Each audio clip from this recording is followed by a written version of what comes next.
love to just invite our first guest, our wonderful special guest, the President of Iceland, President Johansen.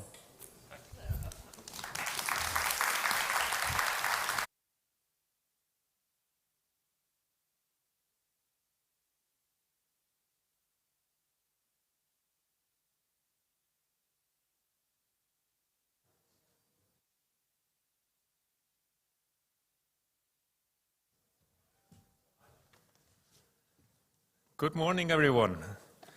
It's a pleasure and honor to be here with you. And I know that WorldPride here in Copenhagen has already been a great success, as well as all the events related to it here in Copenhagen and in Malmö as well. And I look forward to following the discussions that are about to take place here, and after this brief discussion of mine. Now, I think you agree with me, we sometimes fall into the temptation of creating stereotypes. Stereotypes about groups, or stereotypes about nations. For instance, we Icelanders, I come from Iceland, we're sometimes portrayed as the silent types. We're a people of few words. We don't express our feelings that much. To show feelings, that's a weakness. We're not into that. And to do too much talking, that's just a waste of time. We're silent. We're strong. At the same time, however, we would like to see ourselves as the progressive types, open-minded and inclusive. But yes, many of us are known as the silent types, including me. I'm not much for long speeches or for showing emotions, come to think of it. Let me give you one brief story to describe this. We have this story back home. I'm going to take off my jacket, actually.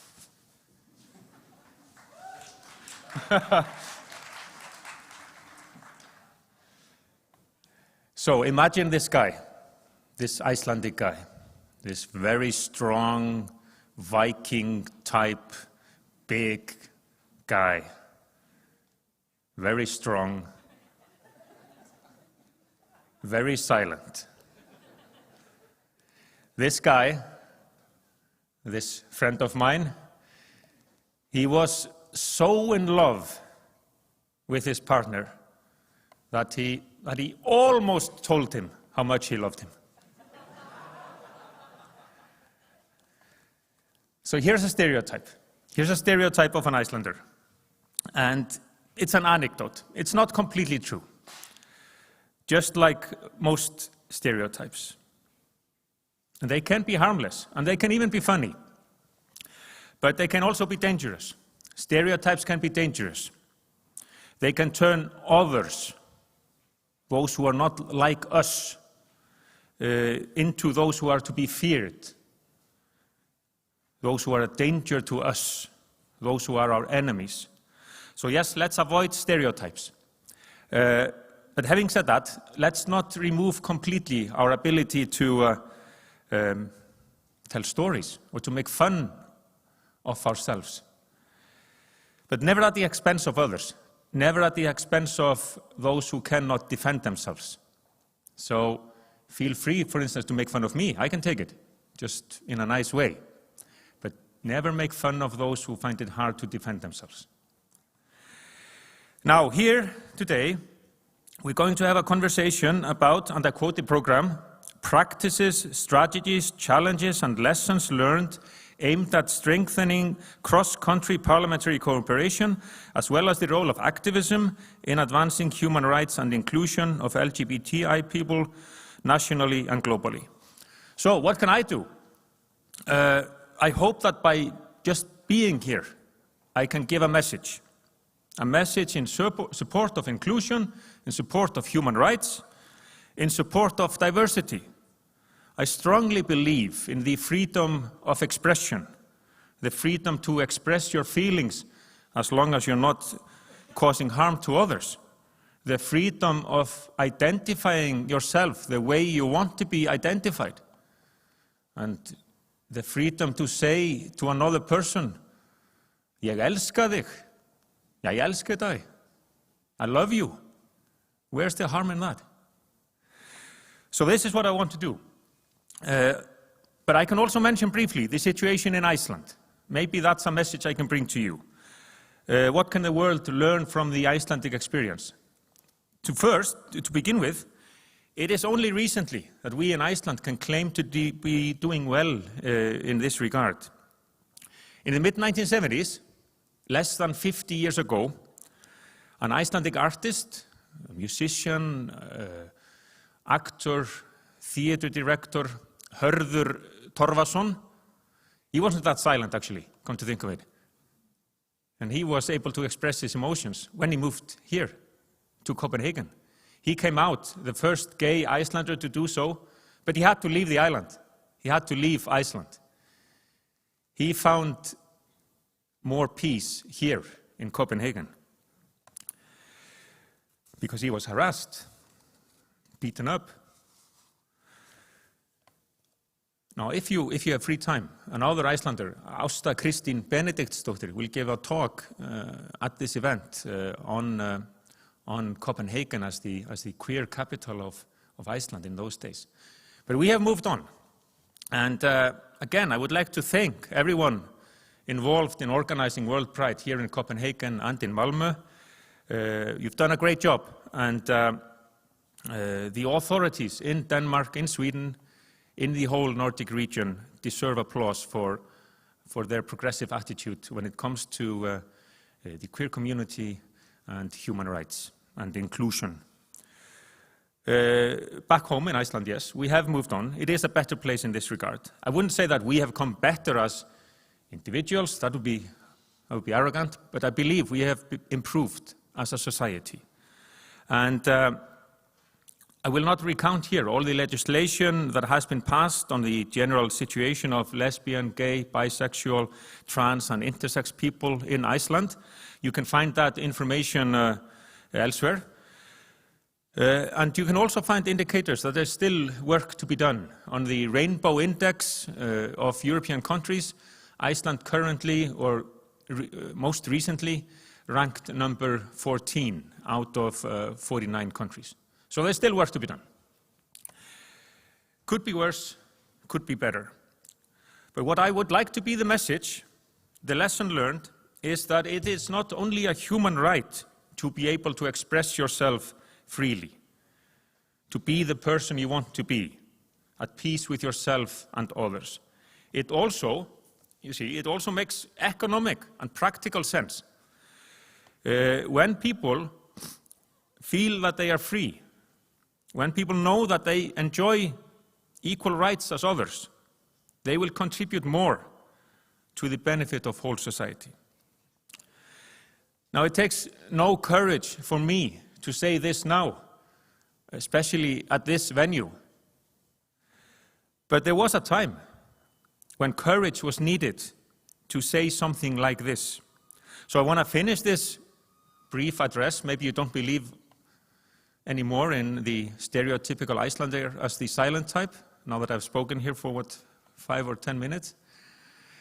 But I want to finish by quoting the first manifesto of the Queer Association in Iceland, founded in 1978. It's a brilliant part of this manifesto, and it's about ignorance. And, you know, the whole house vibrates as I come to this end of my talk. It's about ignorance and fear, but also about knowledge and power. And it goes like this. The manifesto of the Queer Association of Iceland, the first manifesto in 1978. Knowledge is the foundation of society. Knowledge unties the knots of prejudice. Knowledge expels ignorance, because knowledge creates understanding. Society is permeated with intolerance and injustice until knowledge takes over.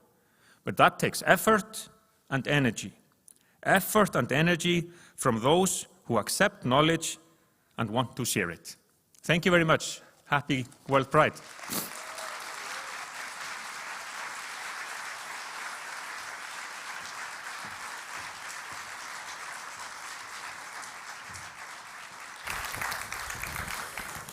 Thank you so much, President Johansson. I was so excited to hear the Icelandic speak and not be silent anymore that I forgot to introduce some bits about myself. So I'm a non-binary activist. As I said, I'm living on the stolen lands on the Coast Salish territories, and I think it's important to acknowledge the lands, especially because of the impacts that colonization has had on Two-Spirit and Indigenous queer people all across Turtle Island.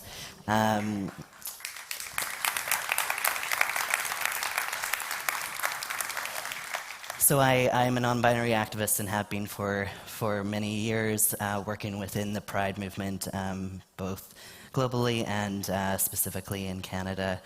And unfortunately, non-binary folks are still not really seen a lot in our movement. We're hidden. There are many people who still do not get the simple pieces of pronouns and of specifically of they them pronouns and living within non-binary identities.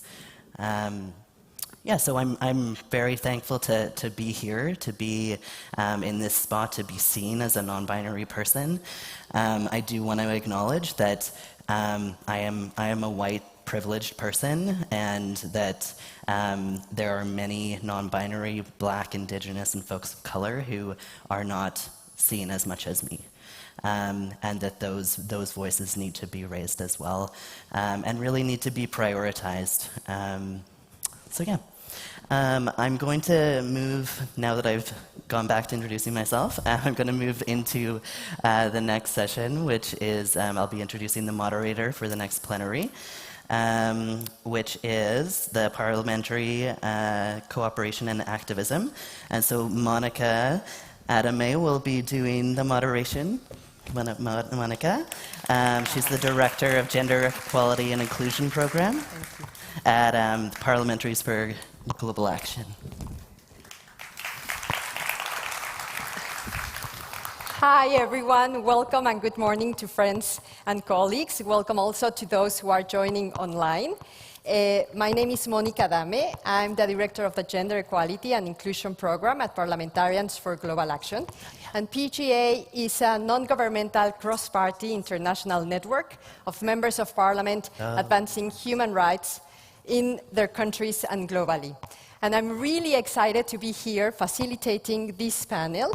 And I invite to this stage Congressman David Cicilline from the United States, Honorable Naveed Kamar, Member of Parliament from Pakistan, Diputada Lucía Riojas de Mexico, and Diputada Tamara Adrián de Venezuela, if she's here joining us.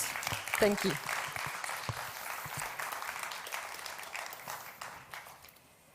So PGA is also delighted to be an executive partner of the Copenhagen 2021 Human Rights Conference, as well as tomorrow's Interparliamentary Plenary Assembly.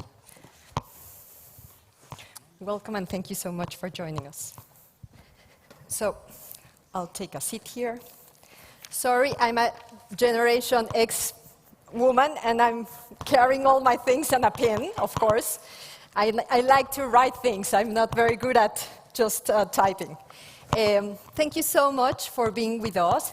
We really want this to be an informal conversation, an interactive session with all of you. So how this is going to work? I'm going to ask just one question to each of you. You will have around 5 minutes to answer, and then we will open it to you. And you will see in your human rights program, you have 3 QR codes. So there's one in the middle, which is for today's panel.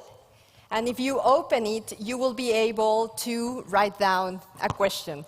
And I will be receiving them in this tablet, and then we can have this conversation. So I will properly introduce you. Congressman David Cicilline serves Rhode Island's 1st Congressional District and is the chair of the Congressional LGBTQ+ Equality Caucus and vice chair of the Congressional Progressive Caucus. He sits on the powerful House Foreign Affairs Committee, and in these roles, he has introduced legislation to promote human rights, strengthen net neutrality, and expand civil rights.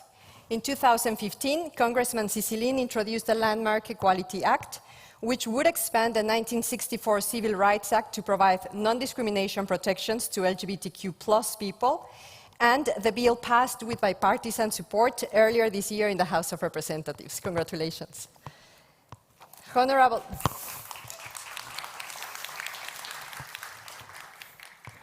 Naveed Qamar is a senior statesman and politician for the Pakistan People's Party and former defense minister. He advocates for the protection of the oceans, addressing the illicit trade of small arms and light weapons, and the rights of transgender persons in his country. He championed and introduced in the National Assembly of Pakistan the Transgender Persons Protection of Rights Act in 2018, and he's also chair of PGA's International Council. Welcome.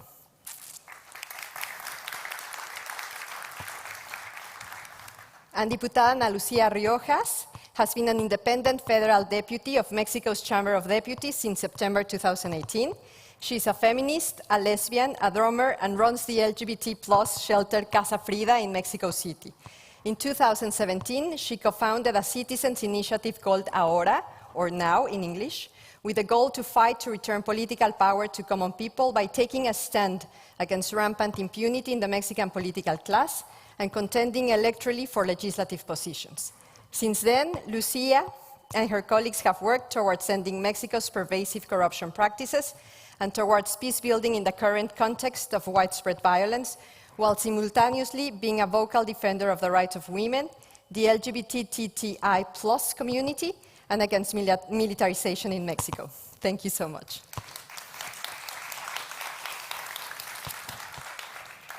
We will begin with you, Congressman Cicilline, if you don't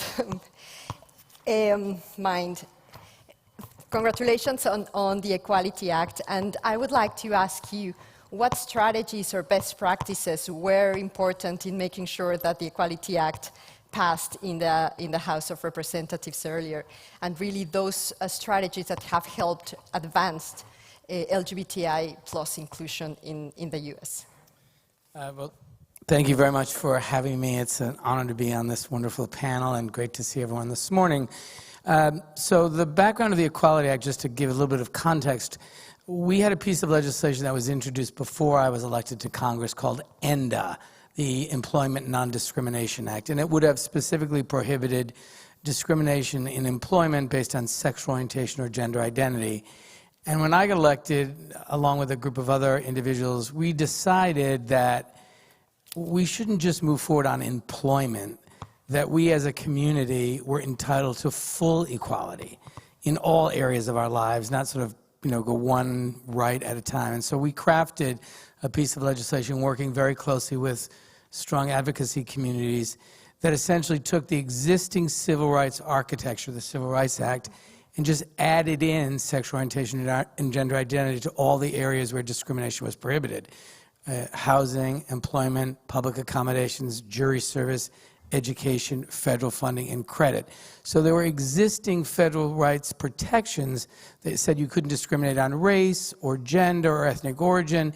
And so people were familiar with that architecture. And so we thought, oh, this will be an easy way to keep it simple, but also to make it clear that we will not achieve full equality until we are protected in all those areas. Some people argued, well, can't you do a separate piece of legislation just for the LGBTQ+ community?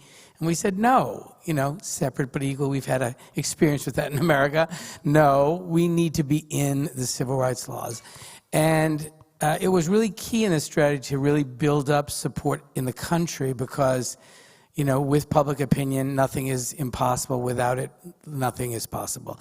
So over the years, I think our community, by telling their stories, by coming out and explaining to people what it felt like to be discriminated against in housing or in employment, and to tell the stories of people who lost their jobs, who were kicked out of their apartments just because of who they are and had no protection, so that it came to life to our allies and to even to some members of our community. So, making sure we brought the public along, working hard to elect people who support full equality for our community. Sadly, in America, this issue has become very divided by party. So in this Congress, every single Democrat was a sponsor of the Equality Act, every single one, and no Republicans. And actually, in the end, 2 Republicans, and only 3 Republicans voted for it. So it's unfortunately become an issue which the Democratic Party strongly supports and the Republican Party strongly opposes. So building some pathways into the Republican Party, again, by making sure their constituents, nothing affects an elected official more than to hear from the people they represent. They get letters from people around the country that they mostly ignore because they're not their constituents.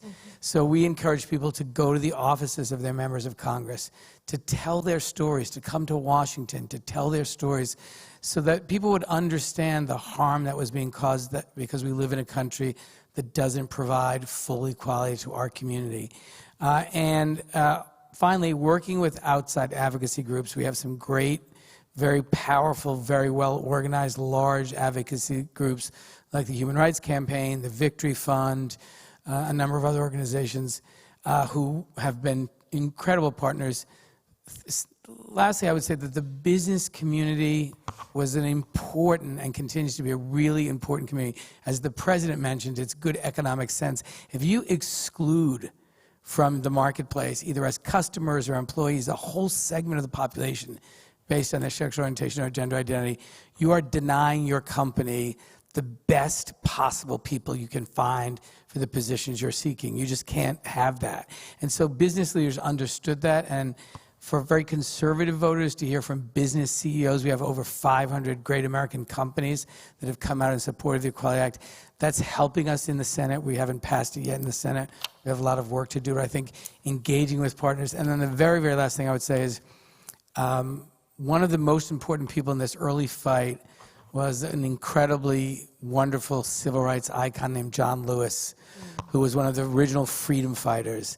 And John was an original co-sponsor of the bill. When we had our first press conference, John Lewis stood with me, and it was a message to the community that this was a civil rights issue for our community, that in the same way he led the fight for voting rights for African Americans, he stood with us to fight for our equality for our community. And that was a very powerful message to bring along all of the civil rights leaders who had been in the fight for the African American community and now were in the fight with us for our civil rights. So those were some strategies that we used. And we still have work to do. We passed it out of the House.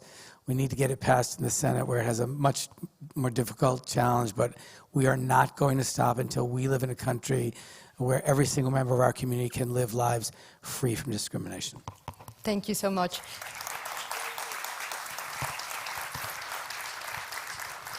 And going back to these messages that you have mentioned and how important they can be and how to really address those challenges with some of the legislators in Congress, in the Senate, I would like to ask you, Ana Lucia, on Mexico, what do you see or what type of messages have been effective when you talk with other colleagues in the Chamber of Deputies or in Congress, and then with the public at large, and really making sure that social, inclusive narratives of LGBTI plus people are addressed? Yeah, thank you very much, Monica. First of all, I would like to thank the Victory Institute for this invitation and all of you for being here. Thanks to the President also for your message. It was a very nice message.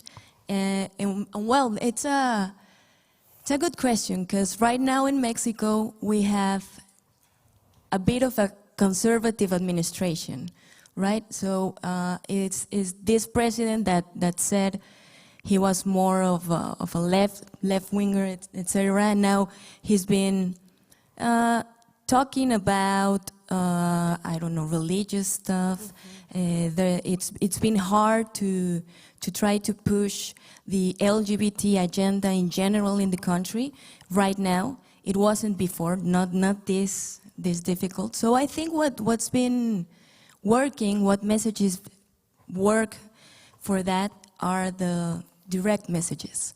Like, especially in Congress, when I talk to my colleagues and I say, okay, so you think you don't know LGBTI people and then you don't care about that agenda or whatever, I am one of them. So I always say it and always mention it, right? I'm a lesbian woman, I am a feminist, I support abortion, and I work for the human rights in our community. That's been really, well, both effective and complicated, right? With people in parliament and in general in the public agenda.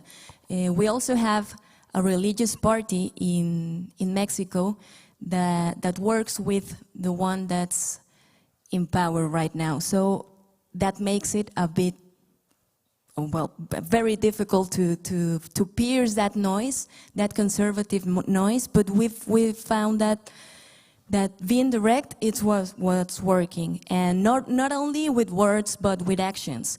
Like Monica said a bit before, we recently opened an LGBTI shelter in Mexico City, due to the pandemic, yeah, but also because we need safer spaces for, most of all, the LGBTI youth that's been kicked out of, their jobs, their houses, school, etc. And that's also a message that's been working, action. Like, we have the opportunity as parliamentarians to work and help people, and we don't need to just talk about it or discuss about it.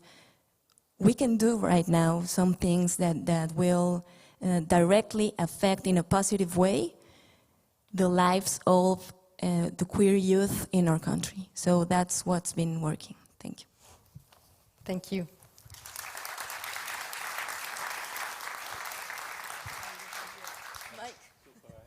And Honorable Kamar, taking advantage that we have LGBTI plus civil society representatives here, what advice would you give to them in engaging with members of parliament, particularly in settings and contexts as difficult as Pakistan?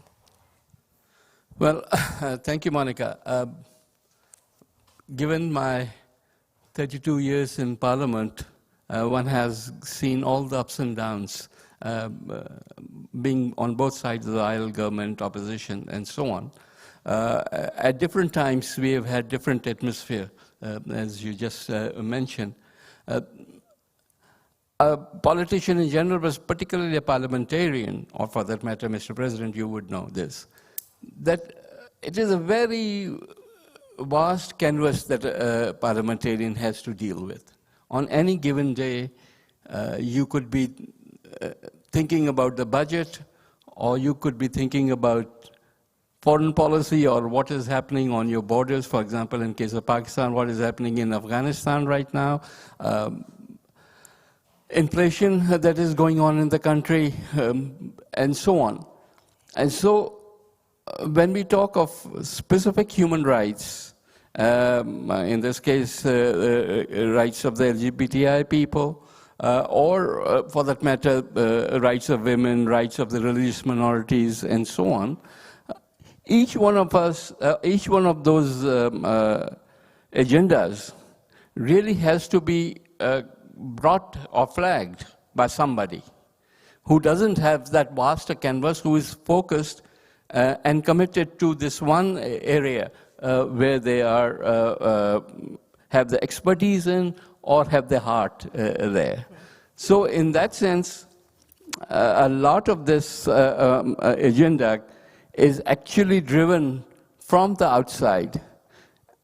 And then you have to engage with the parliamentarian, even if it's only one parliamentarian. Then it is that parliamentarian's job to go around and lobby for and get commitment from his other colleagues, initially in their own party, but then eventually across parties. Because if you are a good parliamentarian, then you have maintained a relationship, which it is time sometimes for issues that are close to your heart, it's time to cash in on that goodwill. And it's not necessarily that the other person that you're talking to or whose votes you are asking for on a particular bill are committed to the cause that you're talking about. But because they have a relationship with you or they expect a quid pro quo from you, they would come out and support you on a certain agenda and ultimately legislation. So the background that I'm talking about, for example, in this case, the transgender bill.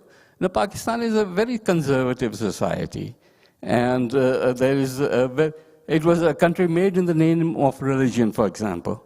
So people keep invoking that aspect of our country's roots as well as our constitution. And yet, when to go in and push for an agenda like this, it requires a lot of support, both outside and inside Parliament. Outside, you need people, and in this case, the civil society, who would do all the homework, to be honest, who would bring in all the material that is required, and perhaps even do the initial drafting of the legislation that is required. And then, once it goes into the hands of the parliamentarians, then it has to be steered through all the labyrinths of politics and parliament, as we all know in our own countries, respectively. So the role of the civil society, now here I'm talking particularly of the national civil society or national NGOs, who would know the specifics of the issue on any one of the human rights that we talk about, and some being more popular than others, some being more on the issue. For example, women or violence against women is something that comes up very regularly on the agenda and is not opposed by any of the either religious groups or political groups. But something like transgender was not such a popular agenda, and yet when it was to be pushed, everybody at the end of the day supported it. So national NGOs are very important. But I would also mention international NGOs. For example, in this case, PGA, where I have been a member for almost the same time as I have been member of Parliament. It was encouragement from PGA, which really made me come forward, along with some of the other national civil society people, that one took it as a kind of a, if I can use the word, crusade to move this through against all opposition that one was likely to get. And managed to do it, and I'll be talking more about it tomorrow, I think, in detail. But the point is that it's both the international NGOs as well as the national NGOs that have a role to play when interacting with parliamentarians to get an agenda to a point where it becomes law. Thank you. Thank you so much, Navid.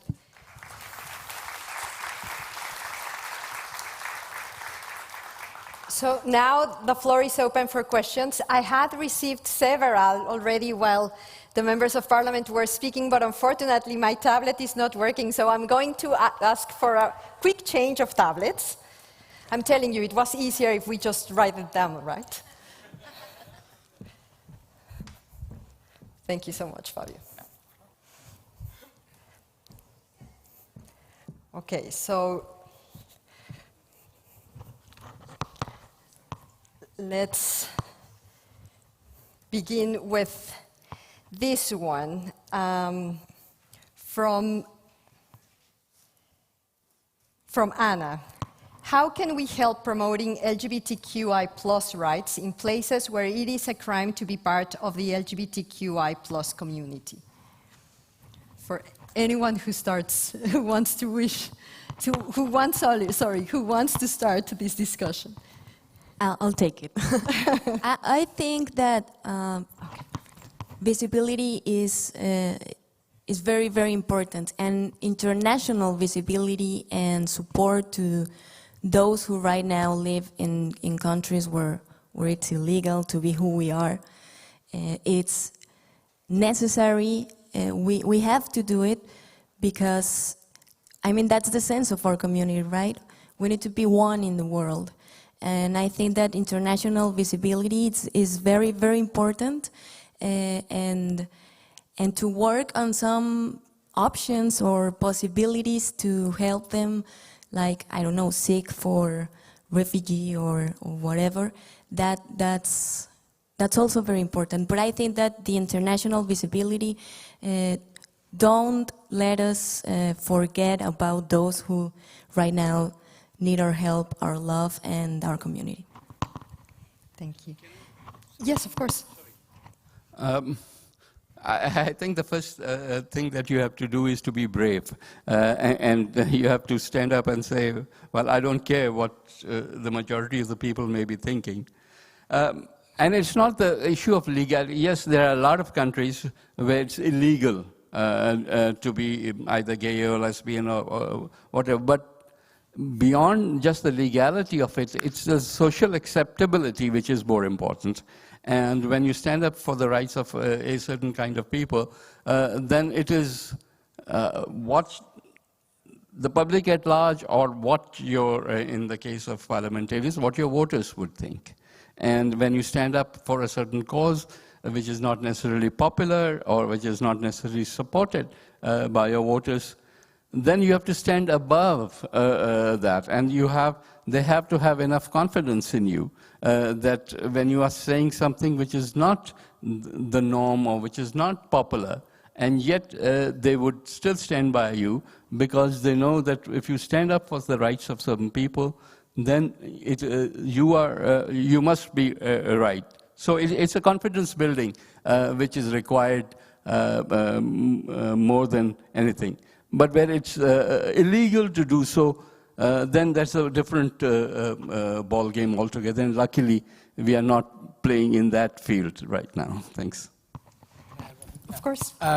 First, I think for the people who are advocates for our community or members of our community that do this work in countries where it's dangerous, you are the most extraordinary heroes. I meet with a lot of people from around the world who are doing advocacy work for the LGBTQ+ community and members of that community who have so much courage and are doing things which are really dangerous, and I'm in awe of that. In the United States, you know, at least it's mostly not a danger to advocate for our community.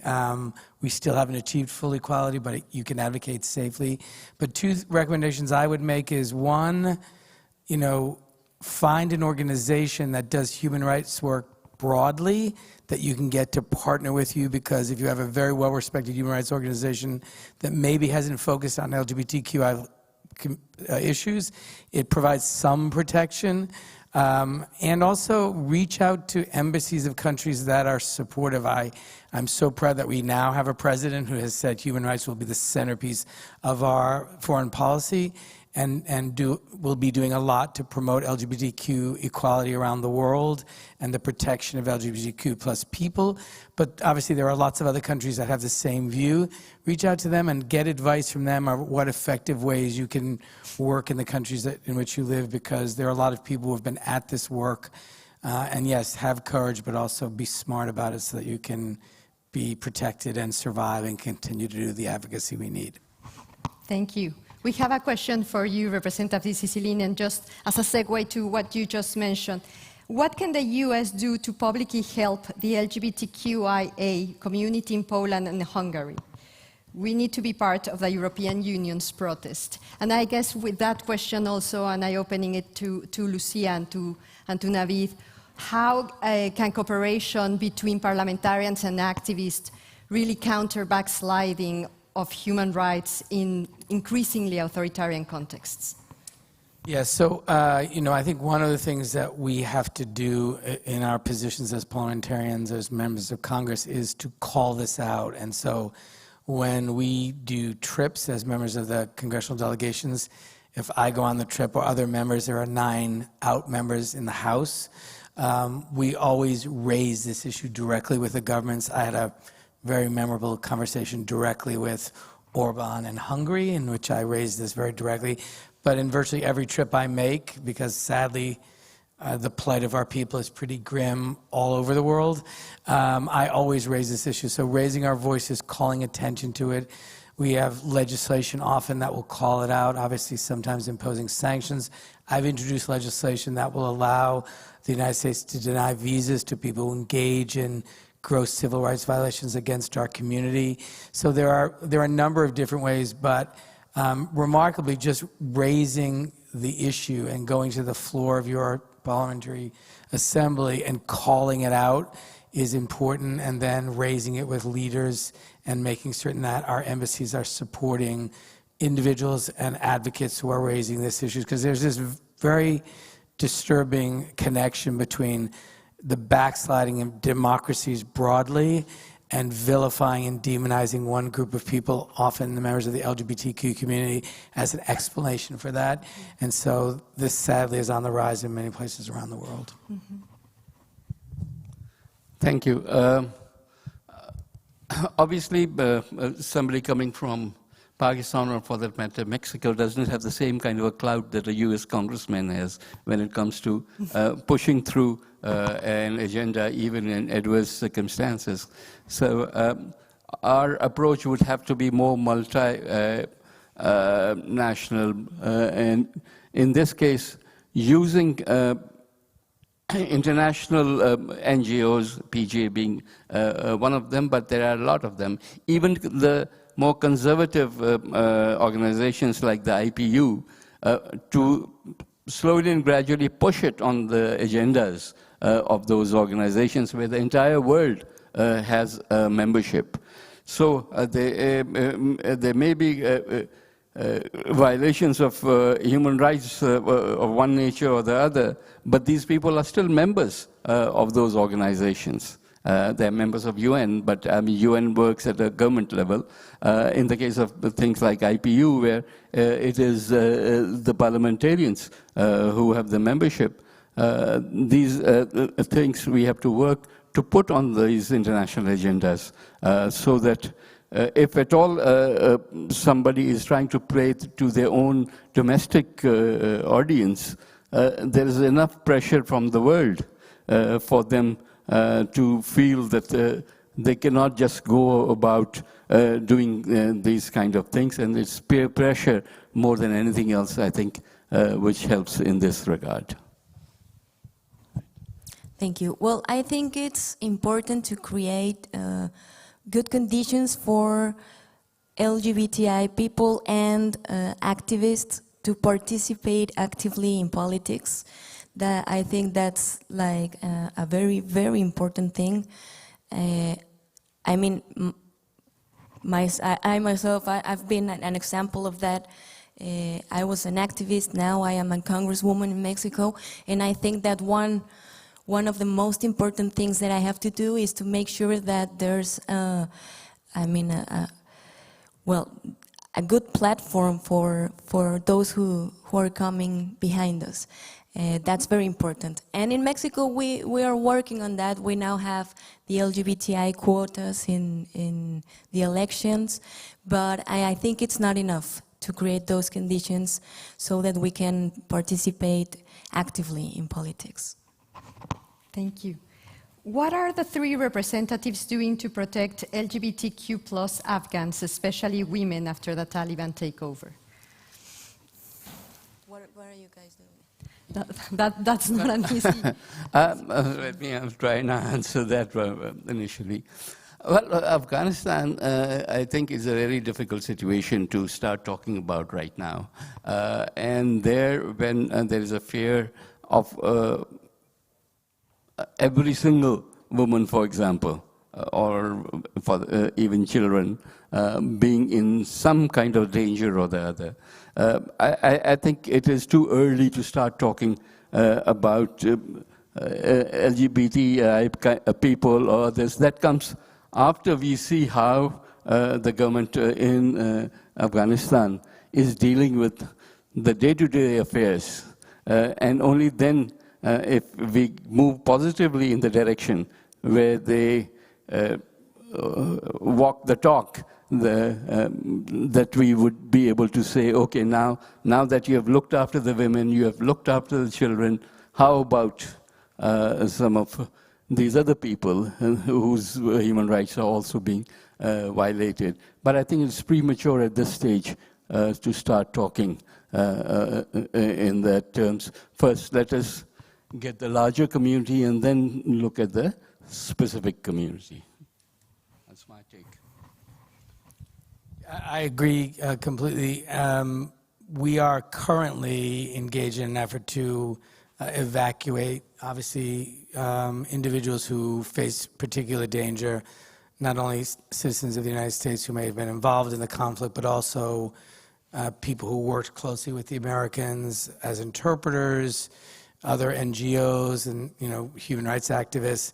But I think the Congressman is right, the parliamentarian is right, that this is going to be a longer-term project about how LGBTQ plus people are treated by the government of Afghanistan, whatever form it finally takes. But I think we owe a duty to those, particularly who are involved in this effort with the United States and coalition forces, who we know for sure are in danger, to get them out safely to a country of their choice.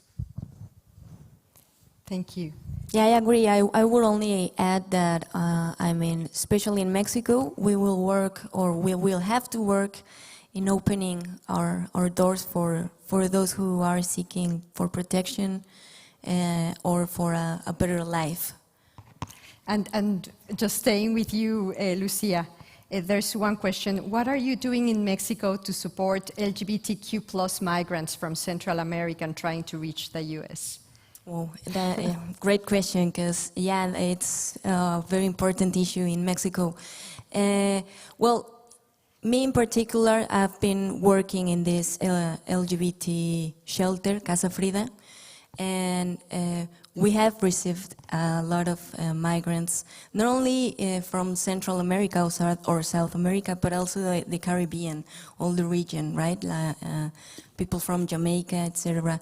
So we've been trying to help them with all the documents, with the conditions to rest a little, to check their health, and I mean what they want. Almost everyone wants to go to the USA, so we can only be together in that journey, no? Try to work with them so that they take the less dangerous way over there, and also there are many people seeking for refuge, and we are helping them also in that area. So as a congresswoman, well, I've been trying to take this agenda to Congress, but as an activist, well, we are working on the shelter and this NGO called Casa Frida, so that we can help our fellow Central Americans. Thank you. What are you doing to ban so-called conversion therapy, which is torture in your country? It is absolute torture. We have legislation in the United States, in the House, to ban conversion therapy, which is a really top priority for the caucus and for the Democratic caucus. One of the key ways we can do it is to not only ban it, but to make sure that no federal funds, which provide resources for lots of people's insurance, can ever be used for it. It is the most horrific practice that causes very often permanent damage to individuals. It should be illegal everywhere in the world, and we're going to make sure it's illegal in the United States.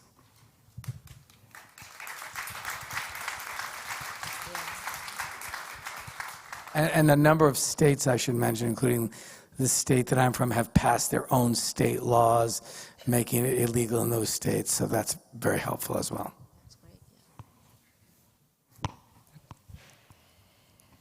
Violence against women and LGBTI people is mainly done by men. Will you do anything about educating men specifically and address men to change their behavior?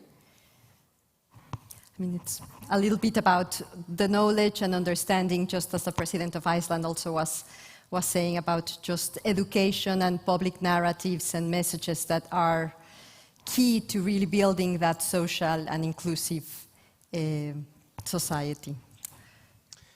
I would say first, in the US at least, we enacted hate crimes legislation to not only make those kinds of offenses provide a greater punishment so that people understand there are more serious consequences, but also as part of that to track how real this problem is, that the violence against trans women of color is horrific. It's the most serious violence really all over the world.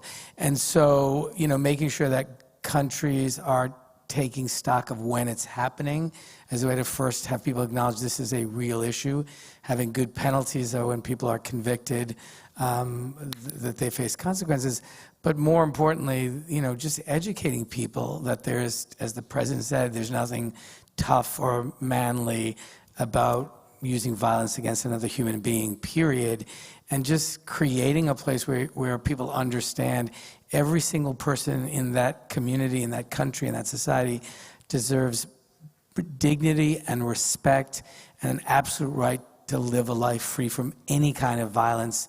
And just that's, I think, our life's work, to continue to make sure people see our community deserving and entitled and demanding to be treated with dignity and respect and to live full lives free from violence in the same way everyone else gets to.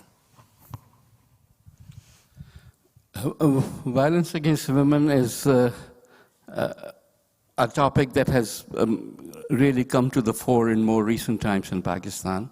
Initially, violence against women was recognized as, and through a law where it was by and large criminalized. But right now we are dealing with an issue where there's a law which has really been cleared from both houses, because like it was different in both the houses, it has to either go to a joint session where it's violence, domestic violence, violence within the house against women, and in this case women and children, where there is a huge backlash from the religious right, which says that it is going beyond what Islam as a religion says. Of course, there is, in our opinion, no truth to that, but you still have to go through all the various motions. You have to take it to the what is called the Islamic Ideology Council, where they sit down and look at it against Quranic injunctions to see if there is anything there which is contrary to what the Quran says. Having gone through all of those things, we know that it is not contrary. So ultimately, it will come back, and I hope that it will be passed sometime this year only, not beyond that. So it's only a matter of time. So violence against women in that aspect, where it was not even recognized earlier, I think is coming to the fore, which is a positive thing. Generally now, because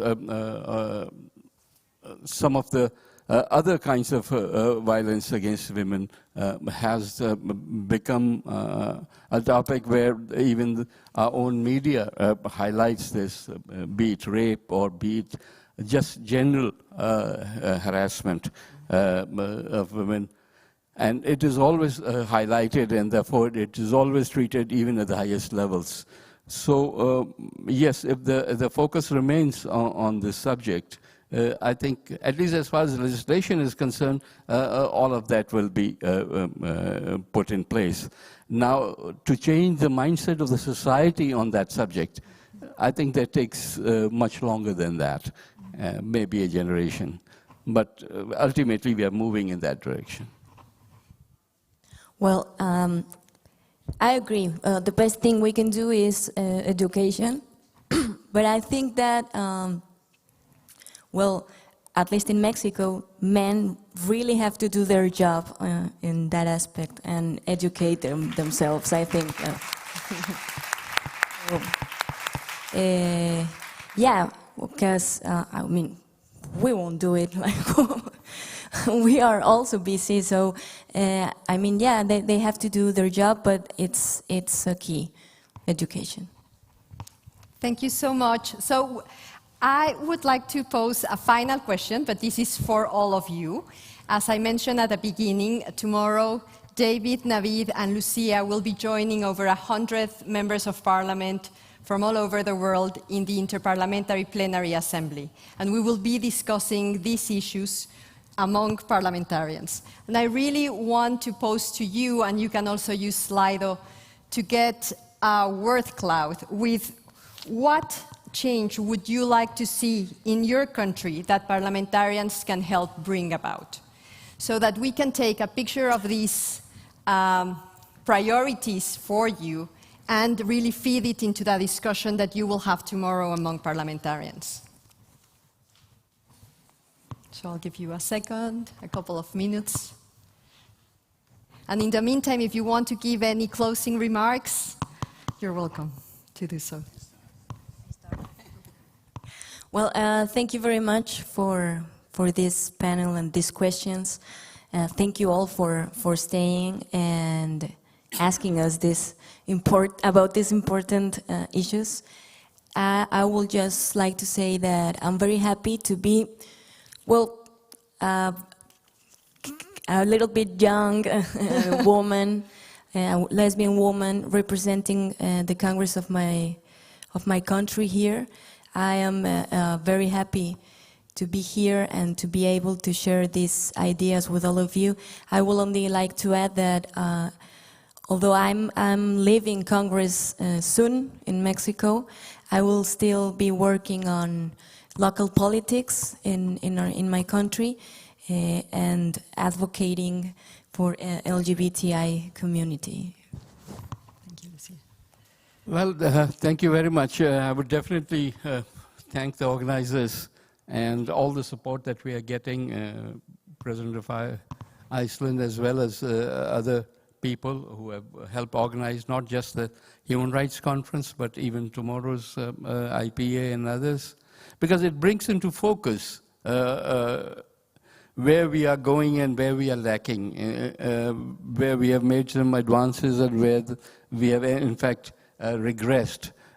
And that helps some of us who would want to work on these human rights to work in a more focused way, both nationally as well as in collaboration with friends from all over the world. Thank you. Thank you again to the organizers. Thank you for inviting me to be part of this panel. But most importantly, thank you to all of you in the audience who are here and watching, who are involved in this work every day. This is, I think, the struggle of our lifetimes, to be sure that we all can live in places all around the world where, as members of the LGBTQI community, we can live lives with full equality, free from discrimination and violence. And this is a basic human right of every human being in the world, wherever you live. And I think those of us who are lucky enough to live in places where we have more protection and we can live lives free from violence have a greater responsibility to be part of this fight to make sure that's the case for everyone. And in the House of Representatives and the Congress of the United States, there are 9 out members of the LGBTQ community, 2 in the United States Senate. But we have a lot of work to do in our own country, but I think we have a lot of work to do to be good partners in the rest of the world to achieve lives of basic dignity and respect. And that almost never happens to marginalized communities without a fight. No one is just going to give us our rights willingly, unfortunately. We're going to have to continue to fight for them. And so I just want to say thank you to everyone who's been part of this fight for a very long time. We will be successful in the end, for sure. Well, thank you so much for joining us and for all your questions, as well as for the actions that parliamentarians need to take to bring about this change in their countries. And now I will leave it to the moderator. I think they will introduce a video from UNAIDS, correct? Okay. Yes, thank you so much. Thank you.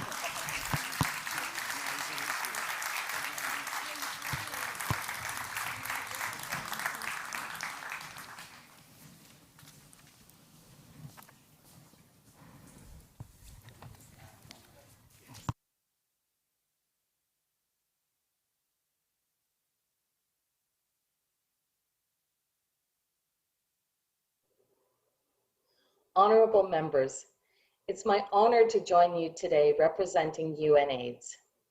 I've spent my life fighting for human rights, gender equality, and social justice, including through advancing feminist law reform and supporting parliamentarians and civil society, especially communities and groups that remain underrepresented in and too often entirely excluded from decision-making.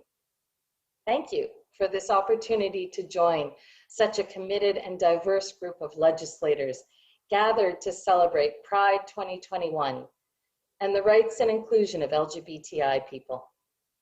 We have a lot to celebrate. There is critical unfinished work to be done, however, including by parliamentarians. Leaving no one behind is a core principle of the UN Global Goals, known as the Sustainable Development Goals, and the unique road that can lead us to end AIDS.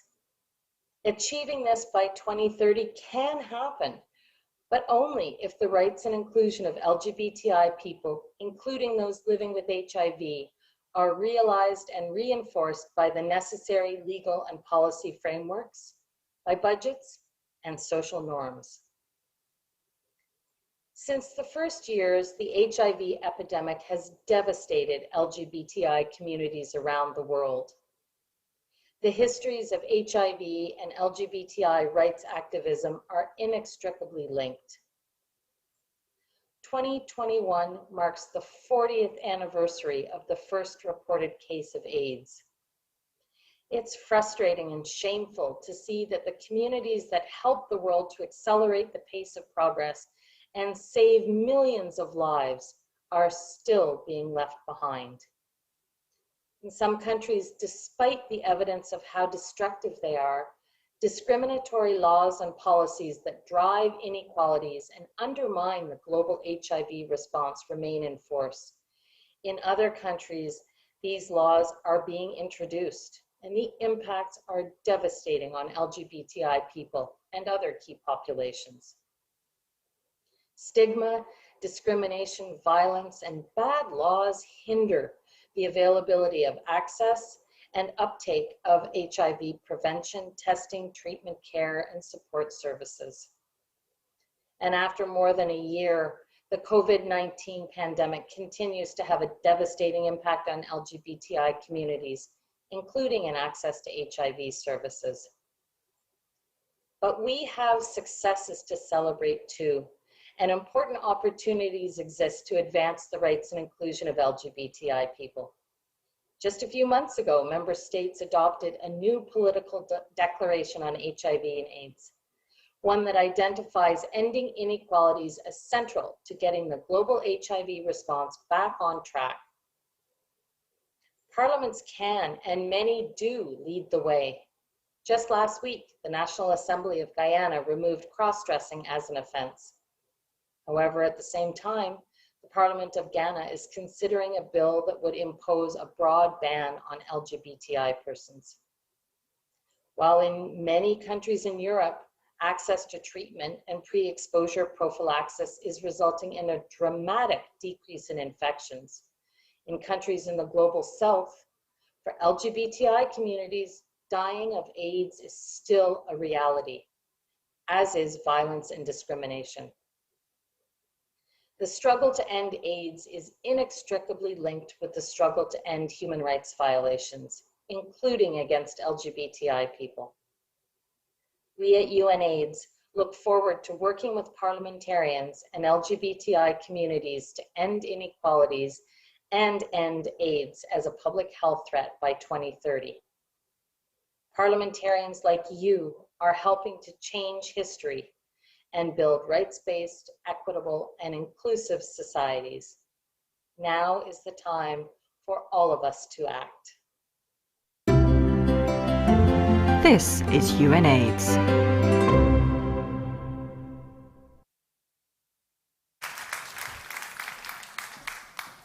Hi, everyone. Thank you, parliamentarians. And I know that we're all going to be looking forward to hearing more about those actions tomorrow. So we're going to go into a short break, and then at 10:15, we're going to go into the spheres for a parliamentary meet and greet. And so there will be the S&D in the orange room, or the orange sphere, that's changed from the red one. So orange, and then the green room will be the greens, and then Renew Europe will be blue, and EPP will be purple. For anyone who's online, first of all, thank you for joining us. And you can follow those color-coded links and join those conversations as well. After the meet and greets, we'll be going into a lunch break as well. So enjoy your break.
Gonna start right now, so I would like to ask everybody to go to the different sphere sessions. Have a good session.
this world through everything you say.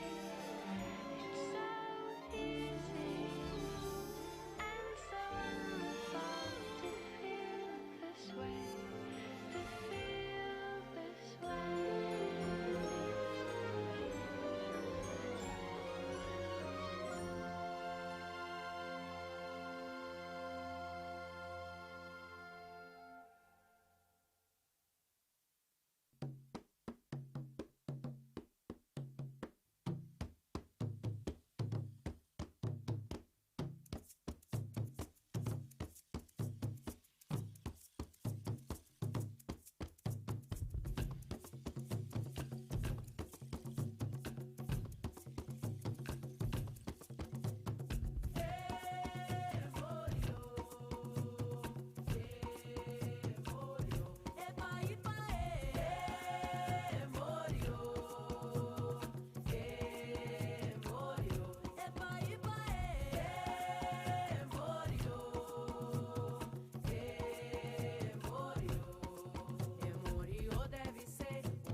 Such a waste. Looking on the city lights, flashing bright in my eyes. Look up to the sky and I got this relief inside. Then there's no need to hide. I'm going all the way up, up. I'm going all the way up.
if you need me, I believe that we can grow.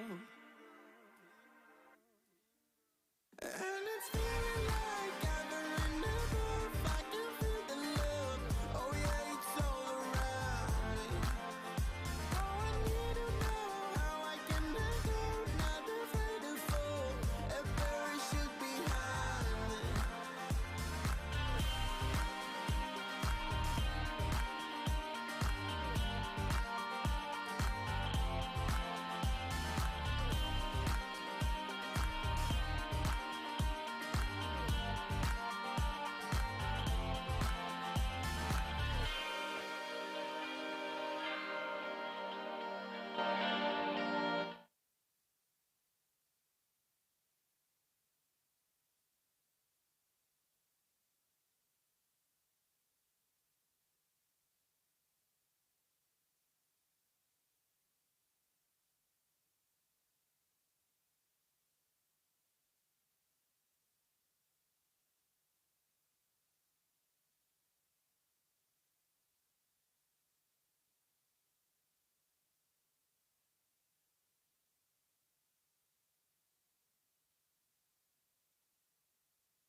think something new under the sun. You can't take back them things you already done. No. You blame things that you do on somebody else. No. but they all see is you need help. But still you try so hard to cover up your games. You try so hard, hoping that one day something gon' change. You waste all of your time covering up your tracks. Spend all your days running away. You gotta watch back, and that's the facts. You spend so much of your life scheming and trying to get over. Got you wondering why you come around. All you get is cold shoulder. Yeah, you try so hard to cover up your games. You try so hard, hoping that one day something gon' change. You try so hard. Yeah. You try so hard. You try so hard. Yeah. You try so hard. Give it.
if everything I dreamt of it was true,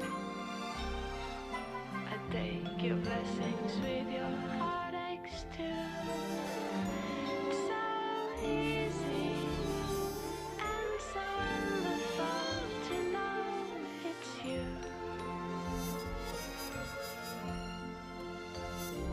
From the highest mountain to the deepest well, I never thought I'd be the one to tell. It's so easy and so wonderful beneath your spell.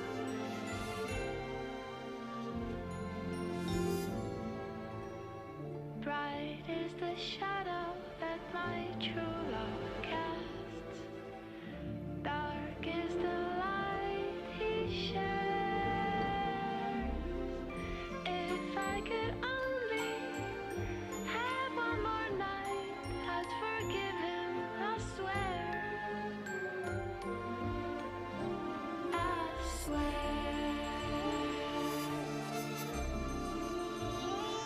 I swear.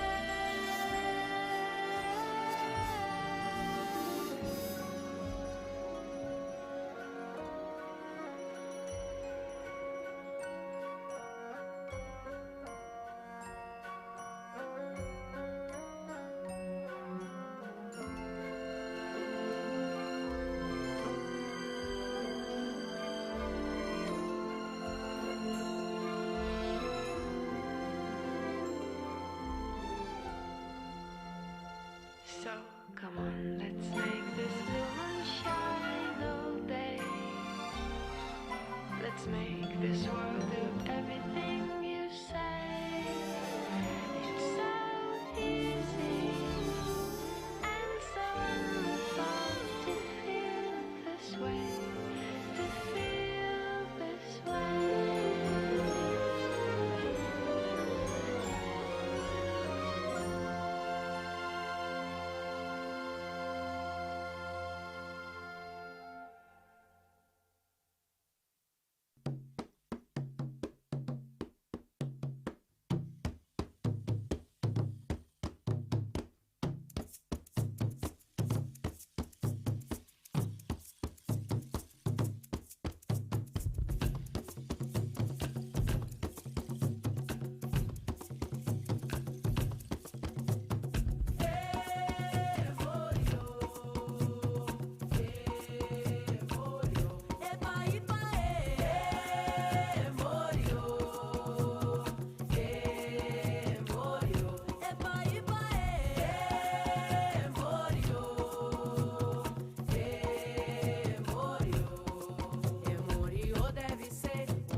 flashing bright in my eyes.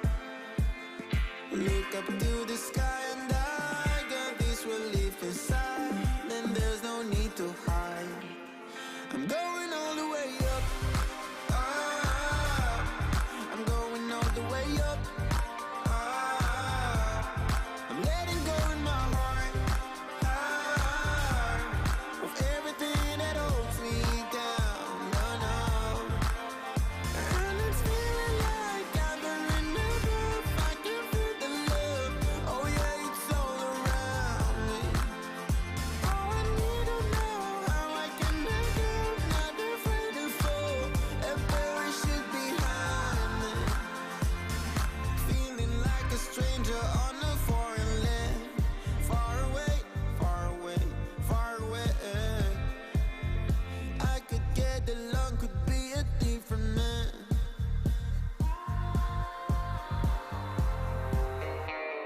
Looking on the city lights, flashing bright in my eyes. Look up to the sky and I got this relief inside. Then there's no need to hide. I'm going all the way up. Ah, I'm going all the way up. Ah, I'm letting go in my heart. Ah, of everything that holds me down. No, no. And it's feeling like I'm in love. I can feel the love. Oh yeah, it's all around me. Oh, I need to know how I can let go. Not afraid to fall and parachute behind me.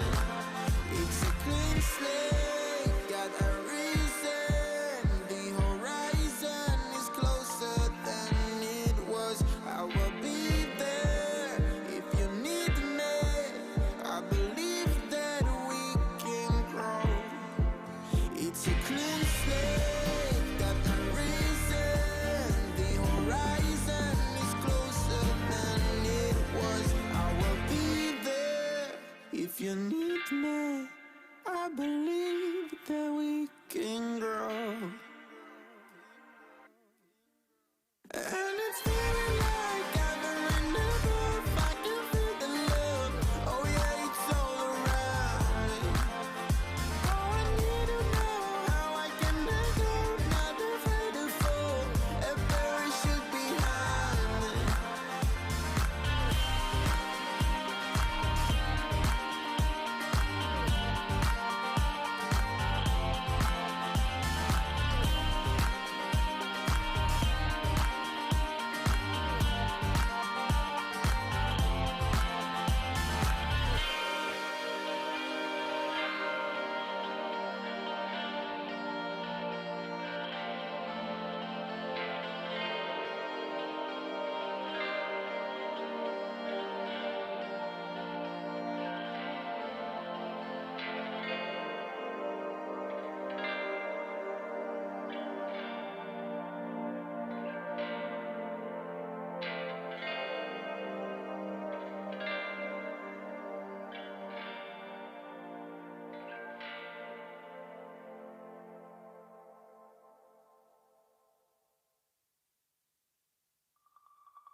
Open your eyes, what can you see around? Wind of the open sky, over the siren sounds. This is a dream, getting the royal scar, holding a diamond blade, throwing it far. Holding your breath still, you jump the fire. We'll just sit and wait till you see me fly. You know they'll never catch me for it. See me fly, the way I put my finger on it. See me fly, you got it, then try to tell me you got the wrong guy. See me fly, you know they'll never catch me for it. See me fly, the way I put my finger on it. See me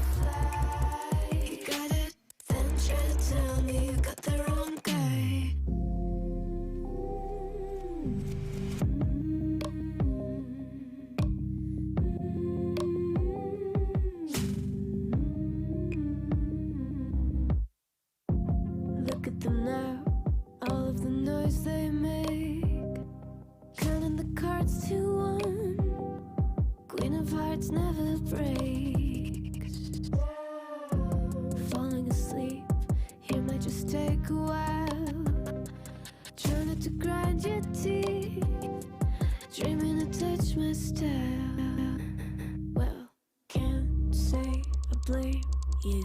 Try to come close to, but all you can do. See me fly, you know they'll never catch me for it. See me fly, the way I put my finger on it. See me fly, you got it, then try to tell me you got the wrong guy. See me fly, you know they'll never catch me for it. See me fly, the way I put my finger on it. See me fly, you got it, then try to tell me you got the wrong guy.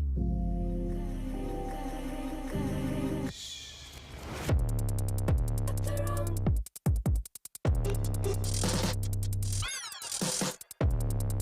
Got the wrong guy.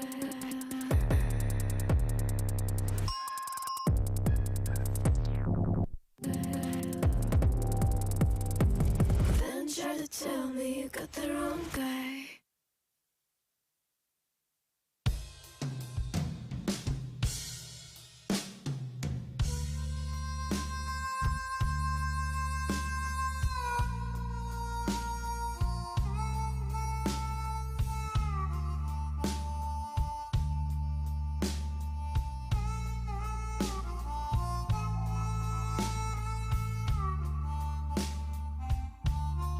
Is there alone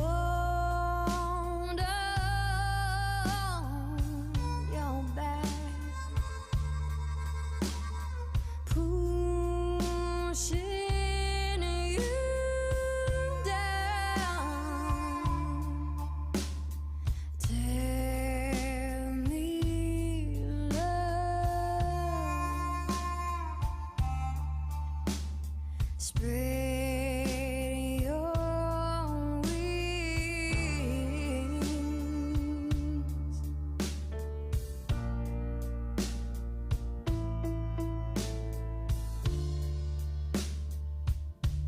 a new day will come again. I promise it will get better. Give it some time. Free yourself. Let your troubles unwind.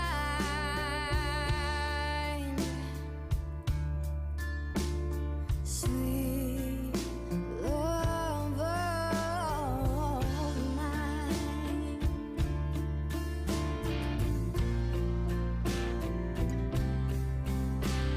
Free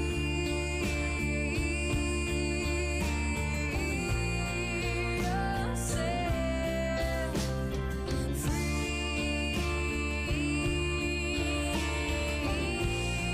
yourself.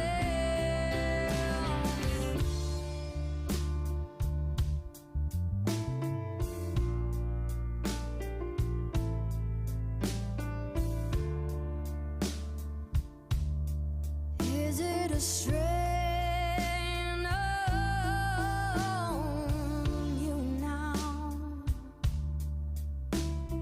pulling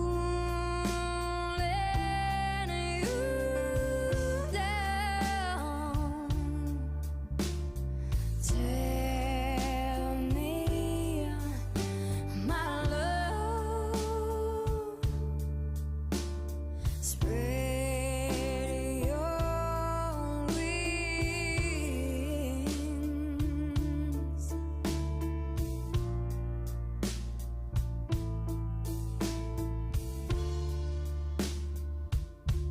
A new day has come again. Did my promises make it better? Healing in time. Free yourself. Let your troubles unwind.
Just to say my love.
think something new under the sun. You can't take back them things you already done. No. You blame things that you do on somebody else. No. But they all see is you need help. But still you try so hard to cover up your games. You try so hard, hoping that one day something gon' change. You waste all of your time covering up your tracks. Spend all your days running away. You gotta watch your back, and that's the facts. You spend so much of your life scheming and trying to get over. Got you wondering why you come around. All you get is cold shoulder. Yeah, you try so hard to cover up your games. You try so hard, hoping that one day something gon' change. You try so hard. Yeah. You try so hard. You try so hard. Yeah. You try so hard. Give it.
Afternoon, everyone. Hope you enjoyed your lunch.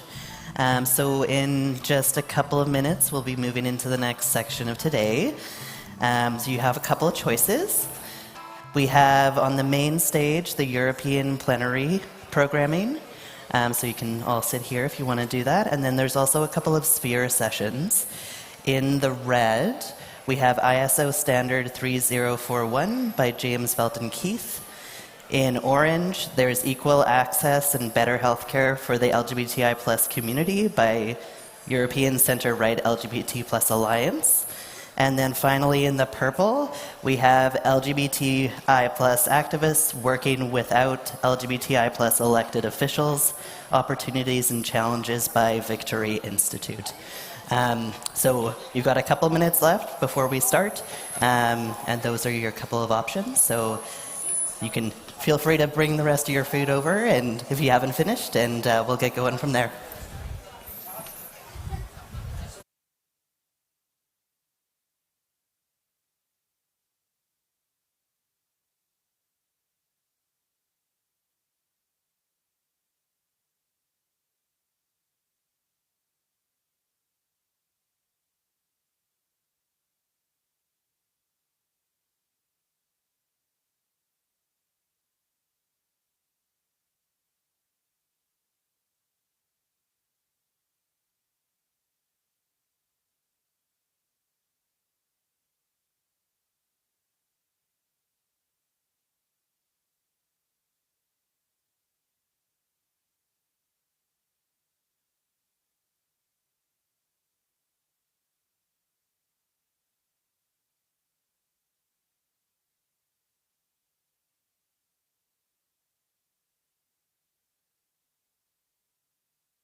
Yeah, I left it with my colleagues. Hello, everyone, and welcome to our next session. You are at the European plenary stage, which is about a civil society dialogue in the framework of the EU LGBTIQ equality strategy. Our session here will go on for approximately 2 hours, meaning that we end at 1:45. I am Fahad Said, and I'll be your moderator for the entire session. Last year, the European Commission presented its first ever EU LGBTIQ equality strategy. And in many ways, it was timely presented, and if it is utilized properly, it will commit member states to protecting the basic rights of LGBTIQ people all across Europe.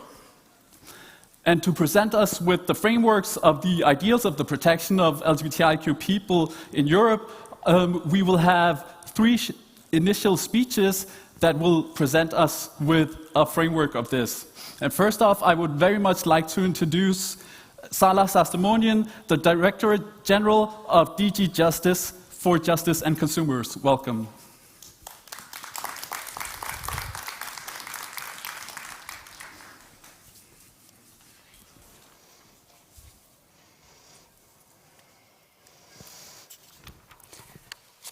So, good afternoon, dear activists,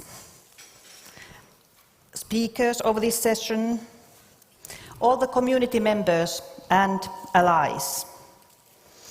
I would like to start by thanking you wholeheartedly for being here today, for sharing your passion and commitment for the LGBTIQ equality in the European Union and beyond.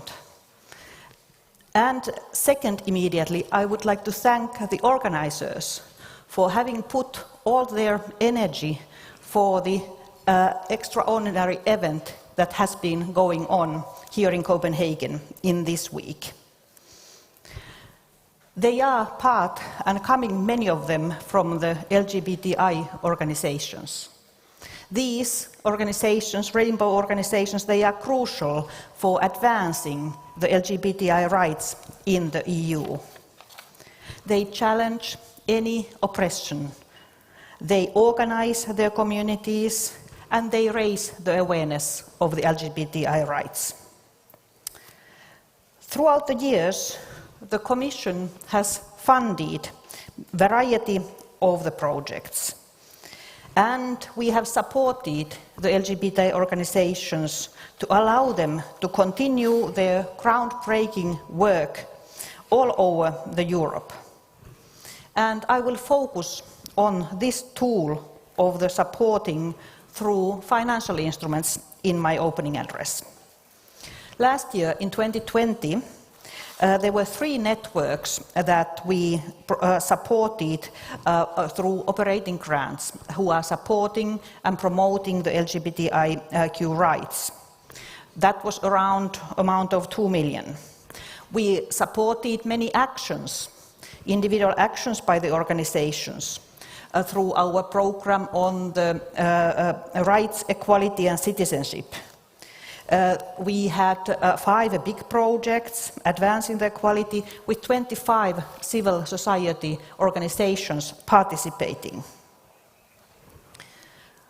This is what we can do at the European level, because still we are proud of those amounts, but they are not enough for every organization in every member state. So many LGBT organizations continue to lack the adequate resources to carry out their daily work. When the pandemic hit, many of them were already underfunded. And still, they are doing extremely important and also successful work dealing with the direct consequences also of the pandemic. They have provided shelter, they have provided the connections for the people who have been in quarantine, they have dealt with domestic violence and other unsafe situations of the LGBTIQ people. This has happened in the conjunction of the growing trend for anti-LGBTI incidents in the EU, such as attacks to the LGBTIQ public events and even declaration of the LGBTIQ free zones. Pride marches are met with hatred in some places, and the civil society organizations face hostility also in some member states in our area of the European Union. This is not acceptable. A well-organized, vibrant civil society is a key to break down barriers towards LGBTIQ equality. This is why, under the new strategy to advance LGBTI rights, the Commission will continue to ensure that the rainbow organizations, civil society, can work without hindrance. And we are very happy to announce that in the new funding program, we have multiplied the possibilities also at the European level. The Commission will channel through intermediaries over 50 million to regional and local organizations fighting discrimination in all the member states. This will, we hope, to bring more possibilities, to have the more sustained funding, and allow the organization to plan the activities better and for a longer time. This, from the side of the Commission, means that we get from the organization a unique insight what is happening on the ground, what is happening at the national level. So it is still this year, in November, then the additional calls will be published, and the objective is to get as many good projects as possible. We also want to support intersectional approach and specific actions to prevent and fight against discrimination, including against the LGBTIQ people.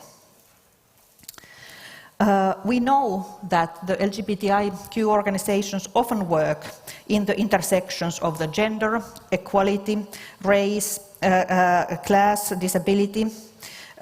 It's critical to have an open, transparent funding to allow us to address all of them in the projects, to catch all the compounded inequalities that there are.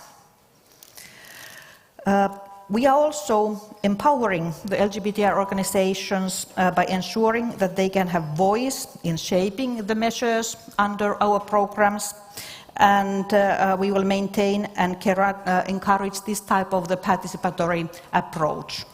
And I'm very happy also, therefore, to be here today, because this is one of the opportunities to get feedback everywhere directly, or from all over Europe, and directly from you who are working on the ground. So I would like to thank again for your participation today, and I look forward about the panel. I look forward also the time that we can work together, we can continue to work together, and we can work to make our strategy for the LGBTIQ rights a reality all over Europe. So looking forward for the panel. Thank you very much.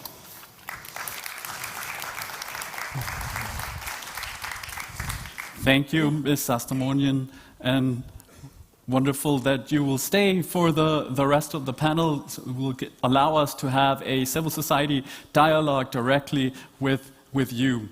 Following Ms. Sastamonian, we have a video message by the Secretary General of European External Action Services, Stefano Sannino. Mr. Sannino unfortunately could not be here today, but he has sent us a video message that we will play for you now. Dear friends, it is a particular pleasure for me to say a few words on the occasion of the Copenhagen 2021 WorldPride and EuroGames. The Pride is a joyful moment of reivindication, where we go out in the street to remind that discrimination against the LGBTIQ community is not over, that we request equality, respect, dignity, and that every person should be entitled to pursue their happiness and to be free to love without fear. Unfortunately, this is not yet the case. The LGBTIQ community continues to be discriminated against. Worse, when it comes to gender identity or sexual orientation, diversity is still treated as an illness and an unacceptable deviation from the acceptable rules. In 71 countries of the world, homosexuality is still a crime. In 11 of them punished with death sentence. And 15 countries still criminalize gender identity. And in a growing number of countries, rights that seemed acquired are put into question. LGBTI phobia is on the rise. Young persons are beaten because of their sexual orientation, and tragically some of them are killed, as it has happened to Samuel Louis only a few days ago. The EU institutions are committed to promoting the respect of the rights and dignity of every human being so that everyone may lead a life free of the fear of expressing who they are. Internally, in the EIS, we want to lead by example through continuing improving the conditions for everybody to feel comfortable expressing fully who we are. This year, the EU institutions have put a special focus on rainbow families and on how to ensure their rights within the European Union. The External Action Service has appointed a special advisor for gender and diversity to work both on the internal and external dimension of the problems generated by the discrimination against the most vulnerable groups of our society. But while we are working hard to create equality within the EU institutions, we need to continue working even harder to fight discrimination against the LGBTIQ community in the world, through influencing policy, legal developments, and carrying out dialogues with all our partners. We engage through political dialogue, awareness-raising activities, and support for human rights defenders in their work. We continue funding civil society in their endeavors to systematically strengthen the protection of LGBTIQ persons and address impunity, homophobia, and stigma experienced by the community.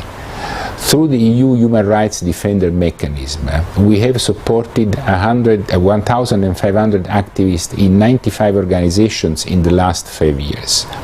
This year, for the Idaho Day, many of our delegations around the world raised the voice of the EU on the lack of commitment against hate speech and threats against LGBTIQ persons, and carried out a variety of activities to mark that day.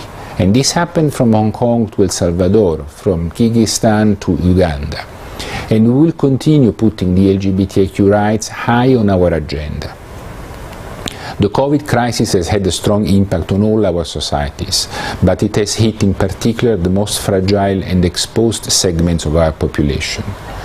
According to a recent report prepared for the General Assembly of the United Nations, the COVID-19 crisis has had a disproportionate impact on LGBTIQ persons in terms of access to health services, of domestic violence, and mistreatment in public sphere.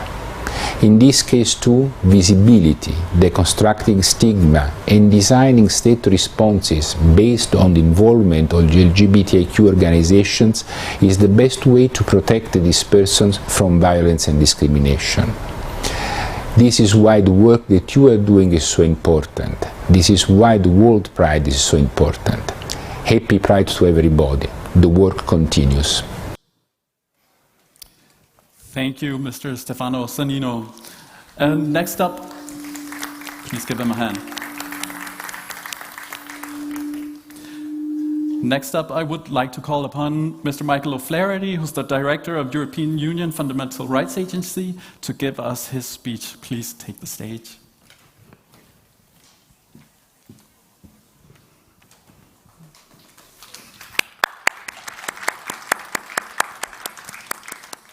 Thank you very much. Good afternoon.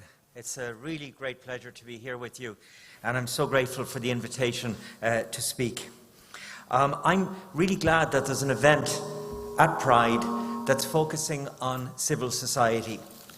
We're so busy and rightly preoccupied with all the outrages that you've already heard about, including from previous speakers, that there's a danger that we will overlook you. We will overlook the civil society that brings about all the changes. There's the old Latin tag, quid custodes, ipsos custodes. Who minds the minders?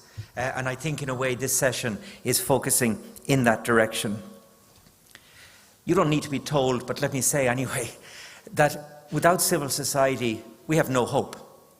I'm a gay man, and I can live my life because of the work done by civil society. I'm Irish. It was civil society efforts over decades that achieved decriminalisation in my country.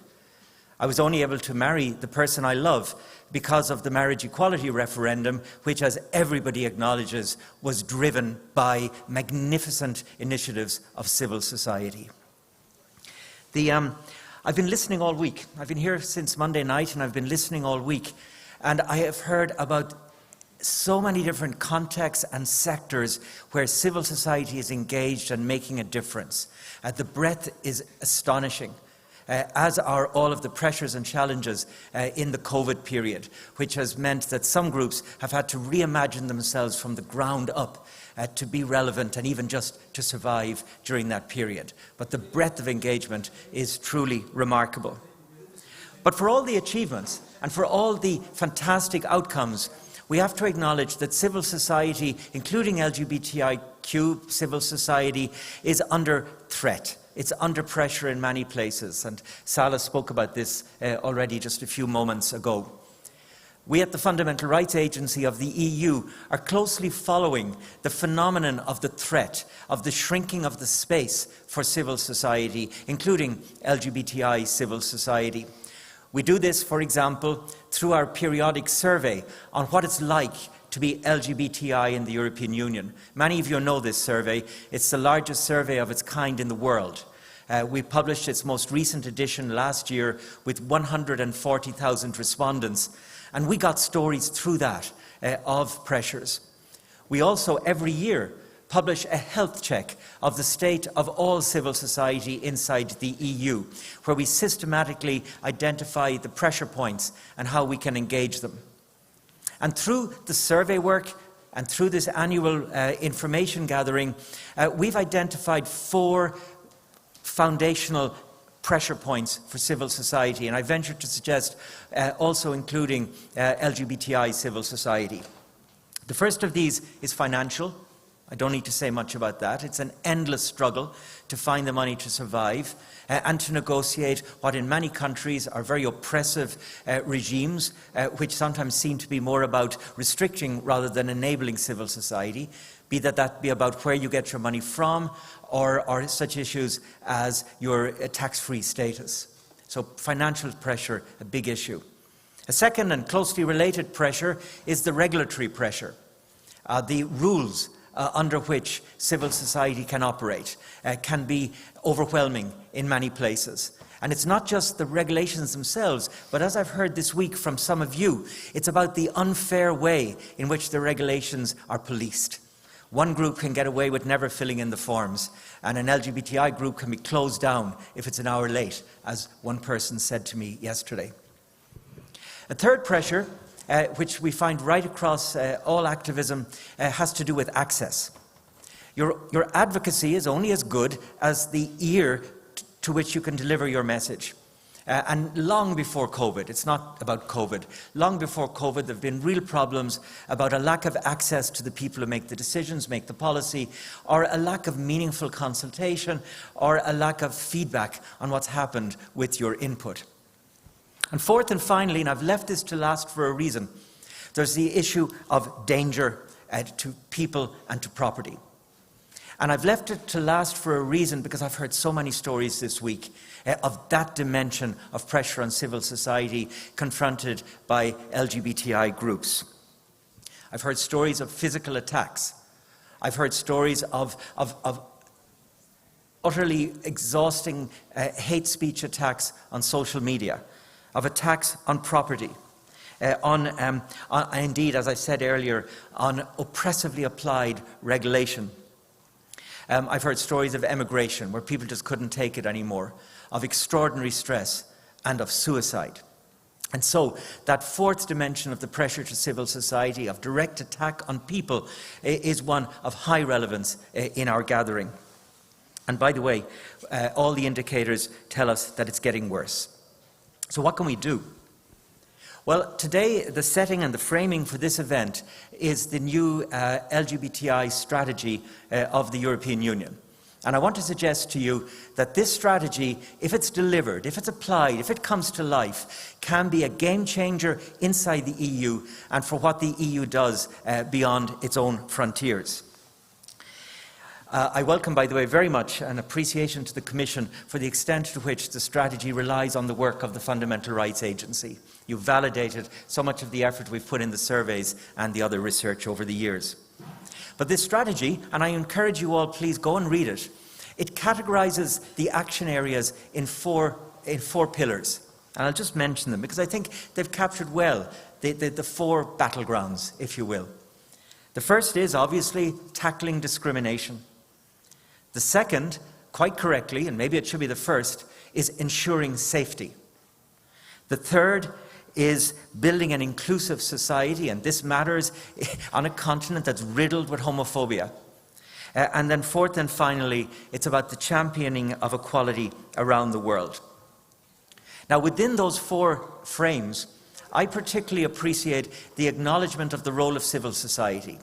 The authors of this strategy identified the centrality of civil society and the need to support and empower civil society. There's a specific mention, and Salah addressed it just now, of the new funding streams. And I thought this was creative and imaginative. There's a specific commitment by the European Union to create structured dialogue spaces so that we can all have the necessary conversations. I spoke earlier of problems of access, and this is an imaginative response to that concern in an EU setting. And within that, again, I appreciate that there's an explicit reference, specific reference to access to and dialogue with young people. Because we know from our work at the Fundamental Rights Agency across issue after issue after issue that young people are frustrated. They say that they're not being listened to, there aren't the spaces where they can express their views, and they're not getting any sense that they're being taken seriously. So going forward then, working from the existence of the strategy, obviously the key ambition has to be to deliver it. And I want to suggest to you today that delivering this strategy will fail if it's seen as some kind of exclusive responsibility of the EU. It won't work. This strategy is an invitation to collaboration. It's an invitation for everybody who cares passionately about these issues to come together in smart new alliances, smart new ways of pulling together to achieve the outcome. So it's activists, it's the NGOs, it's the rest of civil society, together with the institutions of the EU, the Commission, the Parliament, the Council, together with governments, together indeed with the other champions of rights in our societies, including the Council of Europe, and there'll be a speaker from the Council in just a moment. But we must all come together if we're to meaningfully deliver our strategy. Now, for all of that, I commit to you today that the Fundamental Rights Agency will play its part. For instance, we commit to repeating our survey of the experience of what it's like to be LGBTI in the EU. We commit to doing that every 4 or 5 years so that you can measure change over time, and also so that we can give voice to the many thousands who choose to engage with the survey. Second, we will continue to combat hate crime in all manner of different ways, working in particular with EU member states, setting up systems to better record hate crime, to better investigate it, to better prosecute it. We'll also draw attention to the phobias such as homophobia that we've repeatedly addressed in our research reports. We did a report a few years ago on homophobia inside government services. As one person memorably said to one of our researchers, "Why would I report a homophobic act to a homophobe?" And so we will continue to draw attention to issues such as this. And then, no less importantly, the EU's Fundamental Rights Agency will seek to continue to accompany you in this shared struggle. We have spaces, by the way, in which this accompanying isn't just theory and nice words, but can become concrete reality. One is something called the Fundamental Rights Platform. It's a platform, literally, of organizations across the EU that we support and with which we engage, including to draw in information that we need to direct to the EU and the member states. There are 800 organizations on our platform right now. Let's make that much bigger. And if you're EU-based and your organization is not on the platform, please look at our website and consider signing up. And secondly and finally, we will continue to offer solidarity by convening, by bringing together people for the necessary conversations. And in fact, just in October 11 and 12, we will convene in a hybrid fashion from Vienna the 2021 Fundamental Rights Forum. This brings together thousands of activists across all the great human rights issues to figure out new ways to fix the problems as we see them within the EU. And I want to invite you all to join us. I can do that because it's hybrid. Some of you may choose to register to come physically to Vienna, but far more of you, I suspect, would register to attend virtually. And you're very welcome to do so. It's obviously free of charge. And the more of the LGBTI community that are present in the event, the stronger its messages and its concerns can be as we figure out smart solutions going forward. So let me leave it there. Again, thank you very much for the invitation. I deeply appreciate it, and I wish every best wish for the continuation of Pride and for our work together as we go forward. Thank you, Mr. O'Flaherty. Thank you for raising the issue of access, because that's exactly what this session is about highlighting civil society organizations and giving them a space to have a dialogue with the Commission, and we'll also be graced by the presence of the Council of Europe as well. Before we start our wonderful session and I present the next panel, our panel, which represents civil society, I would like to elaborate a little bit about my own profile, because 15 years ago I co-founded an organization called Sabar here in Denmark, which is an organization for ethnic minority LGBT persons. And I think in any other setting than this one, that would probably or maybe impress some people. But I'm in a room filled with peers where I think that more than half of us have done, if not just as impressive stuff, then far more impressive stuff than that. And that brings me back to the hashtag of the entire event, of the WorldPride, of the EuroGames, and especially our Human Rights Forum. All through our 4 days since Monday, we've heard being repeated that you are included, the hashtag that frames the entire event. Thinking about those who are not fortunate enough to be here, and rightfully so. It breaks my heart to think of everyone who is not able to be here, which makes me feel super, super lucky. But I think an important part of what it means to be included, or the you in you are included, always brings me back to myself and to you as the audience, because this sort of setting is so unique in bringing voices in, particularly in this Nordic setting, where we learn so much.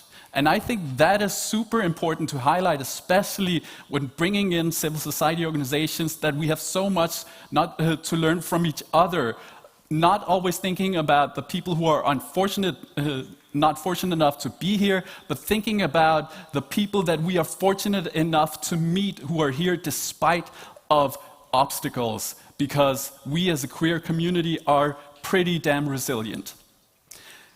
And with that being said, I would very much like to introduce our panel for the discussion of our civil society dialogue, presenting Eleni Setsoko, head of SOGI unit from the Council of Europe, Eva de Klerk, who's Advocacy and Programs Director for Savaria, and Veneta Lemborova, who's President of Destvie LGBT Youth Organization, and Czeslaw Walek, Chairperson of Prague Pride. Please come to the stage, take a seat.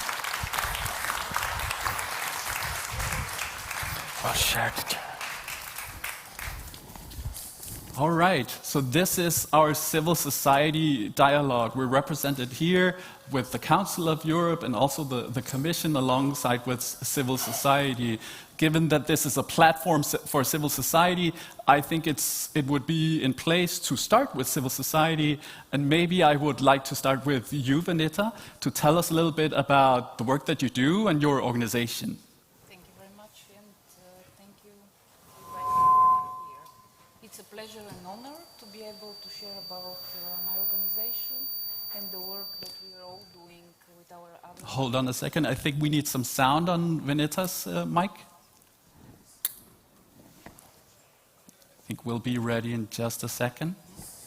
And I can add that if you're following from home, watching digitally, of course, you have an opportunity to ask some questions to the entire panel, but also the representatives from the Commission and also the Council of Europe. Okay, I suppose we are hearing now. That didn't help. We need some sound on that mic. Let's see. There we go. Thank you. Good afternoon, everyone. My name is Veneta. I'm representing LGBT Действия organization from Bulgaria, dedicated to bringing change to the lives of LGBTI people in Bulgaria, mostly by ensuring that we are equally accepted in the society, by having full legal rights recognized, and by achieving full social inclusion in society. In doing so, we are providing free legal consultations for the community. We are leading strategic litigation cases. We are focusing very much in giving knowledge to the community in order for them to be able to come to us with their cases. So we are providing special legal trainings for the community. We are also providing special legal training for experts, lawyers. We put great effort in training also police officers in their work in investigating hate crimes. We also put a lot of efforts in organizing different kinds of public events involving institutions, involving other civil society organizations, people from the community, by organizing roundtable conferences, and also special efforts here putting in organizing and co-organizing big, massive public events as Sofia Pride, Women March, Equality March. Thank you, Veneta. We'll get back to the Bulgarian context because there are some very core issues that are very European in its sense that would be important to highlight. Next up, I would like to introduce Czeslaw. Would you please tell us a little bit about Prague Pride? Sure. Thank you for having me here. It's really an honor to be on this panel. Prague Pride is today the biggest LGBTI organization in the Czech Republic. We started 11 years ago as a group of volunteers that gathered together to organize Pride Festival in Prague. At that time, Prague was one of the last EU capitals that didn't have a Pride Festival. But over the time, our work grew. I think in 2015, the first project that we started aside of the festival was establishing peer mentoring portal for LGBTI people in crisis, because at that time, a 14-year-old boy committed suicide, leaving the letter saying that he doesn't want to live in such a homophobic society as a Czech one. And we were all shaken by it because we thought that the Czech society is not homophobic, but we were thinking about it because we were living in Prague, which is pretty open city. Today, we run, I think, 13 programs, including working with businesses on LGBTI workplace equality. I say it loudly and repeatedly in the Czech context, businesses are the biggest LGBTI allies. It's not the government, It's not the politicians, unfortunately, but those are businesses that stood behind us. We, together with 6 other organizations, we are part of the Coalition for Marriage Equality. I think in a post-communist environment, this is the only country where this conversation about marriage equality is going on. After 5 years, we managed to actually bring the bill to the vote, to the parliament, but because of our complicated legislative system, it's not going to happen this parliamentary season. We have elections, and hopefully the marriage equality will happen in the next season. Just last thing, soon, in a few months, we will open first LGBTI community center in Prague, thanks to the cooperation with the city, which I'm very proud of. Thank you, Czeslaw. Eva, would you please tell us a little bit about Savaria, please? Indeed. Yeah, and first of all, thank you for having me, and good afternoon, everyone. My name is Eva, and I'm here for Savaria. Maybe first a little explanation about our name. So it comes from ça va, French for how are you, and varia stands for diversity, meaning that we work towards sexual and gender diversity, and that we also work towards a better well-being of our community. And so we're based in Flanders. For those who are not really aware of the difficult structure that we have in Belgium, that's the northern region. And so what we do there, we kind of have 3 hats. The first hat is that we are an umbrella organization. We have about, I think, 125 member organizations, and in every province, Flanders has 5 provinces. There's also a rainbow house, which we collaborate a lot with. And so that's really a benefit to our organization, because what we try to do is we try to support our member organizations, for instance, on how do you set up a non-profit organization, but it's also key for us to get information about what it is like in the community, so it's very fundamental that we get that information. And the second hat that we have is that we have been recognized by the Flemish government as the advocate for LGBTI people in Flanders. So that means that we do policy work, and that we also do advocacy with policymakers, with other key stakeholders in society. And the third hat that we have is that we are also an expertise center on sexual and gender diversity. We have a kind of sister organization, daughter organization called CLIC. It's our training and expertise center. And basically we give training on sexual and gender diversity to everyone in society that would like to get trained on that. So it goes from law enforcement corpses to healthcare workers, to schools, to businesses as well, to municipalities. So it's very diverse. And I can also not forget to mention that we have an information and support line. It grew through time. So first it started with telephone, but now it's also chat and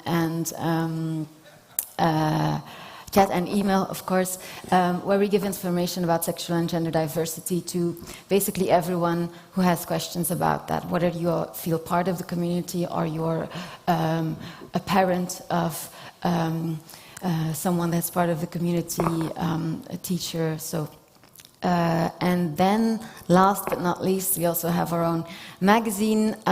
It used to be on paper, which was really important for the community to have in the past, to have representation and to have media on the topics that are important to us. And now it's an online magazine, so it has evolved through time as well. So, yeah. Thank you so much, Eva. So we have 3 strong civil society organizations represented here. Please give them a hand. And one thing that I know that all of you have in common as well is that you, almost all of you, have some sort of work with parents as well, which is super, super important. Well, flanked on this stage, we're also graced by the presence of Eleni Tsetsoko, who is the head of Soji Unit at the Council of Europe. And just for the sake of the audience, since we have a very international audience, those who are not forced to be here by their employer, or if you're not a strong LGBTI activist who's already very familiar with the EU structure or the European structure, Eleni, could you please tell us where the Council of Europe is actually, what kind of structure it is? Thank you very much for having invited the Council of Europe. Thank you, Sala, for organizing this very interesting panel. So, Council of Europe is a human rights intergovernmental organization based in Strasbourg, 47 member states, including Russia, Turkey, Azerbaijan, etc., the big champions for LGBT human rights. It's a joke.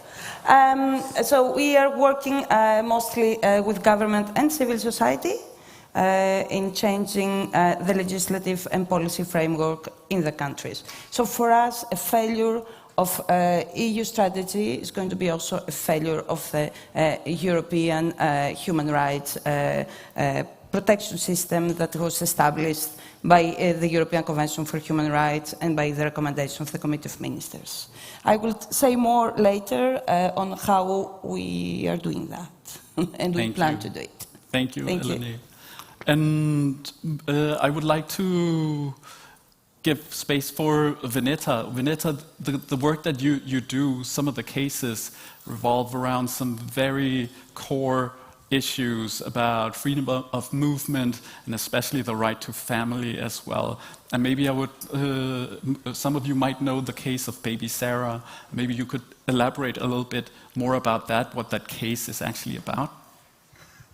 Yeah, within our EU-funded Rainbow Shield project, we were able to identify a case which we could, I suppose, all connect in Europe with. The case is about two mothers and their baby. The baby is almost 2 years now. The baby is still without any kind of document, only having a birth certificate issued in Spain. 3 countries are involved in this case: UK, Spain, and Bulgaria. Still, the kid has no passport, couldn't travel, couldn't visit their relatives in Bulgaria, or couldn't get back to their home country. Per some really specific regulations, the UK can't grant citizenship, as one of the mothers is Gibraltarian, but as the kid wasn't born on the UK territory, the mother couldn't pass her citizenship to the kid. Spain is not granting a citizenship, as both of the parents not having Spanish citizenship. Bulgaria, according to our legislation, everyone who has one parent being Bulgarian is entitled to have a Bulgarian citizenship. But at the same time, when the couple tried to register their birth certificate, they were refused, as the authorities wanted to get some information about who was really the biological mother or who is the birth mother. It wasn't very specific. The couple decided not to show this information, as it has been shown during issuance of the Spanish birth certificate without in compliance with all Spanish legislation. And the birth certificate of the kid is stating 2 mothers there without giving any specific who is the biological mother. The couple decided that it's in their right not to disclose this information. They also treated this information, the need for revealing this information, as being discriminatory, as it wasn't been the case if the parents of the kid wasn't not same but different sex parents. So in this case, we brought the case through our administrative court in Sofia, Bulgaria, and the judge from the administrative court asked the European Court in Luxembourg to give a preliminary ruling about the European legislation involved in this case. We are still waiting for a decision. Hopefully that till the end of the year we will be having the preliminary ruling from the ECJ. From now, what we know from the opinion of the Advocate General, and probably the decision would be in this sense, is that the court is saying that Bulgaria is not obliged to treat the kid as a Bulgarian citizen, as it's a family matter, and it's really onto the legislation of Bulgaria. But Bulgaria should issue a passport with two mothers being listed as mothers, as parents on the passport. We do not have such a practice in Bulgaria. It still be for our court, the administrative court, and more probably the Supreme Court to find a way how to deal with this case. For us, the Bulgarian community, where we do have a big community, I would say, with many kids born in a same-sex parent relationship, one of us is usually not seen for the institutions. So we'll be socially accepted, we'll be living openly, but still, if it turns to have legally being recognized as parents, we still don't have a way to do so. For those of us who have families in other European countries, this is the issue. We do have our families. Let's say yesterday I met with two mothers living here in Copenhagen. None of them could go back to live in Bulgaria as their marriage, neither their kids still have a chance to be recognized. This puts, and this is why Baby Sarah is so important for all of us here, as this puts really, give us a light on the issue that we do have free movement, that we all need and should respect. We do all have equality, but in reality, it's not the case. And for now, only the strategic litigation that organizations as mine and others in Europe are doing are the only options for the rainbow families. And this definitely highlights some of the legal loopholes that are there for LGBT families, where we get caught. We have Baby Sarah in a constant limbo without the freedom of movement. Czeslaw, I don't know if I could ask you to tell us a little bit about how that relates to the lack of the marriage equality bill in the Republic. Sure. Well, we have, I think we were the first post-communist country that adopted the registered partnership in 2006. By the way, that was the last bill that the politicians adopted that improved quality of life of LGBTI people in our country. The registered partnership is not the same as the marriage, and I can go on and on what are the differences. But one of the big differences is that the parents, the same-sex parents, are not recognized.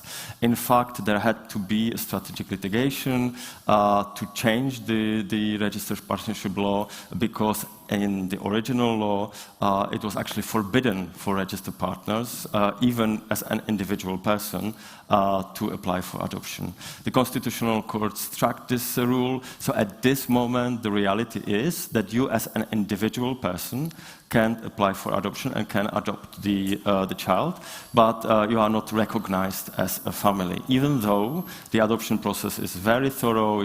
They actually examine the household, including your partner, but at the end the decision is about the one individual parent. The marriage equality bill would improve or change the situation, of course, because by changing 3 words in the civil code, we would gain the same rights and same position as married couple. In fact, the marriage would be for everyone, every adult person, so it would be equal. And as I mentioned, the discussion is going on for 4 years. We had 11 hours of discussion in the parliament. Some of the things. Okay, I'm talking too long. No. Some of the awful things were said in the parliament, which I would never believe that we would hear on the parliamentary land. But eventually we got to the vote and the bill was passed to the second reading. Maybe I could turn to you, Ms. Salas-Astmonian. When local and national opportunities have sort of been exhausted, what are your hopes that the LGBTI equality strategy will be able to sort of provide on a national level for EU member states that are finding themselves in this sort of limbo? Thank you for that question, and thank you first for all the panelists already sharing their experiences. For us, what is important that we need the work of the European Union, the institutions, and then the member states. So the national level work is very important, and that is shown also by this discussion on the family issues and family law. Our strategy also provides that we are asking the member states to make the national plans for LGBTIQ equality, and we would support that these will include and contain also progress in the area of the family law, including on the same gender marriage and the position of the children. Why I say that it is important that it happens in the member states, in the national level? It is because the European Union has also the limited powers. So we are able to work on the family law on the cross-border cases, but it is not in our power to create a same gender marriage or registered partnership for each member state. I mean, we are living in the rule of law. One of the rule of law issues that we have the founding treaties for the European Union, and we can do what is then within those founding treaties, and the family law is outside. So that's why we can give political support, and that is very much what we want to bring to these national action plans that could bring then also and raise the issues of the increasing then the partnerships, registered partnerships, and then the same gender unions. When I say that that part is national, but naturally we do have then in the cross-border situations is something that where we can try to act. And there was already then, for example, Veneta said that this is also a problem. People cannot move freely. And on this one, we are working on the two areas. One is to promote the free movement. And that is actually naturally something that, I'm talking here about the European Union framework, so between the member states. And here it is based already now on the basis of the directives on free movement and the case law. The same gender partners can follow, and they have the right to enter and residence, but and also the family members. So that is there, but it doesn't say that the member states then of the where they have entered would need to recognize the civil status. So far, our current system doesn't go, but the free movement already helps. People can go from one country to another. And then I have to mention that in the side of the cross-border family law, an interesting issue is that our current legislation covers then same gender marriages, partnerships. So if you were able to marry, the European law enables you to divorce. That much it is. That covers both all type of the unions. Also, the maintenance laws cover all type of the unions, and also the children. So little by little, we are able to bring that forward. What we are now then, one word on the future. What we are now looking is precisely the situation of children, because the children they are also in the let's say the rights of the child. We want to bring forward, besides the strategy on the LGBTIQ rights. This year we have also adopted a strategy for the rights of the child. And what we want to improve is the recognition of the parenthood, the filiation. in the case of the cross-border. And that would be then, it's a little bit linked also to the case of baby Sarah, because what we want to bring that when the parenthood is recognized in one country, that has to be recognized also in all the countries. So legal parenthood gained in one country would be legal in all the countries. And that would bring then some rights beyond the free movement for the children, rights like for succession, for example. So yes, these are important issues, and sometimes it might look frustrating when we are then tackling with this delineation who has the legal power to do what. So I can just say that we'll try our best, and we really appreciate, for example, work for the strategic litigation, great work done, like from the association from Bulgaria, because that then helps not only the Commission, but the Member State courts to bring these cases to the Court of Justice of the European Union, or then the European Court of Human Rights.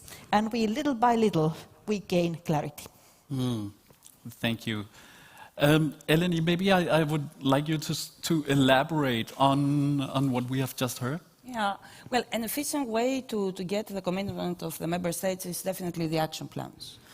We are working with the Member States not only on the action plans, but also on the capacity building, on peer-to-peer learning. But it is an efficient way to work on the action plans. And here I have to remind to everyone that it's very clear for the Council of Europe that Member States have legal obligation which emerging from the human rights protection system of the Council of Europe to implement the standards.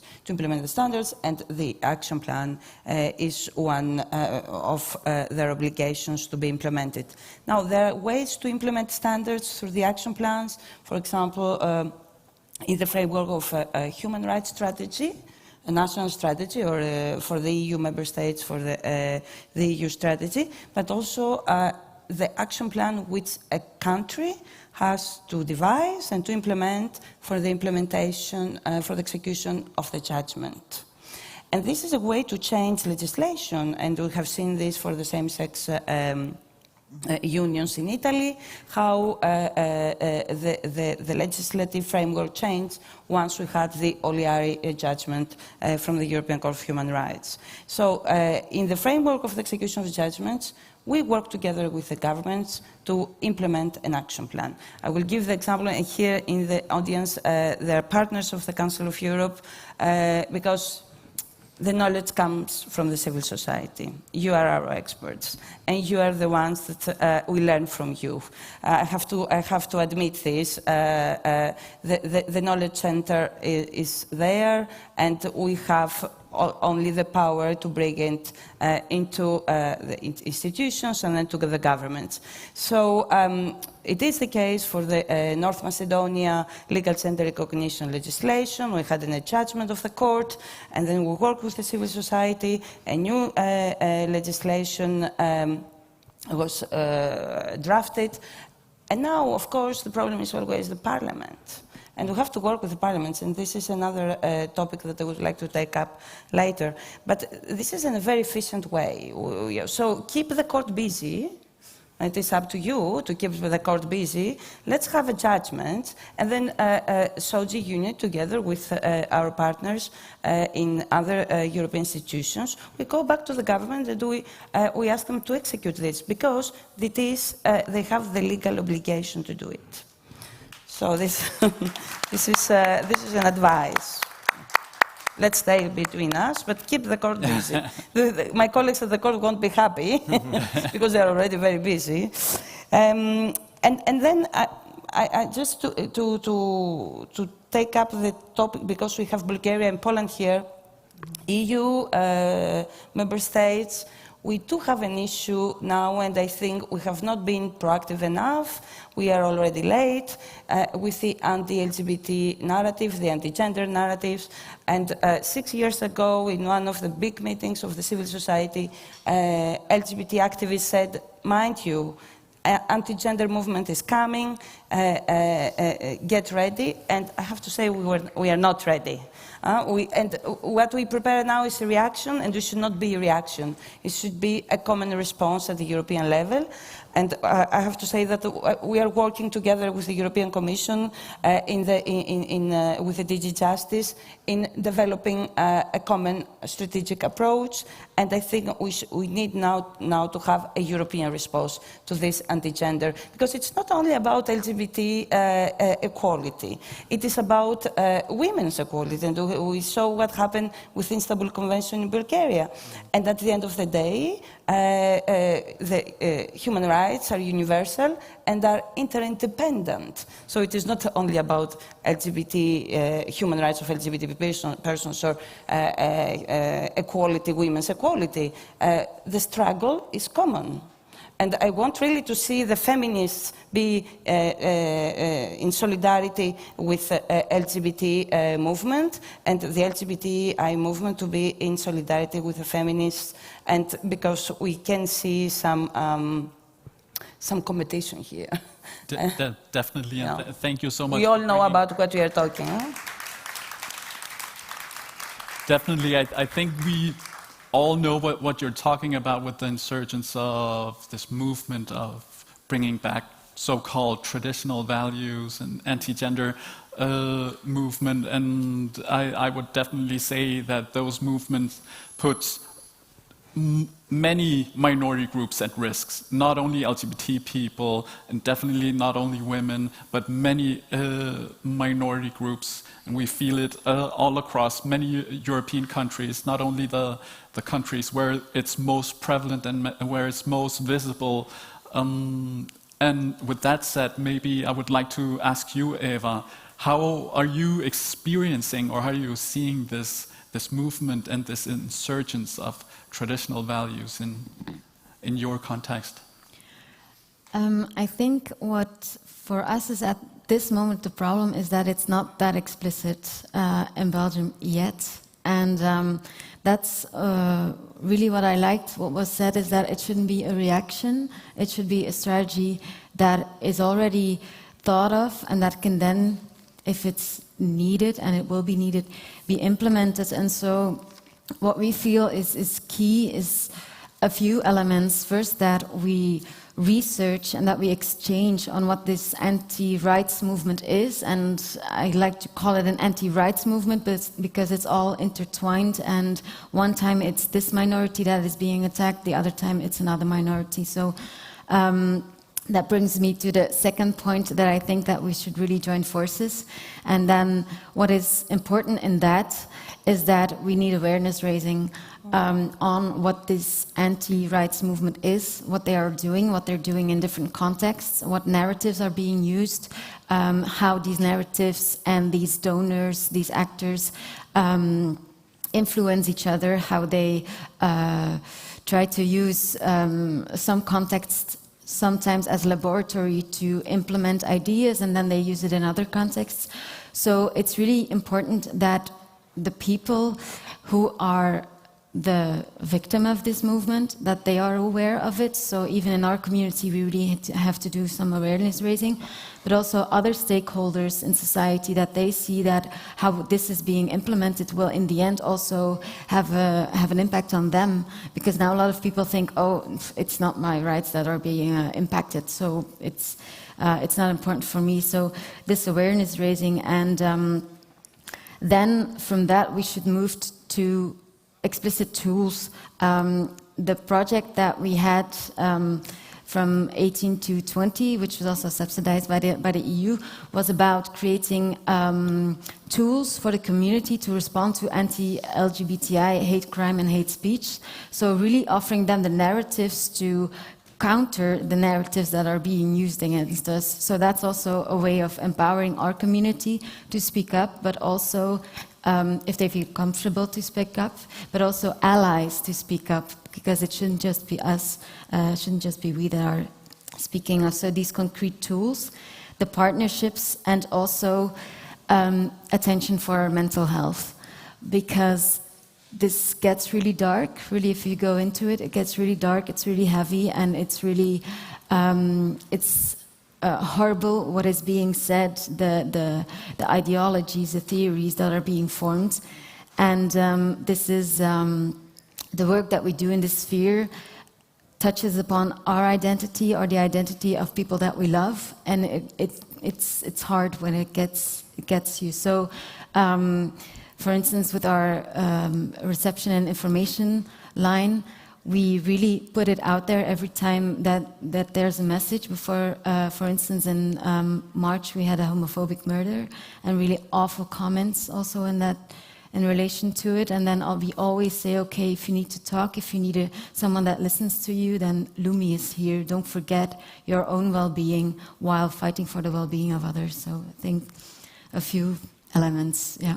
Thank you, Eva. And we'll get back to the topic of this insurgence of the movement. But since we have such important organizations on stage, I would also give some time and some space for Czech Pride, or Prague Pride, sorry, and Destvia to highlight some of the projects that you have been working on for the last couple of years. And maybe you, Czeslaw, could start with elaborating.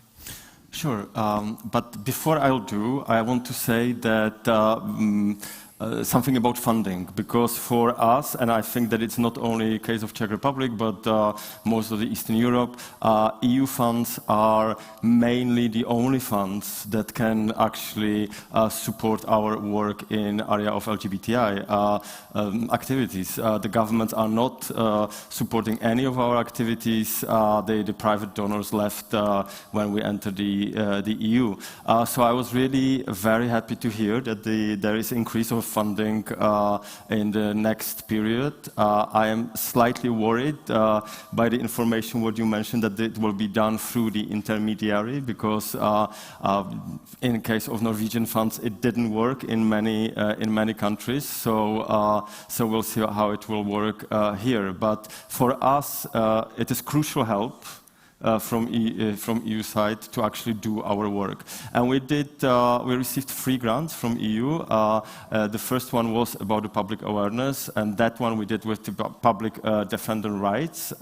We started by actually conducting the survey with the ombudsperson on discrimination and victimization of LGBTI people in the Czech Republic, and we brought the clear numbers that the opposition couldn't deny, that the majority of the population thinks that we are not discriminated, but in fact, in reality, 3/4 of LGBTI people in the Czech Republic in their life were harassed or discriminated. The problem is that 91% of those cases are not reported because we do not trust the law enforcement that they would solve it, or we ourselves don't believe that those cases are harassment cases. So based on those numbers, we started to work with on education sphere and in the workplace sphere with the other projects, as well as with the other organization, empowering the groups across the country. So people can actually start reporting cases of harassment to the law enforcement and not being afraid. You mentioned our activities in parents. That was one of the activities that was supported by the EU funds. We did the public awareness campaign, and we used the voice of parents, telling what they wish their children would do or would have a chance to do in our country. For example, chance to get married and so on. And now it's a spin-off of this project. We have actually a counseling group for parents. Kind of a PFLAG in the Czech environment. To actually mobilize parents of LGBTI people is not easy. We are kind of how would I call us, kind of grumpy and very restrained people. We don't like to share. So, get together parents, starting sharing, took us some time, but now it's happening. We have a counseling groups for parents, and this is very important because in our narrative, it is very important to show that it's not only about LGBTI people, but it's also about our parents, about our friends, about the broader society. And one comment about what you asked before, we did one focus group with so-called movable middle in the Czech Republic. People who are from small villages, weren't haters, but weren't lovers of LGBTI people. And we started to ask them questions around marriage equality. And there are two outcomes that I was kind of struck of. First, that they do support marriage equality, but they think that they are in minority, and the majority actually is against marriage equality, which in fact it's opposite, but the majority is silent. And the second thing is that they say, yeah, we support marriage equality, we understand that it's important for you, but this is your fight, and we are not going to help you. We are going to sign a petition, but that's it. You have to win it by yourself. So to find these ways how to actually involve broader society in our fights, I think this is the questions that we should ask also in this anti-gender fight that we are in. Thank you. Vineta, could you please tell us a little bit about some of the projects that you've been doing for the last couple of years? Yes, sure. We've been working I have a list here, 5 projects since 2017. Most of our projects are working with our partner organizations from Bulgaria, Glas and Действие Foundations. Some of the projects, Love Moves project I would mention, Rainbow Shield project, which I mentioned with the baby case Sarah, with the case of baby Sarah. We do focus there on studying more about what are the inequalities of our legislation, to provide a report in order to be able to use the report as an advocacy tool, but also to use it as a way to educate the community and to give power to the community to come to us and to report cases. And also we provide the legal consultations and the strategic litigation through these both projects. I would like to mention some other projects as well, which are really important for our movement. I would first talk about the Bring It On project, which enables us as a movement, as organizations, as community, to sit together on several occasions, several spaces, and to be able to identify and to agree on what are the most important issues for all of us as a community, as activists, as organizations, and to develop a plan, a strategy that we could use in the next years to come. This really gives us a space to have important conversation and to be sure that nobody is left behind, and there is space for everyone from the community to share their needs, and for us as activists, as organizations, to help to see how we could support the needs and the struggles and the issues, and to strategize what to do first and where to put more efforts and resources. And I would like to mention one more project, Equality Lead project, which we deem to be really successful for us as a movement and community, but also for other active movements and communities. We work there together with partner organizations coming from the Roma community and from the deaf community. And we've been able to, these 3 communities will be able to learn a lot from each other, to see that the prejudices, stereotypes that are in the society are in us too. And also to see that we share something commonless in a country where democracy usually will be more on a paper not in the action, we saw that we could really support each other by having the conversations, by sharing stories, but also by supporting each other initiatives and events. And we will see people from LGBTI community going and supporting the Roma community and vice versa. And we believe that this informal coalition that we built within the project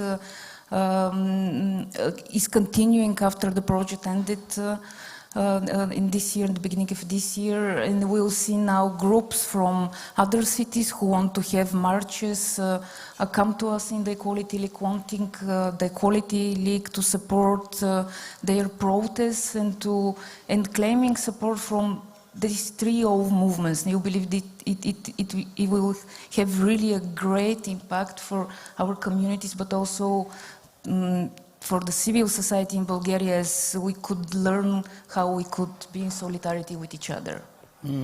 Thank you, Benita.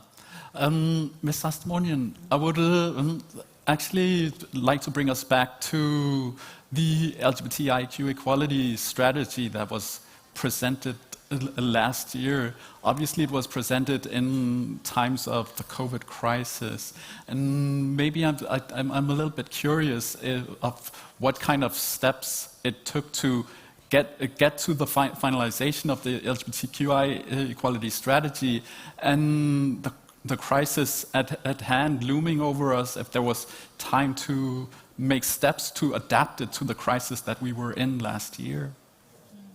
No, thank you indeed. We had, so earlier what we had already was a list of actions for the LGBTIQ, so it was a very pragmatic approach.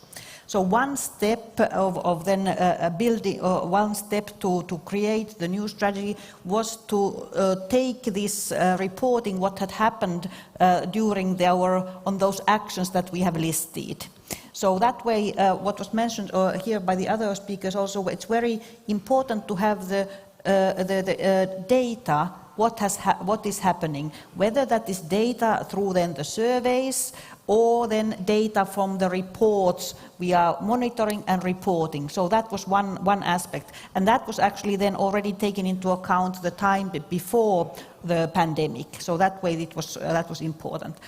Second point, mentioning or going further to the survey type of the issues, we wanted to build it on what we know, and then two types. One is we carried out Eurobarometer, so that is a survey on the general public in order to get their views, perceptions. And then we are very grateful for the Fundamental Rights Agency that has made then victim-based surveys on the feelings of the LGBTIQ community, on the discrimination, on the being victim of the hate speech also. So this was the second type of the source. And that way, what we have tried to carry both the members of the community and the general public, because we think that on both of these, let's say, lines, we need to go forward. And then doing the strategy, we still aim to keep it participatory, so we did have consultations, talking with the various organizations and organizing also then common events to get the feedback. So it was this type of participation, and that was partly before the pandemic, but then on the online distance events during the pandemic. And then last point, what I mentioned also is it was important to have also then the political support and requests, specifically from the European Parliament that was supporting and requesting to have a European level strategy, and also from many member states. So I cannot say that it comes from the the council. We have the council of ministers in our area. There we have some member states who weren't supportive, but we had letters from several member states, so there was also general political support. So in this way, we tried to build the strategy on the various sources, various support that was there. And it is now then on the level of the college, meaning that it is a commission as such who has adopted it. And that way we find that currently in the commission we have a very strong political support. You have had, there was the Commissioner for Equality, Helena Dalli, who was participated here day before yesterday, giving reassuring on that political support, and then also on the level of the Commission President Ursula von der Leyen, who has also committed to make the union equality on the basis of all, where there would be no discrimination on the basis of any grounds.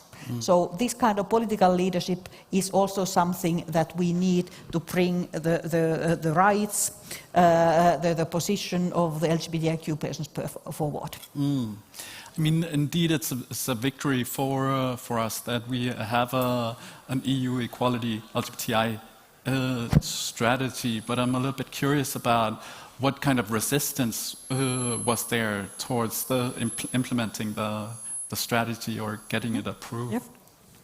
The resistance comes from when we think about the actions that we have there in the strategies, that we should take then concrete actions.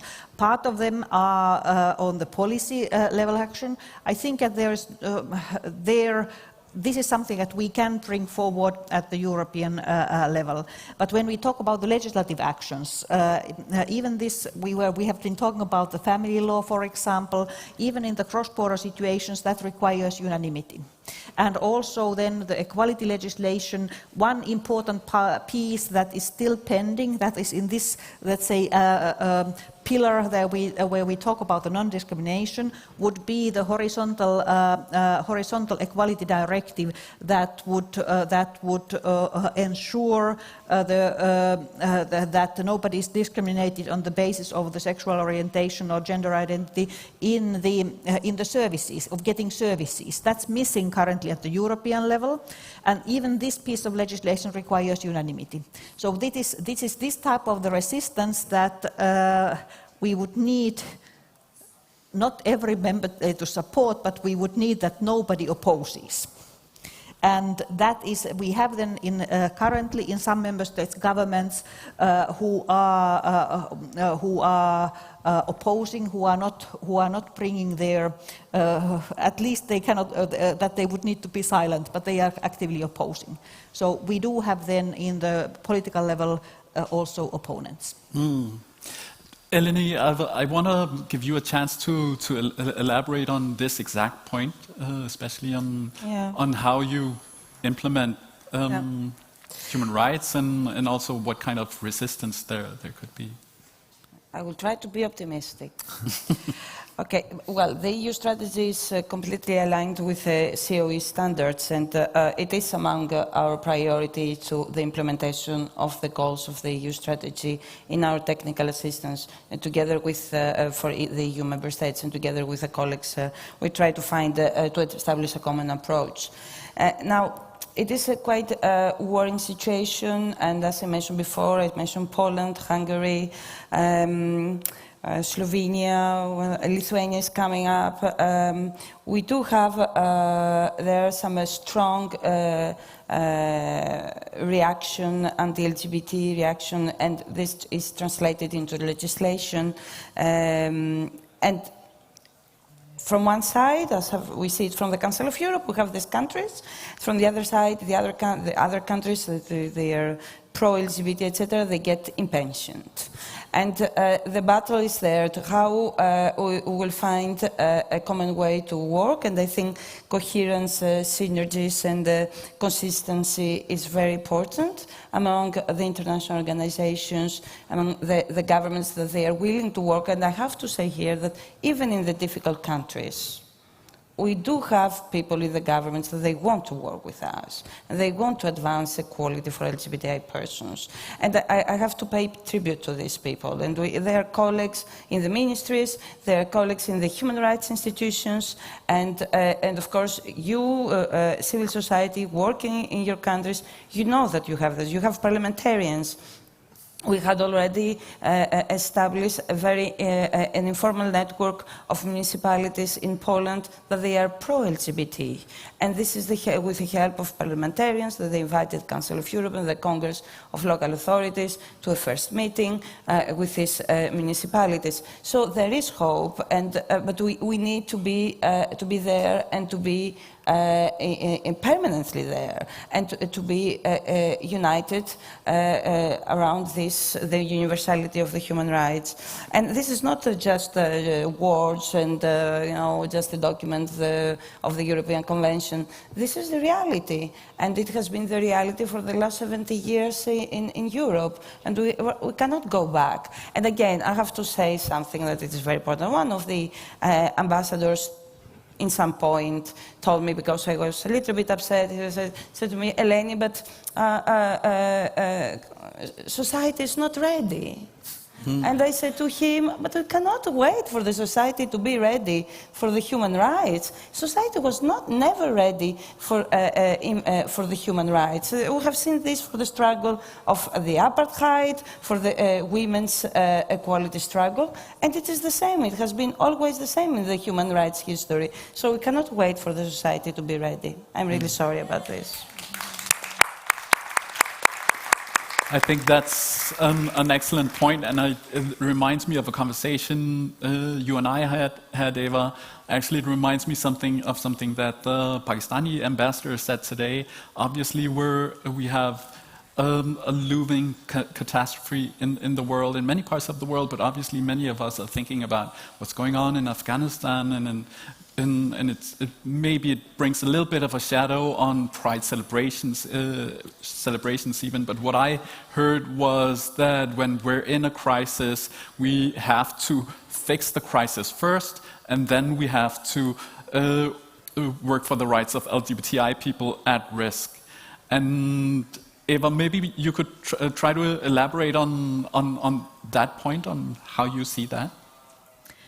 Yeah, I think it was in the context of the impact that COVID had on our organization and on our movement in Flanders. And yeah, of course, I said there that we as an organization also had to go from, we had to deal with the crisis. So while we always want to work on a structural level, this time we kind of had to move a little bit of that and go into service provision for our community and for our member organizations, and also, again, take care of the well-being, so the mental toll that it had on our movement, on our organizations. We really saw a kind of volunteer burnout, people that are already doing the work in our community besides their day-to-day job. So that was something that we had to take care of. And we are always fighting for for people to see the sense of urgency of sexual and gender diversity and rights in that sphere,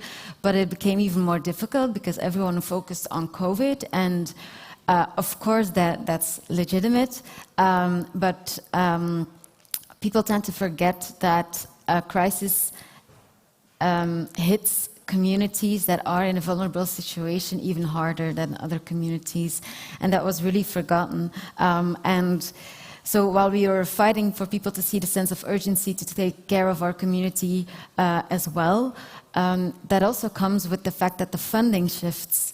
When times are easier, there is time and there is money to give to our community, but when the focus shifts, it even becomes harder to get the funding to tap into the needs of our community that has extra needs of other people sometimes, of people that are not in the community. So we had to do that, of course, but we really want to also spread the message that in times of crisis, again, that our community is hit harder, but also that our community has sometimes been in a permanent state of crisis, or that some times were even harder than others. I'm thinking about the fact in Belgium it will be 40 years of work on HIV and AIDS. So we learned a lot from that time. And we saw that we can be creative, that we can be resilient, that we can find each other to work together. And it's a pity that people then not turn to us and ask, what have you learned? How can you have the expertise, how can we now work together to tap into the extra needs that are there? So that, but thirdly also that, and then that again comes to the fact that we often work on a structural level. If you don't have the laws that are necessary, if you don't have the funding in place that is necessary, if you don't have the expertise, the legal protections already, and you have to start thinking about it in times of crisis, then you won't make it. You need them before the crisis hits you. And it's the same with privacy laws. In Belgium, it was really, everyone is thinking about how big is the impact on my privacy if they will oblige me to get the vaccine, or if they will be able to track me everywhere. And that's something that we need in place for COVID, but we also see it with now cameras on beaches to screen for people that are cruising, for instance. And it's like we need the laws to be there, and so we can use them in the times of crisis. So that's, I think, are three things that are really important. Thank you, Eva. We have limited time left for our session today, and with the time left, I would very much like to open for questions from all of you who are following from home. And I was told that they would be visible via Slido on the screens as well. So let's look at what sort of questions that are coming in.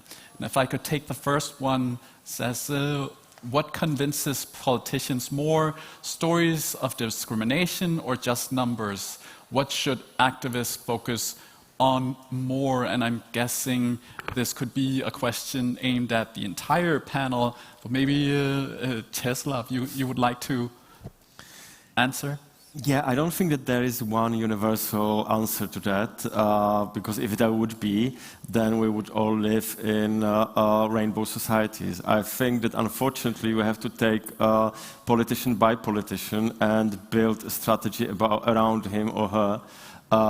And sometimes nothing convinces them, and we have to acknowledge that as well. And sometimes you just drop those politicians that are unconvincible and work on those who might hear you. And often those are personal stories. What we do, we try to find LGBTI people who actually approach politicians directly with their stories. Of course, we are giving them numbers, we are giving them testimonies of the experts, of psychologists, and so on and so forth. And sometimes are convinced by those arguments, sometimes are convinced by personal stories, and some, as I said, are unconvincible. Maybe I would like to ask both Eleni and Sala as well. Obviously, you are politicians, and you've mentioned the importance of the dialogue with civil society. What, in your opinion, reaches you best? What works best? What kind of tools can we as activists best use?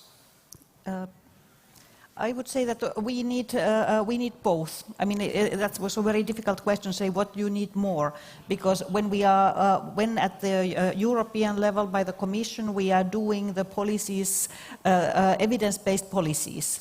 So that means that we need also numbers. We need the assessments to know what is the situation. And naturally, the challenge is that the situation can be so different in many of the member states. But then the pure facts are not sufficient when we talk about the issues like the promotion of the LGBTQ equality that is close to or where the politicians are also mirroring their own values. So for that one to influence that, we need also then the narratives, the stories, the give the face to the situation, to give the face to the numbers. So we continue to need both of those. Eleni, I don't know if you have anything to add to that. Well, I have in mind some of the civil society representatives who have been working for changing the legislation, and I think the best combination is the one which is quite aggressive, but diplomatic when it has to be diplomatic. Please explain to us what is aggressive. What could that be? Well, getting a little bit upset when things do not move, and then going to ministers, and also coming to us and putting pressure, because we are an administration also. We need also to receive from you the alerts. Without you, many things will have not moved forward. We have to, to be really honest with this. And then, of course, diplomacy is very important. Because I can understand also people in the ministries, they also receive pressures from the politicians, and in order to advance a bill or a new policy, they need to have a balanced approach. And of course, the expertise is very important, and the expertise comes from you. And we're trying, the international organizations, to develop our expertise, but we rely on the civil society and on the academia, of course. But very important, the people that they are concerned. Very important. The living experience, very important. And maybe to both of you, Sala and Eleni, how do we as a community best reach you? Is it via official channels, or can we just hit you up on your social platforms as well? Okay. We are that way also very open, and actually we try to organize that type of governance systems that we are reaching you. So that's also one part. So we have the quite much of dialogue, structured dialogue on the various meetings. So this is something that we are actually then, in order for that purpose, as said, that to get that expertise, we are also then reaching. It is through secondly, it is through the organizations that represent. There are European level organizations that we are working closely, but that is then not always sufficient, because, as I said, the national situation varies. So it's good that we are also trying to get the national directly information from national level, and this is something that we try to also then improve, these national ones. I was listening what you said, Václav, that okay, if we do it through the intermediaries, this means this funding, and unfortunately, when the amounts of the possible grants are increasing, we will need to find solutions how we are spending it, both correctly under the rules and somehow fairly, and that is something where we need, because what we try to aim, reach people from this national level, and we want also then feedback afterwards in how does it come. So we trust that then we get it from there, because the third point, how you reach us, is through the projects.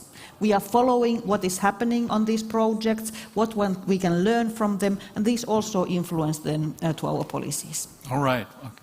With the time left, I would like to take one final question before we have the closing remarks. And let's see what we have here. Okay. Maybe the top one, I know it's a little bit of a big one, but it's been upvoted. And I think especially it's very important. So how can we help the LGBTIQI community in countries like Hungary, Poland, Georgia, and also outside of Europe, in countries like Brazil, etc.? Mm-hmm. And maybe, Veneta, I'd like for you to start. Yeah, I'll consider Bulgaria as well as part of this list. Unfortunately, during the court hearing, Luxembourg, our government said that our past government said that they are in favor of traditional families, which means a woman and a man and kids. So I'll consider Bulgaria hopefully not, but probably in the same situation as what's going on in Hungary and Poland. And in this regard, I will somehow agree that we do need some sustainable funding in order to continue to fund what we are doing already now, that we see as a good practice is working and is bringing cases and bringing change. I would think that much more focus is needed, especially for the Central and Eastern Europe country, as if we can't be equal in one of the member states, we are not equal, we don't have equality in Europe.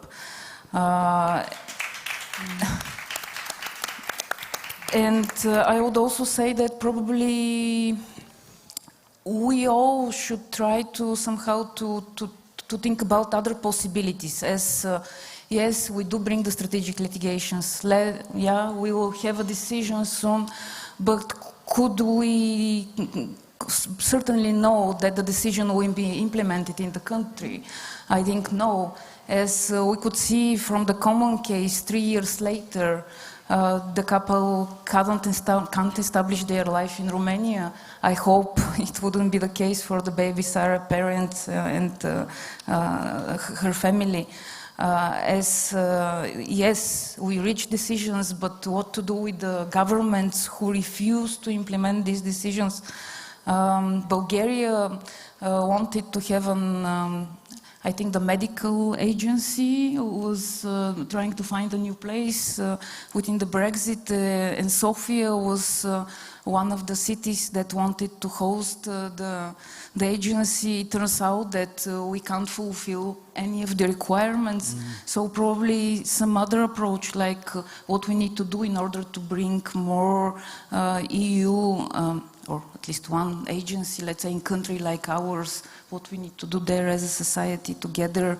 And probably last but not least, I would think that, or for me, I think it's really important to try to rephrase somehow the narrative about equal rights, like we have a right to love whoever we want, or to marry, or we have a right to have our legal parents, both of them, or 3 of them, whatever the situation. Probably we need to focus more about that we do have a duty to act on the equality now. We as the communities, we as the civil organizations, and we as institutions and people in power. As my kid is 11 now, she still don't have her other parent in the birth certificate. Most probably she'll never have it. And and here I share this with some of you, and years ago I remember her. Thank you for sharing that, Vanessa. Yes.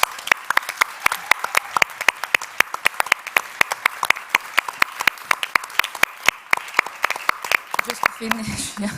Years ago, I remember her stating to me and to her other mom, and saying, okay, you're my legal mom and you're the illegal. I hope that we won't see stories like this. Thank you, Vanessa. I think many of us can relate to what you just told us. With the time left, we only have time for one closing remark. And maybe I would give the time for the rest of the panel just to give one final closing remark, Czeslaw, regarding the question as well. I don't know if you want to add the Czech Republic to the list as well as a closing remark. I don't want to. I think it's there, but I don't want to that it's there. But I think there was one question that you sent us. What do we hope for LGBTI inclusion in Europe? And I think the hope is in us. It was said here several times. The civil society on the national level is the only hope that we have. We have to build it, we have to make it stronger, we have to use EU funding wisely, But this is our only hope, because only on the national level we can actually win the progress. EU can help us, Council of Europe can help us with the money, with the knowledge, but it's the fight that we have to fight. So my kind of optimistic ending, which is very hard for me usually to do, is that hope is in us, and I see this hope all over us. So. Thank you, Czeslaw. Eva, final remark as hopes for LGBTI inclusion on a European level. Hopes would be that the General Anti-Discrimination Directive will get there, and that the strategy will not be, as they say in Belgium, a dead letter, that it will get implemented. And as was already said, civil society is so important for that. So that's, linked to funding. People always say that we always ask for money, but it is linked to funding. And in that sense, I was really happy to hear that there will be new funding again. I do want to add that for some organizations, it's still not evident to reach that funding because there are conditions, and some organizations maybe do not have the structures to do the monitoring process that is there, or maybe if there's co-financing to have some own financing to put in there. And sometimes there are checks afterwards, and it's just not every organization has the capacity to reach it. So I also wanted to give that as there are always some challenges left, but I'm happy to hear that there's still funding, and for some it is the only funding that they can reach. So that's something I wanted to add. And also, we all have our different context, and in Flanders we have a context that is specific to us, and in every other country. But I would really like to call for the solidarity, because the Council of Europe, the EU, it's a bond of different countries, and everyone has their own experiences, but we can continue to learn from each other and to support each other by going to a Pride, by asking our embassies to attend a court case, by asking our communities to help to give donations to the community and other countries. So that solidarity I would really like to strengthen. Thank you. Excellent point, Eva. Eleni. Well, I don't have much to say. Just the silence and the invisibility are the biggest enemy of the human rights. And as far as we are talking, as far as we are making noise, I think we will be there.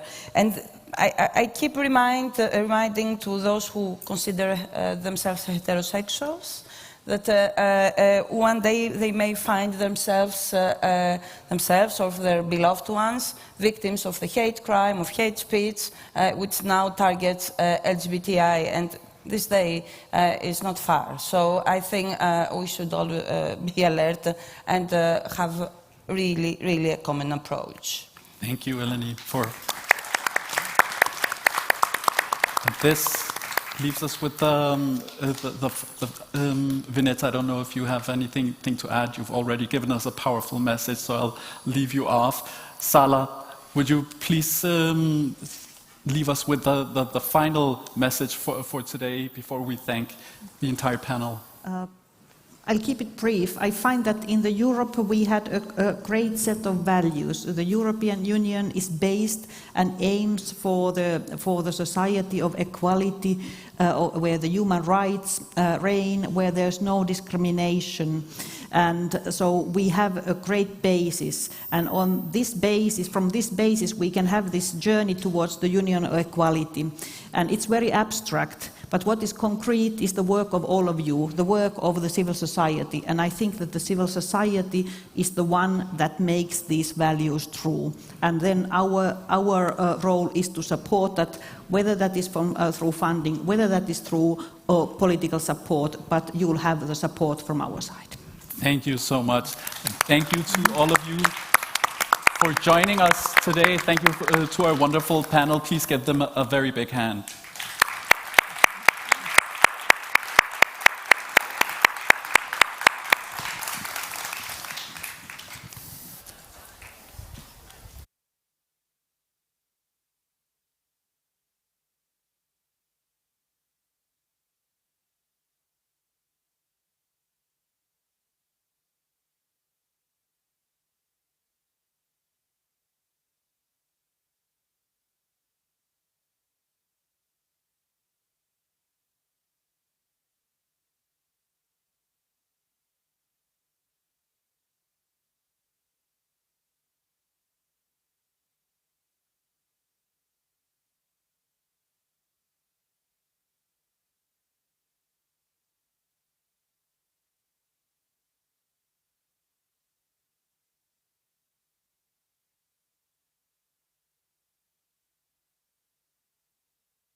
think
something new under the sun. You can't take back them things you already done. No. You blame things that you do on somebody else. No. but they all see is you need help. Oh, but still you try so hard to cover up your games. You try so hard, hoping that one day something gon' change. You waste all of your time covering up your tracks. Spend all your days running away. You gotta watch your back, and that's the facts. You spend so much of your life scheming and trying to get over. Got you wondering why you come around. All you get is cold shoulder. Yeah, you try so hard to cover up your games. You try so hard, hoping that one day something gon' change. You try so hard. Yeah. You try so hard. You try so hard. Yeah. You try so hard. Give me, Can't run away.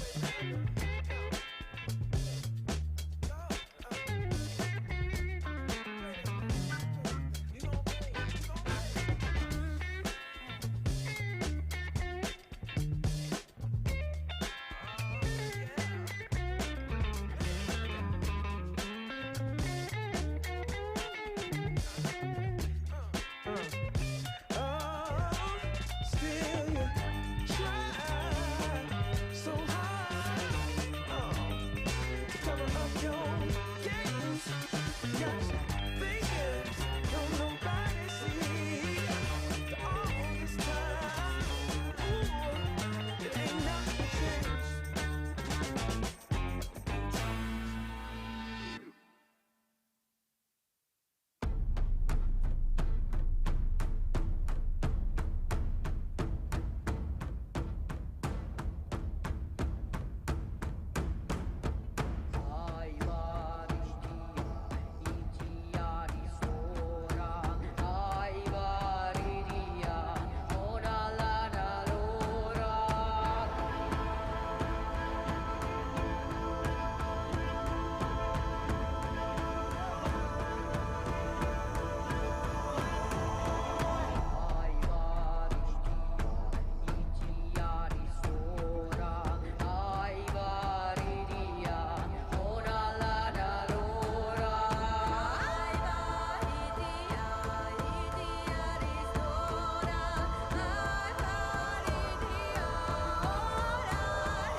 Oh yeah, let's just.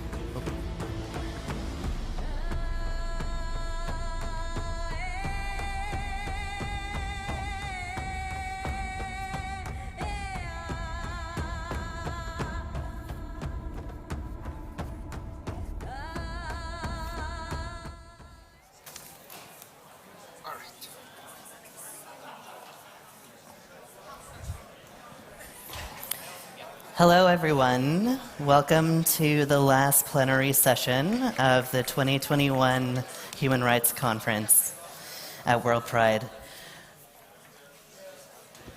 The final panel will be a way forward for the LGBTI plus community. And firstly, I'd like to introduce our moderator, Suzanne Branner Jespersen, the Executive Director of LGBT plus Denmark.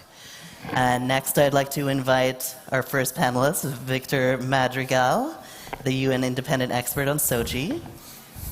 Online, we have Flavia Poivison, Commissioner of the Inter-American Commission on Human Rights and ICHR independent expert. Next, we have Michael O'Flaherty, the Executive Director of EU Fundamental Rights Agency. And lastly, back again on the stage is Sala Sasta Moyen, the EU Director General for Justice and Consumer Secretary General.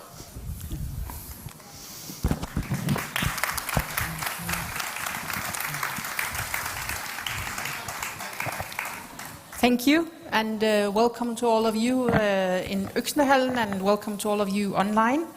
It's a great pleasure for me to have been invited to moderate the closing plenary with the title A Way Forward for the LGBTI plus community. And in this panel we will look ahead at with our distinguished speakers, also online, in each of your position to talk a little bit about what is the status right now, and how can we make a change for a community that is under pressure. And the panel will go like this, that each of you have been asked to say a little bit, a statement on the status of your work and the struggles, the current struggles you see. And after that I will have a lot of questions. And you will also be invited to ask questions, both here in physically and also online, as far as I've been told. So I would like to give the word first to you, Victor. So good to have you back in Denmark. I've missed you. So from your vantage point, what is the current status of your work, and are we still on the right path? And what specifically are you targeting, looking right now on in your mandate? Thank you very much, Suzanne. And, good afternoon to those that are here, and good morning, good evening to those that are joining online. It's such a pleasure to be here, and I see so many friendly and allied faces in the room today, and also online. My dear friend Flavia Pioesang is joining us, and she will undoubtedly be sharing with us so much complementary information. I am placing where my mandate is right now in the context of WorldPride. What doesn't mean that I was here. And of course, my participation in a series of plenaries and panels where I have had wonderful opportunity to learn. But I've also made a point and been very privileged to have 7 meetings in which I've actually been able to meet with activists from all of the regions in the world, in equal measure physically and online, discovering the opportunities that digital technology has taught us, that we have now available to us, but also their limitations in terms of security and, in a way, also human touch as such. That means that I have met activists from 43 countries during the last 2 or 3 days. And I have received information concerning those 43 countries and all regions of the world. And 2 observations. I was delighted that the crowd in this WorldPride and all of the people that I met are belonging to the voices of the youth. And I'm sure that the work of my dear colleague Jayatma and the alliance that we have forged in relation to the Young Queer Network is part of that voice. This allowed that some unexpected conversations rose for me, and they are going to become part of the mandate. We discovered a lot of information in relation to diaspora living in Europe and the challenges that LGBT diaspora actually face when living in Europe. I was delighted to have contact with the deaf community and actually begin to understand how some points of contact can be made. And last, of course, but not least, also a strong point of interest in relation to intersex issues. That's the people who were in. But as you know, I'm always asking myself, who was left out? And so I'm going to share with you my very preliminary observations as to how the mandate reads today, my being here. And of course, the first line of people who are not here are our siblings from Afghanistan, and our siblings from Haiti, and Russia, and Nicaragua, and Ghana. Countries where the situation is of such systemic absolute failure in very many aspects in relation to the furtherance of our rights, that even in the best of circumstances, they would not have been here probably in any way. We also are missing those that couldn't make it because of COVID-19 response and recovery. And we are facing the challenge of the realization that we are living in a world that faces real risk of functioning in a two-speed reality. And I think that it is very important that we actually maintain the awareness of the new boundaries that have been created around the world because of this pandemic and its continued operation in what appears to be probably the next 2 years in humanity. The poor are also not here. The poor and the most disadvantaged who have no access to internet, those that actually live in rural areas, those that actually do not even speak the colonial language, but actually express themselves in languages that in many cases comprise 80% of the populations of countries like Mozambique, for example. They're not here, and it's important that we realize that those issues represent a duty for those who are here, for all of us, to consider how to extend the structures of inclusion. And finally, we don't have here with us the young who will never become old.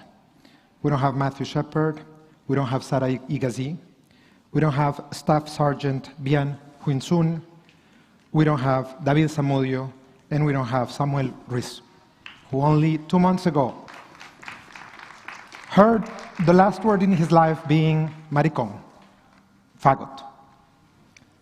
They're not here with us. They will not become of age. How do we ensure a world where not only nobody gets left behind, but we actually ensure that all of us that are left out will be brought in? Finally, WorldPride has given me an insight into what the movement is reflected in this conference. And I'm so appreciative of the efforts of the organizers to carry out an event that has been as inclusive as is humanly conceivable under the current circumstances. I'm so appreciative of the efforts to bring people from everywhere around the world, to ensure that visas would be granted, to ensure that scholarships would be granted to hundreds of people, to opening Danish embassies as safe spaces, and to ensure that we are all being able to have this discussion today in Copenhagen and online, and we will transmit it to others. Finally, I also place the nature of this movement, which is strong and prevalent and will continue, in the context of our continued duty to be in dialogue with states. Those that are openly hostile and discriminate and persecute LGBT persons need to be taken to account. And we need to recognize progressive individuals within regressive institutions and progressive institutions within regressive environments. And those that are supportive of the cause of human rights of LGBT persons, they need to also be part of a conversation when their policies in other aspects of public policy, including refugee and asylum issues, become a conflict with issues that are so dear to all of us. So as of today, sitting here in the old meatpacking district in Copenhagen, that is what this conference has brought to me. And I am infinitely grateful to the organizers of the Human Rights Conference of WorldPride, and of course to all of you for having given me this learning. Thank you so much. Thank you very much.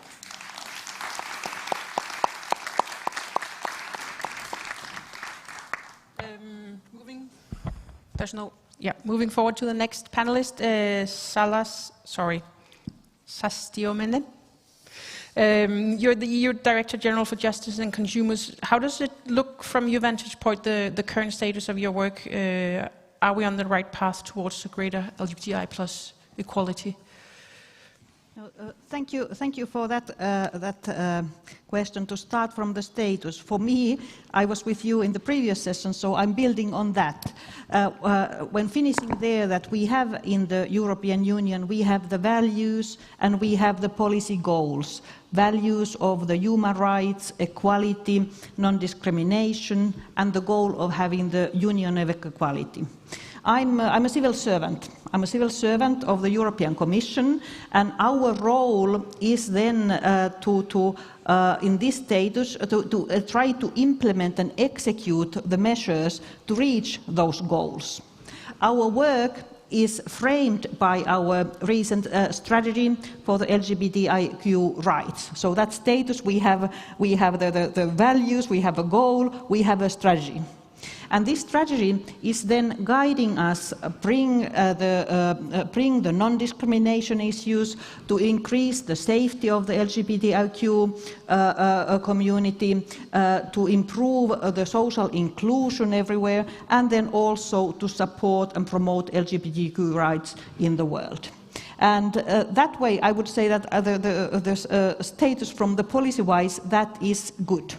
But it is naturally also challenging, because making this strategy concrete, taking it action, it requires a lot of effort. It requires this work together by the European Commission, all the European institutions and all the member states. I'm stressing again, besides the strategy, the national action plans for the LGBTI rights, which are there, very important. When looking at the status that's on the ground, I want to also mention the positive side, the good sides. When we have done surveys, like the Eurobarometers for the general public, the general acceptance of the LGBTIQ rights has increased. So the situation is better in that sense, that in general, on the European level, the general public in most of the member states is more supportive than before. So that is something where I can also base. We have a big supportive crowd in Europe. And also the legal situation has improved. You are probably all following the rainbow map of the ILGA Europe. When we talk about the European situation, that's one picture to show that actually we are not yet there, but the situation has improved. For example, there is same-sex, same-gender union possible in 21 member states now. We have 27 member states, so this has increased in the last, or even in the last years. So the situation has improved. So I'm happy that the society, I find, is also more ready, at least in Europe, to go forward. So even if it's now challenged to take all the measures, with the help then of all actors doing that together, I believe it's possible. Thank you very much. Michael O'Flaherty, you are the Executive Director of the Fundamental Rights Agency and work with these issues on a daily basis. How does it look from your point of view? Yeah. We work on human rights, as you say, on the situation of human rights for people inside the EU. And I would have to say, generally, we live in the worst of times. Right across the world, the pushback against human rights is on a scale that I've never seen before in my career, and we have to acknowledge that. We're in a very challenging moment. If you drill that down to the LGBT context, LGBTI context, again, I've been listening all week. I've been here since Monday night. I've been listening to as many people as I could, and I identify, and I'll be very quick, 6 features of the human rights pressure that's being faced in this context. The first is, of course, that we still have such a long way to go with law. We still have not had the necessary and adequate law reform to allow people to live their lives in dignity. Second, we have pushbacks against previous achievements. Things that were achieved are now being resisted and are being questioned in a way that I would have never have thought possible. We even have this extraordinary feature of constitutional locks being placed so that the pushback will be long-lasting. Third, we of course have the widespread human rights abuses and violations. Again, many of you were in the last session. I listed them there. I don't want to repeat myself, but it's really quite extraordinary. The diversity of abuses of human rights, be they socioeconomic, people refuse food parcels because they were trans, be they the rights of the child. I could go on, but I think it's really important to flag I know it's an awful word, but the intersectionality dimension of human rights abuse. You experience the human rights abuse differently depending on your gender, depending on your age, depending on whether you're on the edge of society already because you're Roma or you're a migrant, and so on. But again, it needs never to be forgotten in these conversations. Fourth, or is it third? I've lost track already. I've been struck by how often I've been told to pay attention to the anti-gender movement. It's a real feature, it's a real takeaway from me from this World Pride. The extent to which we're up against a sophisticated, well-resourced movement that's seeking to unravel so many basic human rights. Yeah. Very closely related to the anti-gender movement, of course, is the more widespread phenomenon of populism, which again is directly relevant to us and the situation we find ourselves in. And then sixth and finally, I'd flag in terms of the challenges we face today, the pervasive homo and transphobia in our societies. Just as with other forms, other phenomena such as racism, we inadequately address the extent to which we have these as problems in our societies that need to be tackled. So it's not just about law reform, it's also about working in society to wake people up to the discriminatory attitudes that lurk deep within, I would say, all of us in different manifestations. But I don't want to finish with the despairing word. I also want to join with my fellow panelists on the issue of hope. Things are rough and tough. They haven't been worse in a long time, but there's a firm basis of hope on which we can build for the future. We should not go away despondent. A few examples here. The first is that we've achieved so much. Don't belittle that. Don't undervalue that. We've come so far. We've made such progress. Look at you, Victor, and your mandate. 15 years ago in the UN, people would have laugh out loud at the idea that we'd have an independent expert on sexual orientation and gender identity. And yet, just a few short years later, it came about. That's progress, a basis for hope. I'm Irish. Look at my own country. Look how it's been transformed. And look how quickly, in the end, we were able to achieve astonishing social change in Ireland. That's a basis for hope. Secondly, we have a very powerful toolbox, which we undervalue. That's the toolbox of human rights. And I want to come back to that later in the discussion. I just want to flag it now. This is a cheeky way for me to reserve a point later. But I really do believe we're not using the toolbox adequately. And if we did, we could get better results. Third, and again, it's a short list, I'm impressed by the growing community of allies.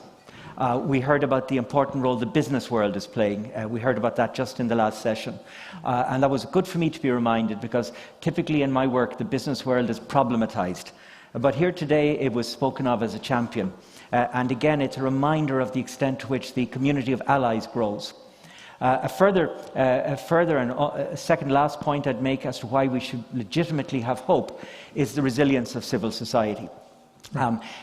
Pride is a celebration of civil society, and you know, the fact of the richness and the diversity of the people in this room and more broadly in Pride, in the parade in a few days' time, in the endless discussions that are going on or in the programme, that itself is a demonstration of why we can be hopeful. There's a lot of, I'm not supposed to use military metaphors, I get in trouble, but there's a lot of soldiers in the army, and I think that's a basis for hope. And the last thing I'd say, echoing what Sala said, is that society is decent, basically. We know that. Sala mentioned Eurobarometer. We did the world's first survey of attitudes to human rights just before COVID. We asked the people of Europe, do you believe in human rights? Which human rights? Whose human rights? Where should those human rights be? All that sort of stuff. And we found a surprisingly high level of commitment to societies based on values and human rights. And when we asked them, where do you find these human rights? More than half of the people, the thousands of people surveyed, were able to name the Universal Declaration of Human Rights. So, you know, it's not the end of the war, but it's, again, another basis for us to be hopeful. Thank you for that perspective. So now we heard from the UN and EU, and I would like now to invite Flavia with an position from the Inter-American Commission. What does it look from your point of view, and what is the specific struggles where you are working from? So good morning, good afternoon, good evening. It's a great honor and a great pleasure to join this inspiring and fascinating panel. I wish I could be there in person, sitting beside all of you. So I'd like to extend my warmest greetings to all of you. And it's so great to hear from Victor, Michael, Salah, Dunjan, and to have Suzanne as our moderator. So I'd like to react with three thoughts. The first is to clarify our mandate. I have the honor to serve as a vice president of the Inter-American Commission on Human Rights, and I have the honor to serve as LGBTI rights rapporteur. So our mandate at the Inter-American Commission is to promote and to protect human rights in the hemisphere, embracing 35 countries, being guided by the victim approach, which fosters our struggle for rights and justice is human suffering and the struggle to safeguard human dignity according to inter-American standards. And we do have a fascinating toolbox, several mechanisms like case system, precautionary measures, thematic rapporteurship, country rapporteurship, in-loco investigation, public hearing. My second thought has to do with shadows. We have many shadows in the region.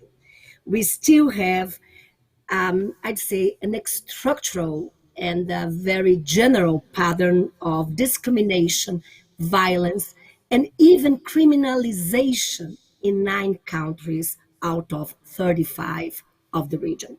So we still have those challenges, and I would say that the pandemic has even aggravated and exacerbated those challenges. We live in Latin America, the most unequal and the most violent region of the world. And this violence, this exclusion has a very, I'd say, a disproportional impact in LGBTI community.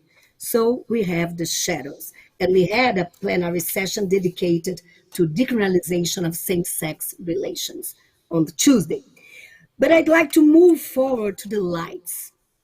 As a human rights defender, I do see that we have this process, which is a very dynamic, complex, multidimensional movement struggling for rights and justice. So we have lights and shadows, and I'd like to focus right now on the lights, just highlighting some achievements which were really extraordinary in the region this year.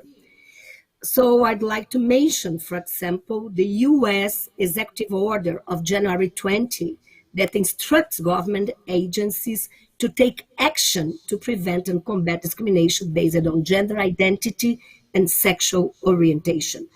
I also would like to welcome the Equality Act by the US House of Representatives in February.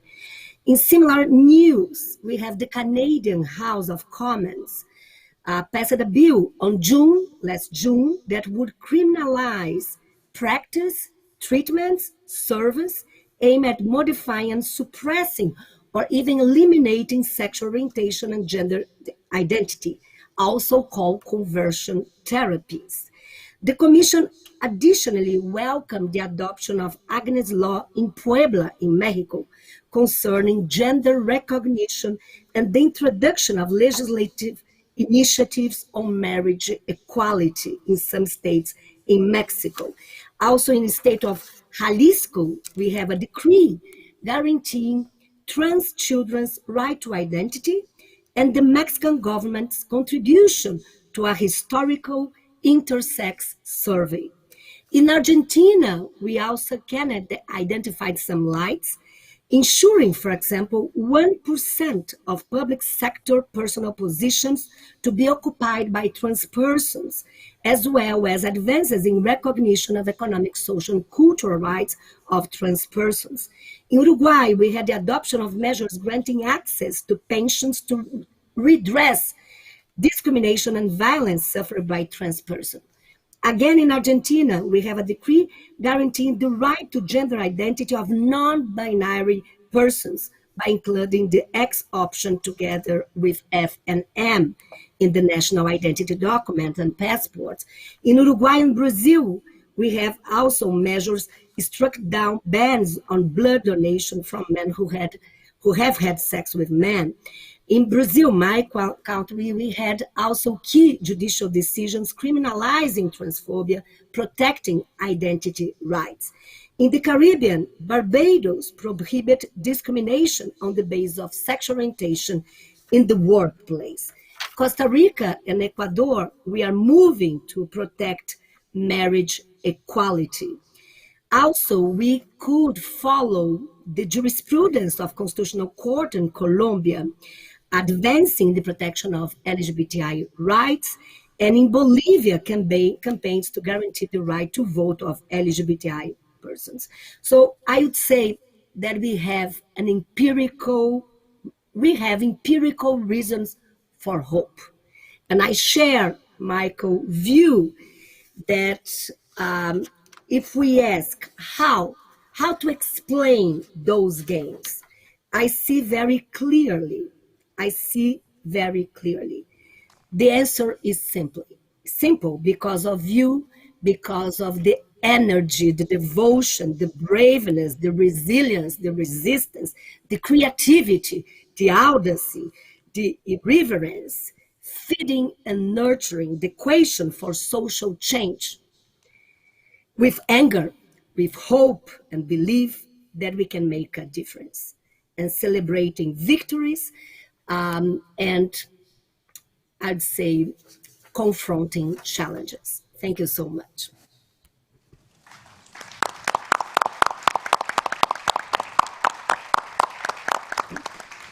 Thank you. So now we've had examples from Salah on, we have same-sex marriage in 21 out of 26 member states. We've heard a number of examples from the Inter-American region, what the state is, with good examples of where we have moved. But Victor, as an independent expert to the UN, what does your work tell you about the direction in which we're headed globally?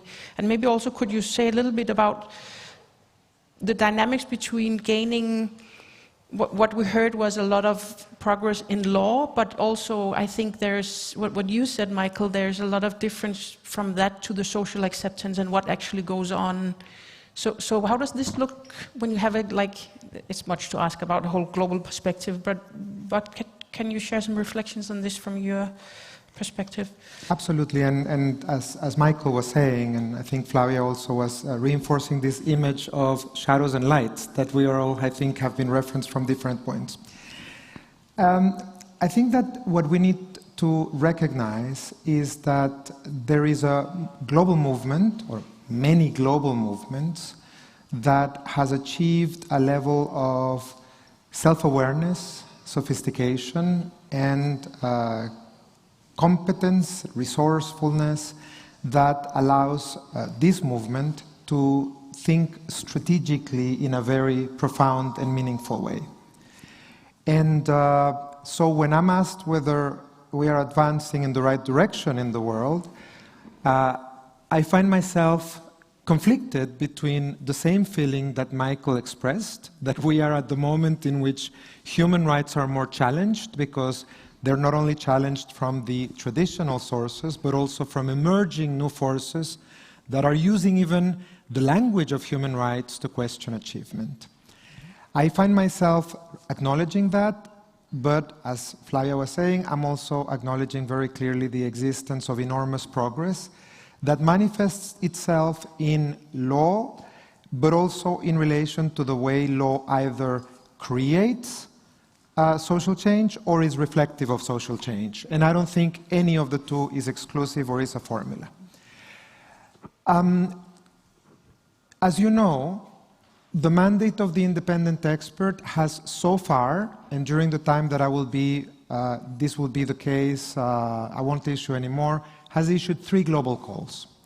And I think they are reflective of a systematic number of issues that are part of the global agenda. The first one is the issue of criminalization, amongst which the more salient are the laws that criminalize sexual orientation, and the laws that indirectly criminalize the lives of persons, such as cross-dressing, of vagrancy, and the relationships that we know. We all agree that it is a fundamental scandal that as of today, 69 countries, but I always say the figure of the country, but then I speak about the people. it means that 2,000 million people, a third of the world population, lives in criminalized environments in relation to sexual orientation. And we all agree that that's a scandal, and we actually, I think, all agree that this is an important axis for action. What this movement has achieved, which I think is fundamental, is going beyond the already powerful argument that this is wrong according to human rights, to the further argument that it actually connects to all sorts of social exclusion in accessing health, in accessing education, housing, employment, and political participation, which, as we know, are the main drivers of inclusion. I think that that's an agenda. The second agenda is, of course, the creation of a world free of conversion therapy with the powerful tools that we have created, including the evidence base that many organizations have issued over the last couple of years, and the contribution to that overview that the mandate has done in the form of a report that provides the framework of combating these practices in the framework of degrading, cruel, and inhuman treatment, and in some cases, torture. This was part of, I think, the main messages that has been driven by this conference, and one that I take strongly with me.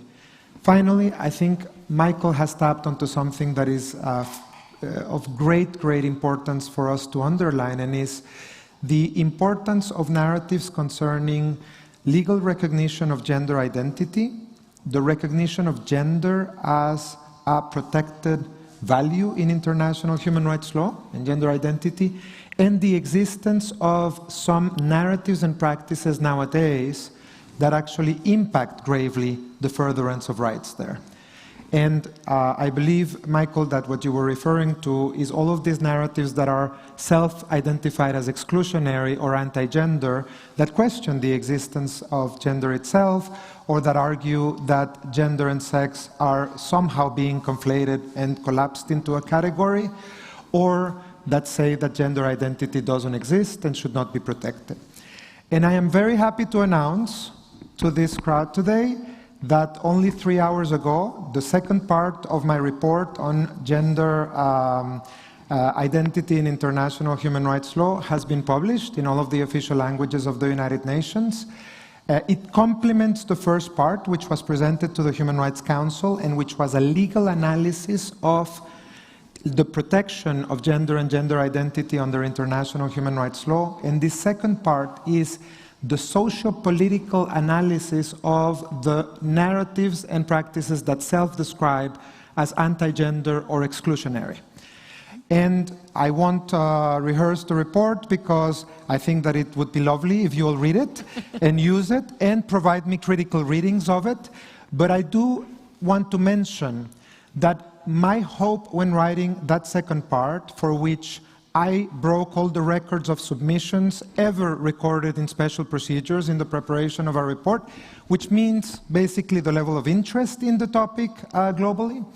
And I'm happy to just mention to you that my intent when writing that report was to provide tools so that states and civil society have consideration of these tools and arguments and narratives when facing these narratives, which threaten to become, as I said in a panel yesterday, so self-described as one of the great culture wars or culture discussion of our generation.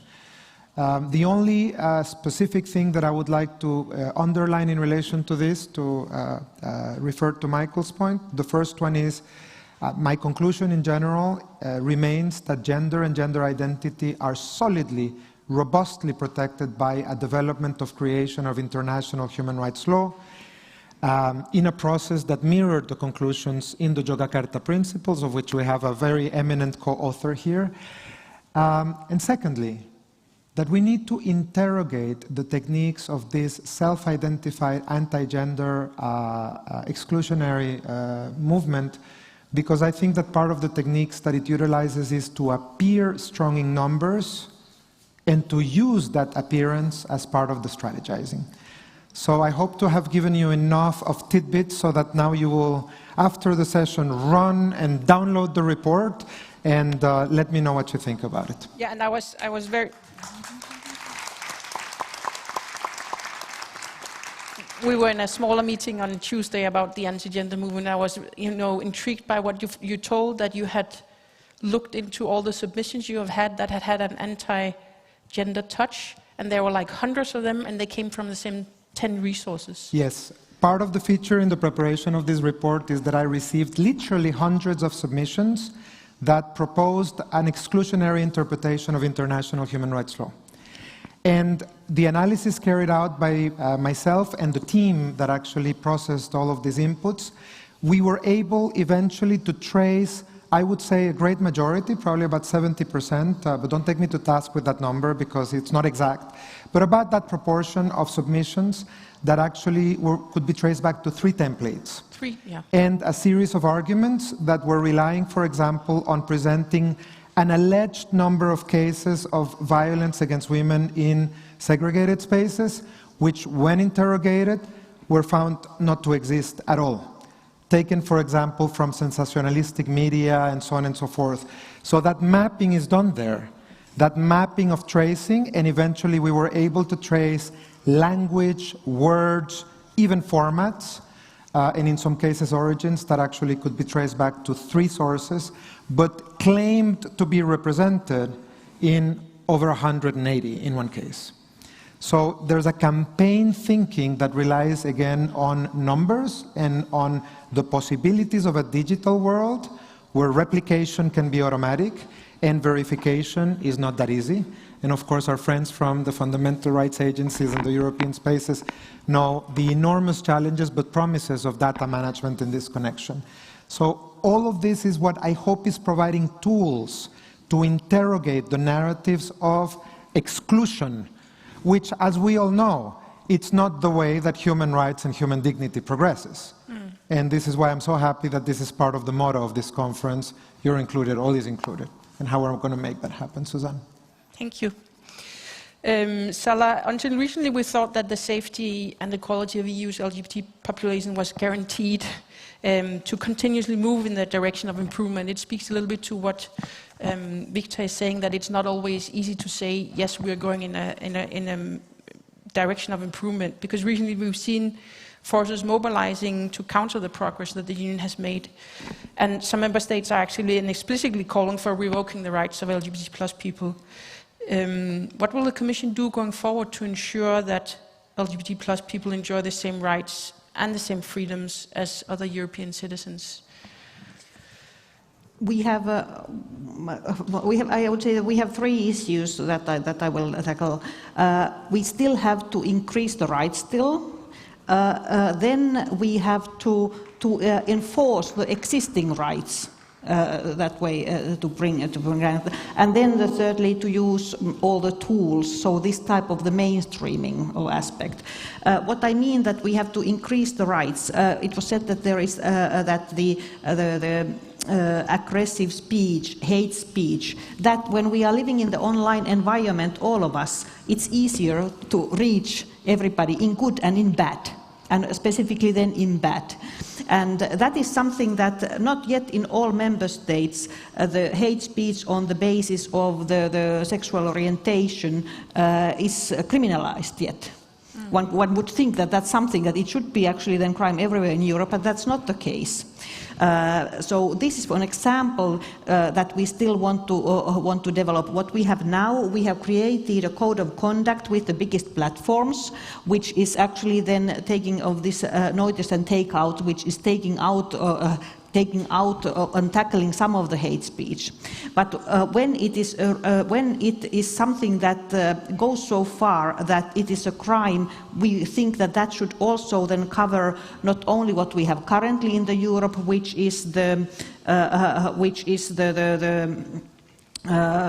and xenophobic speech, but it should also cover this homophobic speech. So what in the Europe when we want to, so we know there's a problem, but the way to tackle it is quite long, but we want to start that, and that means that what we will propose to extend so-called Eurocrimes to cover also the hate speech. And Eurocrimes are something which are, again, what's cross-border, but online environment is actually global, I mean, not even the European level. So this is something that we want to do. We still want to increase the rights, and for example, that type of the work, what we will do. Second point, that there are already, I mean, we have said that we have built the good level of the rules, but it's the enforcement. I mean, that was actually, Victor also brought that we have to go forward to make things happen in practice. And what the Commission is doing then is that we are one side, we will improve the enforcement mechanism, for example, by strengthening the equality bodies in the member states. The equality bodies are the ones who are able to deal with the complaints and who do the advocacy work. They cover the LGBTI in the area of the employment.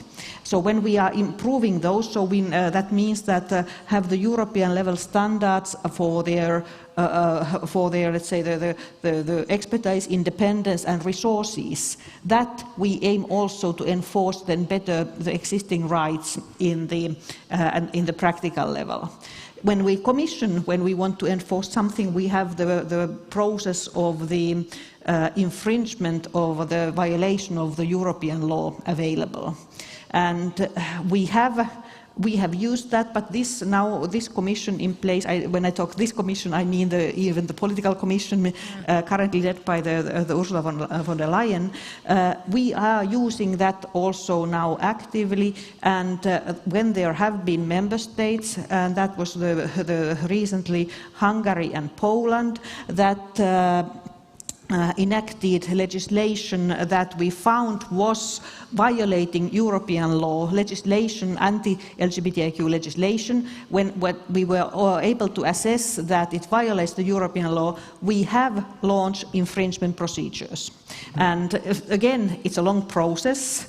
It takes time in the European level. First, there's adversary system that we have asked from those member states what they think about it. We have received the replies, we have assessed.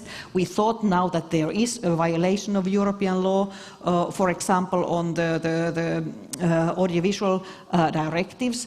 So it's the first step is to send a letter of formal notice that we have done now this summer. Next step is the reasoned opinion, and if it still doesn't correct the situation, we can go to the court and then even go to the financial sanctions. So it is the long way, but we think that we are the union of justice. We talk about the union of equality, but we are a union of justice to a union of law, and we are using in the Commission that possibility to enforce the existing rights. So this is one. And then thirdly, what we want to do is doing the mainstreaming. This means that in every policy we try to bring the equality forward. And an example, when our strategy says that we want to promote the LGBTI rights abroad, naturally, I mean, we are not there as a legislator or anything, but the European Union is the world's largest donor on the of the partnership. We nowadays call it partnership funding, what was called development funding. And when we are now doing it, we are in the planning and programming period, so looking at the basis for all the countries where the EU would then bring support partnership funding. We are inserting there the requirements of the human rights as a basis of that work. And I take also, in every discussion where I go, I try to take something with me. And one concrete, what Victor said, for example, the decriminalizing then the LGBTI relations. This could be something that I can then now try to put in our mainstreaming, that whenever the EU is giving money, it would demand at the same time that it has to be decriminalized. So these are our ways to influence. I just had the Minister of Equality in a talk outside, and I said, we are filming, so I'm going to say that to you as well, Salah. We are filming this.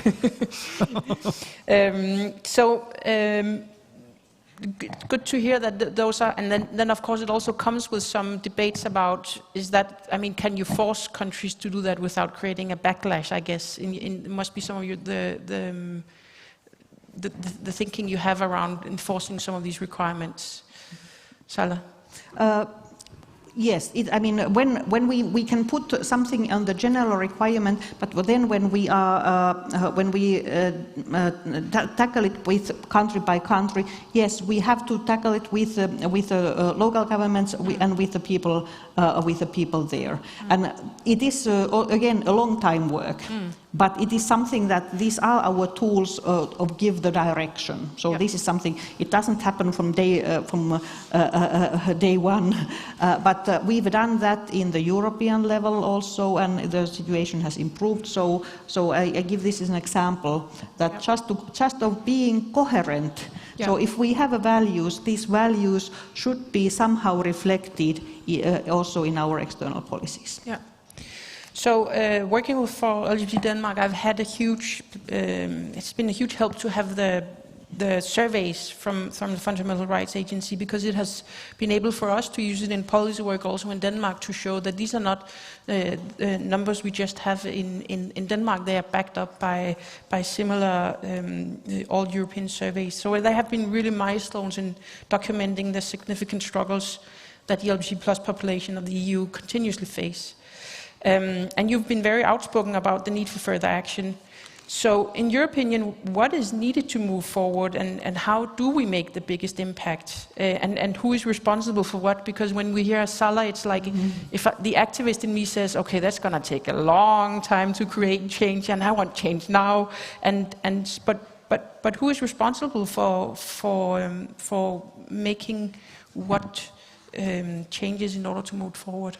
Look, change takes many actors, and to some extent is out of our control.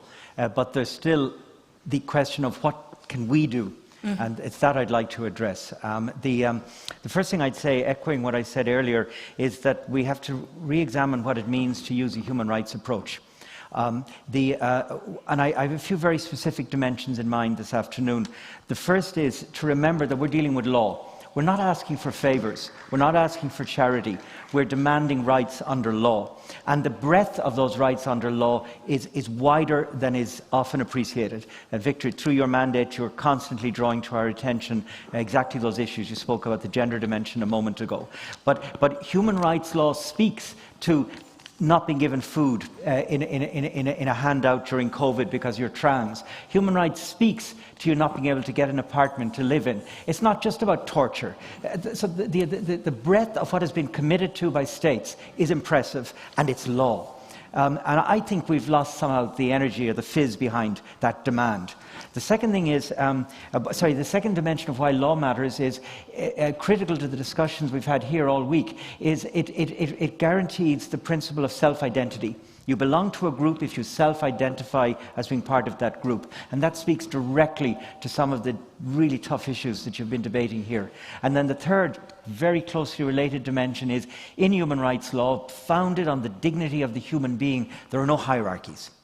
There are no hierarchies of rights, and there are no hierarchies of groups either. And so all of these, I think, are deeply enriching. But look, the second thing, after we base it in law, and by the way, I'm also echoing back to you here how my agency works. This is our doctrine, if you will. The second thing is we've got to evidence our claims. That's where the surveys come in. And that's the basis for some great conversations I had with you, Victor, yesterday. We need to show the basis for our claim, the basis for our complaint, the argument that if you do it our way, you end up with a better social outcome. All of that can be done, but it requires an investment. And that's why the Fundamental Rights Agency will never stop doing, in my time at least, the LGBT survey, the LGBTI survey. This will be repeated every 4 or 5 years so that people working at the country level can use it for advocacy. Use it as the evidence base for your claims. The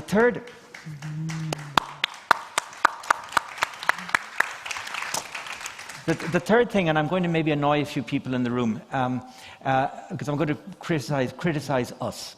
And I'm going to say that we aren't doing a good enough job communicating our claims. We have to get better at it. The other side is often much better at it. The other side is often much better at getting a simple message out there into society. And so we need to look at how we transmit our messages to the different groups to whom we need to send it.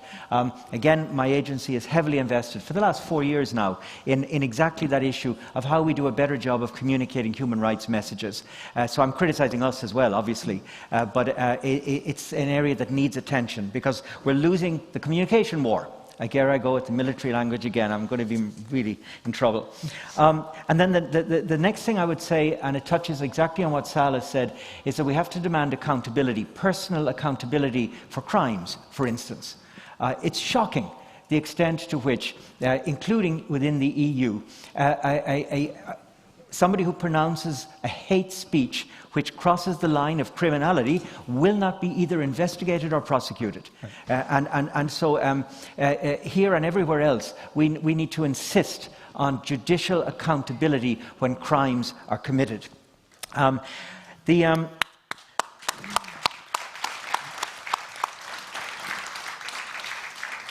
so finally, so as not to repeat myself, I'll just make one further point, which is that we have to go local. Change happens locally. Change happens on the streets and in the villages. It doesn't happen in Geneva, New York, Brussels, Strasbourg. This requires some very smart new thinking. We have to figure out what it means to work on the street when an activist could put him or herself at risk by being visible on the street. So I'm not giving easy answers here. I'm just saying that in every sector of human rights, we see that what works is what goes local. Migrant integration works best when the city is leading the effort, not the state. And I could go on with an example from every imaginable sector, but this also has to be an important dimension of going forward. Absolutely. Thank you. Now I just need a little backup from the organizers. This panel was supposed to end at 3, but I think we can carry on a little longer because we didn't start at 2. But are there any organizers protesting here against that? Anyway, I just want to ask a question to you, Flavia, because your foreign term as a rapporteur on the rights of LGBTI persons is coming to an end by the end of this year. And based on the development over the past 3-4 years, what are the biggest obstacles in ensuring progress on LGBTI equality in the Organization of American States? And how do you see overcoming those obstacles will be in the next coming years? Thank you for such a thoughtful question. And again, I would react sharing 3 thoughts. The first has to do with the shadows, the biggest obstacles. I do see that in the region of the Americas, the big obstacles has to do with violence, discrimination, and criminalization based on sexual orientation and gender identity. So we have still a strong pattern of historical and structural violence, exclusion, discrimination, and criminalization.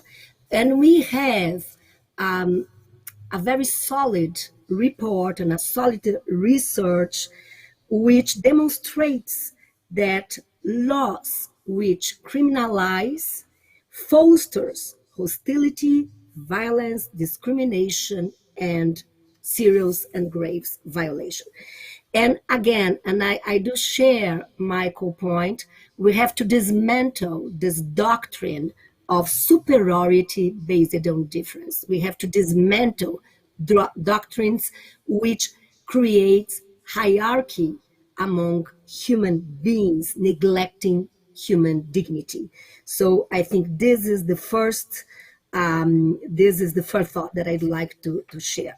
The second thought, I endorse Victor's and Michael's view that we do have new actors, new voices, movements, extremely well articulated, organized, sophisticated, well-resorted, so the anti-gender movements, and of course, and anti-LGBTI rights.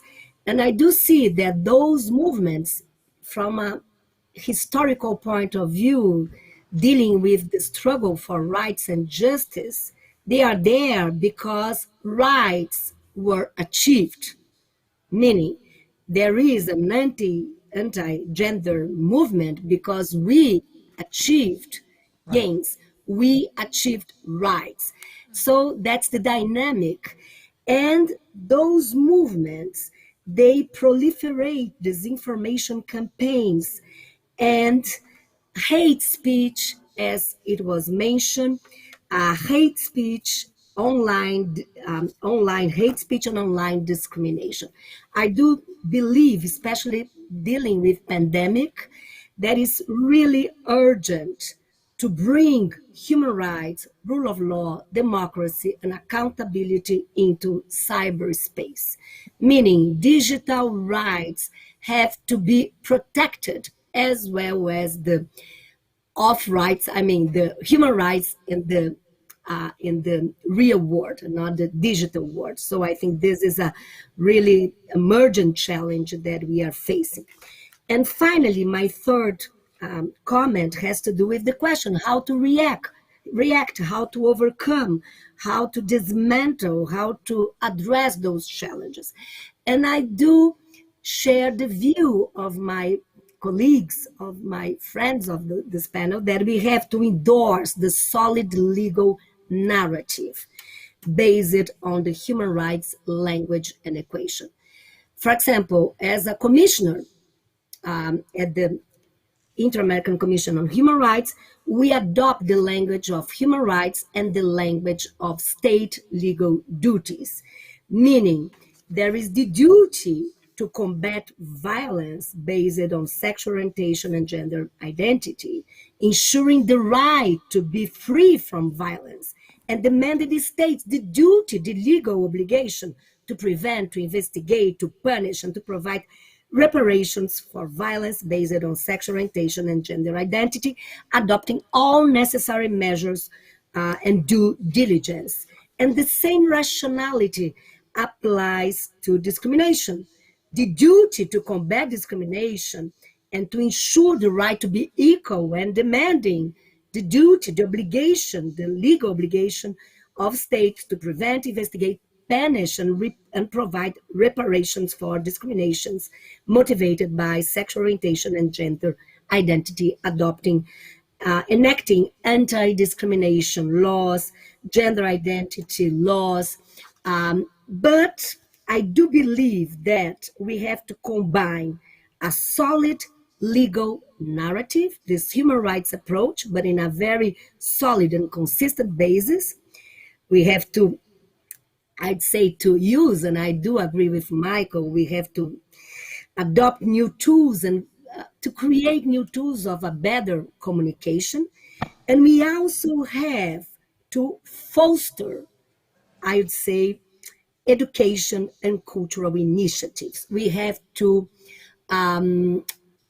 foster campaigns, we have to foster programs based on equality and non-discrimination for all. So this is the third point that I'd like to address, to foment a new culture based on the respect of human rights for all, promoting human rights, the language of rights and duties.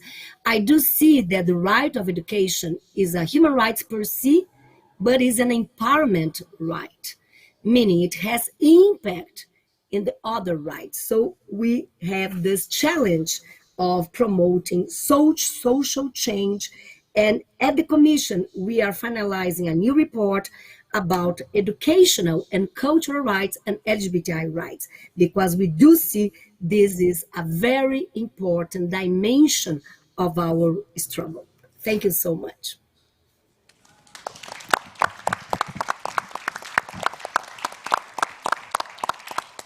Thank you. And I think with that, our closing panel is coming to an end. And I was just, while you were speaking, also thinking about the days leading up to the voting of the mandate at the UN, because I remember that as a frantic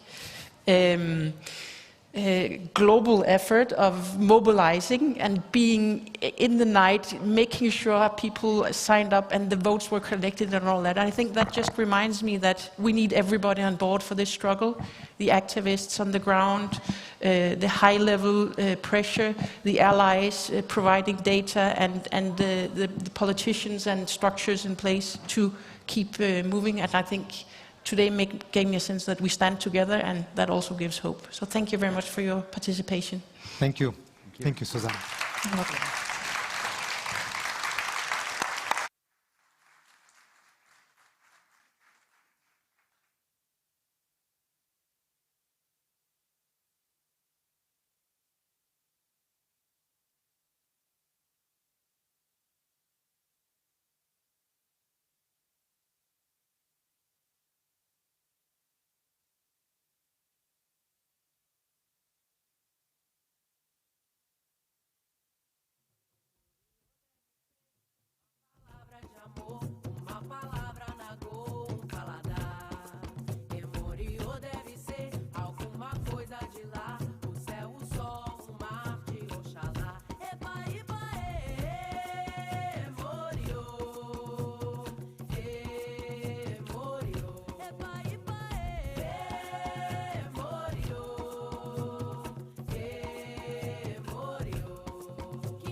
Such a waste. Looking on the city lights, flashing bright in my eyes. Look up to the sky and I got this relief inside. Then there's no need to hide. I'm going all the way up. I'm going all the way up. I'm letting go in my heart of everything that holds me down. No, no. And it's feeling like I'm in the groove. I can feel the love. Oh yeah, it's all around me. Oh, I need to know how I can let go. Not afraid to fall and perish it behind me. Feeling like a stranger on a foreign land. Far away, far away, far away. I could get along, could be a different man.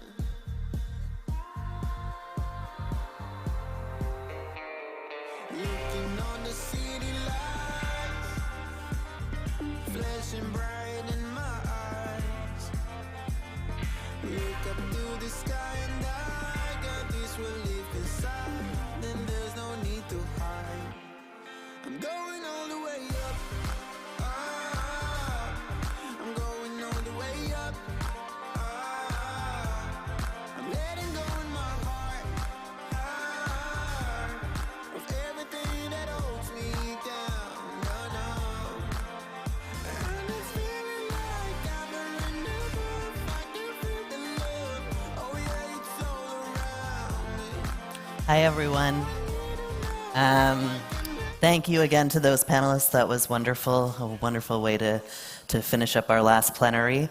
And to Victor for making me aware of that anti-gender report. On a personal level, someone who works as I work in trans healthcare, we've seen an increase in lawsuits towards healthcare providers who are performing gender-affirming care on youth. And when that gets out into the media, there is a large amount of people who are spewing anti-trans rhetoric everywhere. And so it's definitely heartening to know that there are less people than the amount of voices that are out there who are saying that. So I will be running to read that report. Right now I'm going to just introduce our last community statement video, which is from OII Europe, who's an executive partner of Copenhagen 2021. Hi, my name is Darinka Zemka, I'm 28 and I'm intersex. I'm 28, but my life really started when I was 22, when I discovered that I'm intersex, when I discovered that I'm part of the 1.7% of the population born with sex characteristics that don't fit the typical definition of male or female bodies. After years of secrecy, lies, surgeries, and having no answers, I was lucky to discover the truth about my body and what was done to me. No words can describe the happiness I felt, the happiness of knowing who you are and not being alone for the first time in my life. But that feeling was also accompanied by the deep pain about the years of pain and self-hatred which could have been easily avoided had I been told the truth from the beginning. I'm 28 now and I'm still learning how to live a happy life, and I'm still working on hitting the life milestones that I missed in my teenage years. When I discovered that the truth about me being intersex was kept secret from me on purpose, and that I could have avoided all those years of self-hatred and pain had I been told the truth, but it had been taken away from me, I did not know how to live after that. For several days I was in complete shock. What brought me back to life is the realization that my story is not the only one, that it's a part of the big problem in our society that most people don't know about, that so many intersex people go through this, have their bodies forcefully normalized through non-vital surgeries and other medical interventions, have their basic human rights violated, have the truth hidden from them. I realized that I'm far from being the only one, and that maybe I can do something to change this and work towards saving intersex children in the future from the things that I had to experience myself. 1.7% of the world's population is intersex. 1.7% has some kind of variation in their sex characteristics. We are here and we have always been here. It's 2021 and standard medical practice is still to operate on healthy intersex bodies, to literally cut us in, to make us fit into the binary mold. These are not vital interventions, carried out in most cases without the full informed consent of the intersex person. And these human rights violations are still happening. There are so many intersex people speaking out about the trauma, both physical and psychological, caused by the interventions they experienced. In more and more countries of the world, the intersex movement is growing, and more amazing activists are speaking up for their rights. I am so happy to stand beside my amazing colleagues. The level of intersex visibility and awareness in society is growing, but we still have a long way to go towards depathologizing and destigmatizing intersex variations. It is therefore high time for governments and society to listen, because despite all the work done by national intersex-led NGOs and OI Europe, the human rights of intersex people are still being violated in Europe. In addition, the positive developments are at risk of being endangered and misrepresented by the anti-gender movement. The ongoing COVID-19 pandemic has also increased many problems the intersex community has been experiencing. I am part of OI Europe, Organization Intersex International Europe, the European intersex umbrella organization with intersex-led member organizations in 23 Council of Europe member states. Since 2012, we've been working for full recognition of intersex human rights in Europe and beyond. You can find lots of useful resources on our website oieurope.org. I want to close by saying, please listen to intersex activists. The intersex movement is still quite young and underfunded, with the majority of intersex organizations not having paid staff and doing lots of work on a volunteer basis. It is important for allies and general public to listen to intersex organizations and support the movement in their work. Because in the end, what we are fighting for is universal. Everybody has the right to decide on their own what to do with their own body. And this right needs to be respected and protected. It's that simple. Thank you so much, everyone, and intersex hugs to everybody. Bye.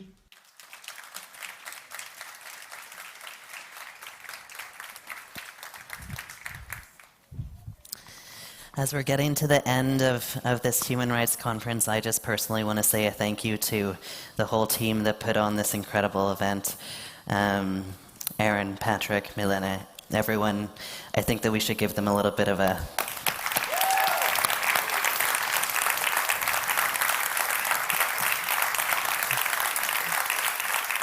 And so now I'd like to introduce the chair of Copenhagen Pride, Lars Hendriksen.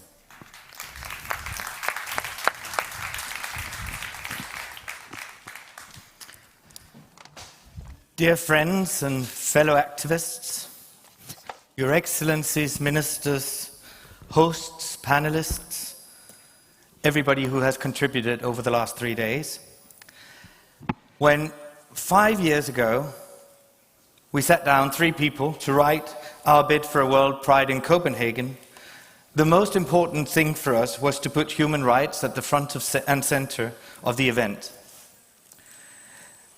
A political program has for a long time been a strong component in an annual Copenhagen Pride, and that DNA we wanted to let permeate also a World Pride in Copenhagen.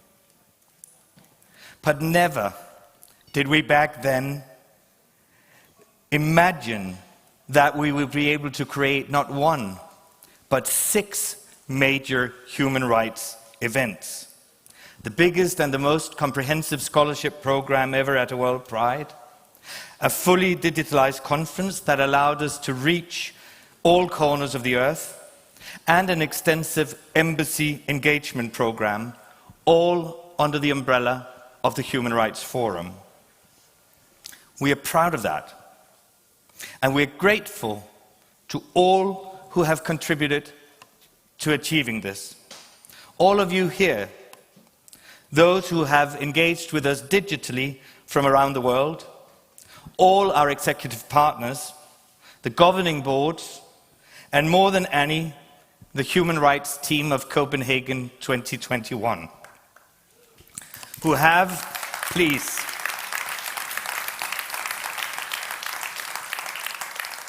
who have gone above and beyond in their ambition to make this event perfect, inclusive, and reflective of our community and the challenges we face. COVID has had its impact, of course, and many are the changes and adjustments we've had to make along the way, but never did we, or any of that team, lose sight of the goal: to create a forum for change for all of us. I believe they have exceeded, and that what has been delivered under such extremely difficult circumstances demands not only our respect, but also admiration. Please don't hesitate when you encounter them over the next days to also personally acknowledge their hard work and dedication. I am, and I'm looking at Aaron now as a representative of that group, excessively proud of all of you.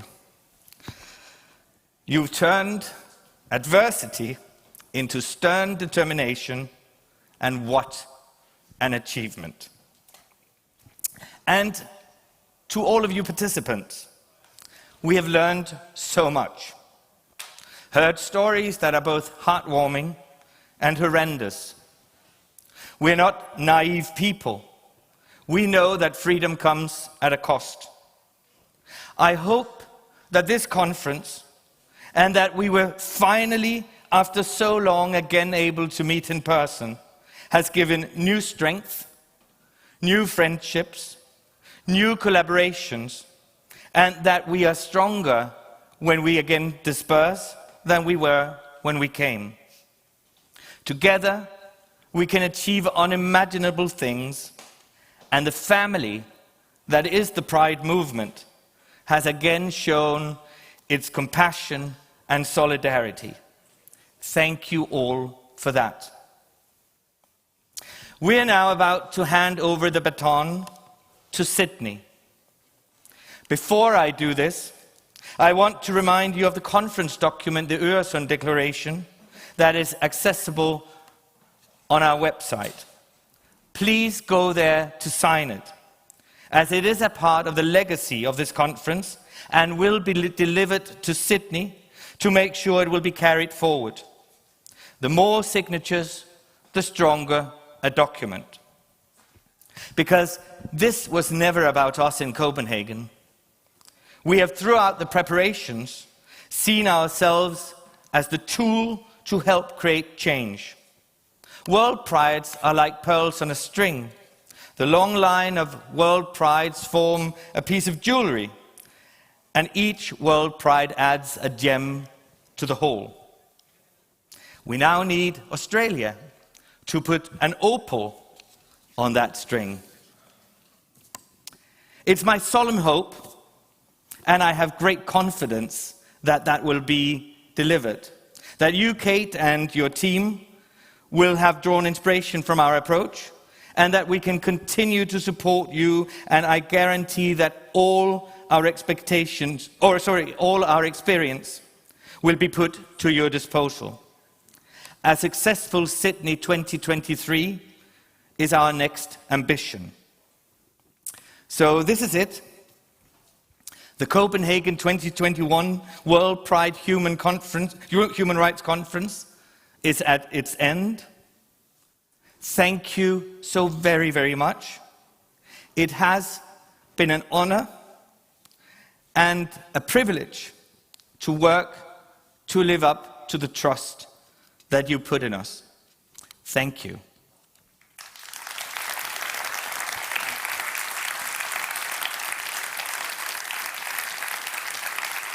I will now give the word to the Australian Foreign Minister, Maurice Payne, who has a video message for us. Colleagues, thank you for the warm welcome, and thank you to Denmark for hosting World Pride 2021. In Australia, it's customary to acknowledge the traditional owners of the land from which we speak. So today, I would like to acknowledge the Ngunnawal people, who are the traditional owners and custodians of the Canberra region from which I'm speaking to you today. World Pride is an opportunity to come together to showcase the diversity, inclusivity, creativity and innovation of our communities. I'm delighted that Australia will take over the torch from Denmark as the next host of World Pride in 2023, not just as Australia's Minister for Foreign Affairs and Minister for Women, but as a proud resident of the city of Sydney. It'll be the first time World Pride has been held in the Indo-Pacific and indeed in the Southern Hemisphere. Australia is committed to being a safe and inclusive country that celebrates the diversity of all human beings. Since the 1980s, we have had world-leading anti-discrimination legislation, which prohibits discrimination on the basis of sexual orientation, gender identity and intersex status in public life.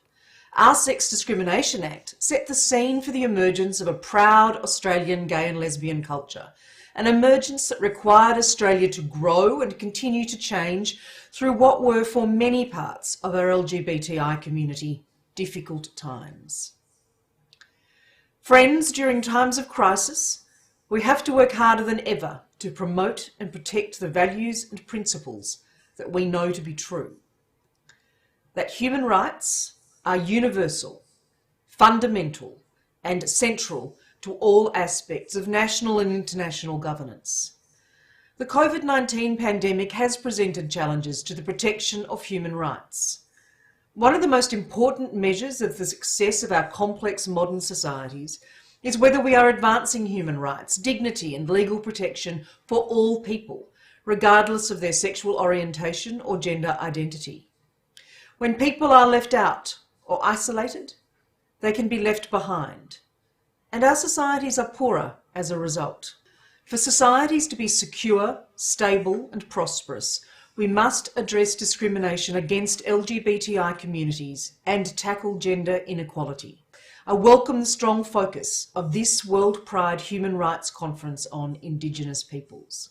We know that LGBTI Indigenous peoples continue to face multiple forms of discrimination that can prevent them from reaching their potential. Australia acknowledges the work of Black Rainbow, an Indigenous community-owned initiative that is investing in the futures of LGBTIQ Aboriginal and Torres Strait Islander people across this country. More broadly, in our region, Australia is working with civil society and human rights defenders in a range of ways, including to make sure people with diverse sexual identities are not forgotten during times of crisis. For example, Australia is proud to support the Global Equality Fund, which provides emergency assistance in moments of critical need, even saving the lives of human rights defenders under threat. Australia is proud of the work we are doing through our humanitarian and development program. We are strengthening the capacity of civil society in Asia to support diverse communities in the event of disasters. Water sanitation, hygiene programs, for example, are important for everyone, whatever their sexual identity, gender or characteristics. We're also supporting local community groups in Indonesia, in Fiji and Bangladesh, researching gaps and barriers facing sexually diverse people in accessing economic assistance programs and safety nets, such as those that we've seen through COVID. Prejudice, discrimination and violence persists in every country. In Australia, we remain committed to continually making sure that our own anti-discrimination protections remain relevant and effective. We're also committed to working with partners around the Indo-Pacific in reducing discrimination and violence. And I know this will be a focus at WorldPride in 2023. Together, we will continue to work towards a world that celebrates diversity, where people can be who they are and love who they love without fear. I look forward to warmly welcoming you all to my home city of Sydney in 2023.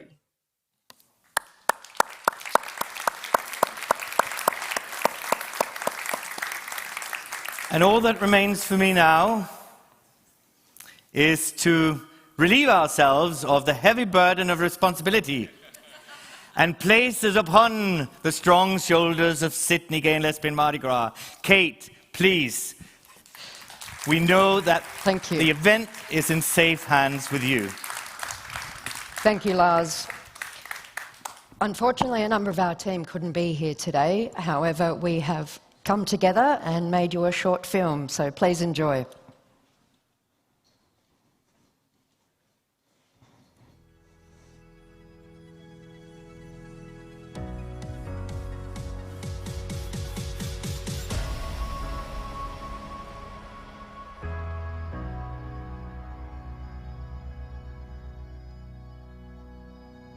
In 2023, Sydney WorldPride Human Rights Conference will take place on the lands of the oldest surviving culture on the planet. The Human Rights Conference will be a time to gather, to dream, to amplify, and to shine a light on the human rights issues here in Australia and also in the Asia-Pacific region. I'm really looking forward to the Human Rights Conference in 2023 at Sydney WorldPride. Human rights are the fundamental rights and freedom that belong to every single person on this planet simply because we exist. They recognize the inherent value that every person brings, no matter where they're from, what they look like, who they pray to, or who they love. Sydney WorldPride will be an opportunity to gather First Nations LGBTQI+ communities from across Australia. This is an incredibly important time for Pride in the Asia Pacific, where we've seen some major wins for queer people in recent years, and some of the most exciting and beautiful expressions of Pride. Freedom, equality, and human rights are at the heart of our Pride movement. In 2023, we will all gather in Sydney and dream of a better world for our LGBTIQ+ community, and we'll make it a reality. The Human Rights Conference at Sydney World Pride 2023 will be a time to dream of the future we want and demand it. Sydney World Pride will be an opportunity to amplify voices that aren't necessarily always heard. 2023 will be an opportunity for all of us to listen and learn from stories and experiences from the Asia-Pacific region and the globe. We will gather subject matter experts, knowledge and ideas from around the world to amplify the human rights issues being faced by our communities. I think there's a great opportunity to come together and explore what we need to do more in progressive societies, and how we can help and lean in those countries that aren't as progressive in terms of human rights. Sydney World Pride will gather queer communities, young people, elders, activists from across the world and from many different walks of life to come together and celebrate the achievements that we've made towards global equality and inclusion, and to acknowledge that we have so much more work to do to end discrimination and intolerance. Sydney World Pride will dream a space in which we honour our pioneering elders and empower our trailblazing young people, whoever and wherever they are, to dream for themselves. It's about amplifying voices to ensure there is a multiplicity of voices and experiences heard. It's about handing over the microphone to hear new voices, new perspectives. It's a time to listen deeply. We welcome you to Sydney World Pride 2023. We can't wait to welcome you to Sydney World Pride 2023. See you in 2023. I look forward to seeing you in 2023.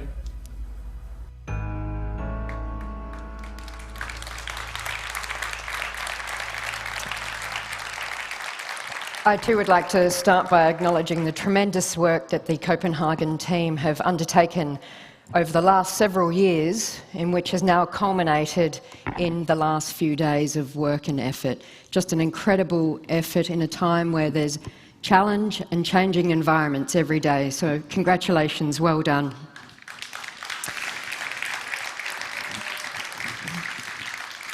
Human rights. We have listened, we have learned, we have shared over the last several days, but we are currently at a tipping point in the world. The recent events in Afghanistan have highlighted that. The unfolding events have scared us all. The immediate vulnerability of those desperate and displaced peoples highlights that we need to come together more than ever. Again, we see women and girls and our LGBTQI family the most vulnerable and at-risk people. While the crisis in Afghanistan demands a response, we cannot forget that people in many regions around the world are also in desperate need. Human rights are universal rights, and we will continue to advocate and fight and work with people until we are all equal. Our LGBTIQ family globally, particularly people of colour, our trans community, are at a crossroads. We are at a crossroads of major social change. Activists, many of whom are here with us today, have been advocating for decades. But we have so much more to do. We will be relevant and we will be advocating until we are all equal. Standing together, speaking out, driving for global, systemic, cultural, social and legal change. But driving for change requires action. The challenges we face and the challenges we will face in the coming years are how do we continue to stand together. As a cis white woman, I see and I acknowledge the struggle that our trans community, people of colour and our First Nations community struggle through. The ongoing impact of violence and discrimination. We must make a space for people to come together, for voices to be heard that for too long have either been silenced or ignored. The theme for WorldPride Sydney 2023 is Gather, Dream, Amplify. I'd briefly like to talk to you about Amplify today. I want to talk about Amplify because we want to take the work done from Copenhagen and work together and amplify those voices. We want to amplify the voices of our LGBT community globally, but in particular in the Asia-Pacific region. For the first time, WorldPride will be held in the Southern Hemisphere. We will have a dedicated First Nations gathering space, and it will be the heart of our festival. We will welcome all parts of our LGBTQI community, where we can all unite and all celebrate our differences together.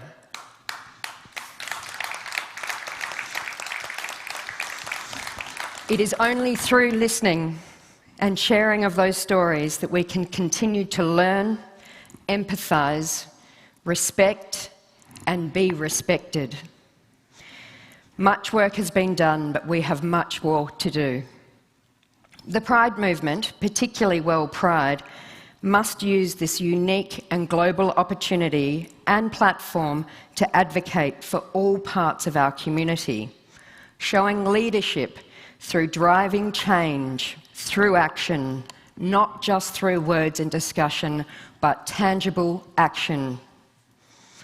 What a wonderful opportunity we've had here over the last few days, and what a wonderful opportunity we will have together in Sydney in 2023, to work together, to share together, to learn from each other, and to progress together.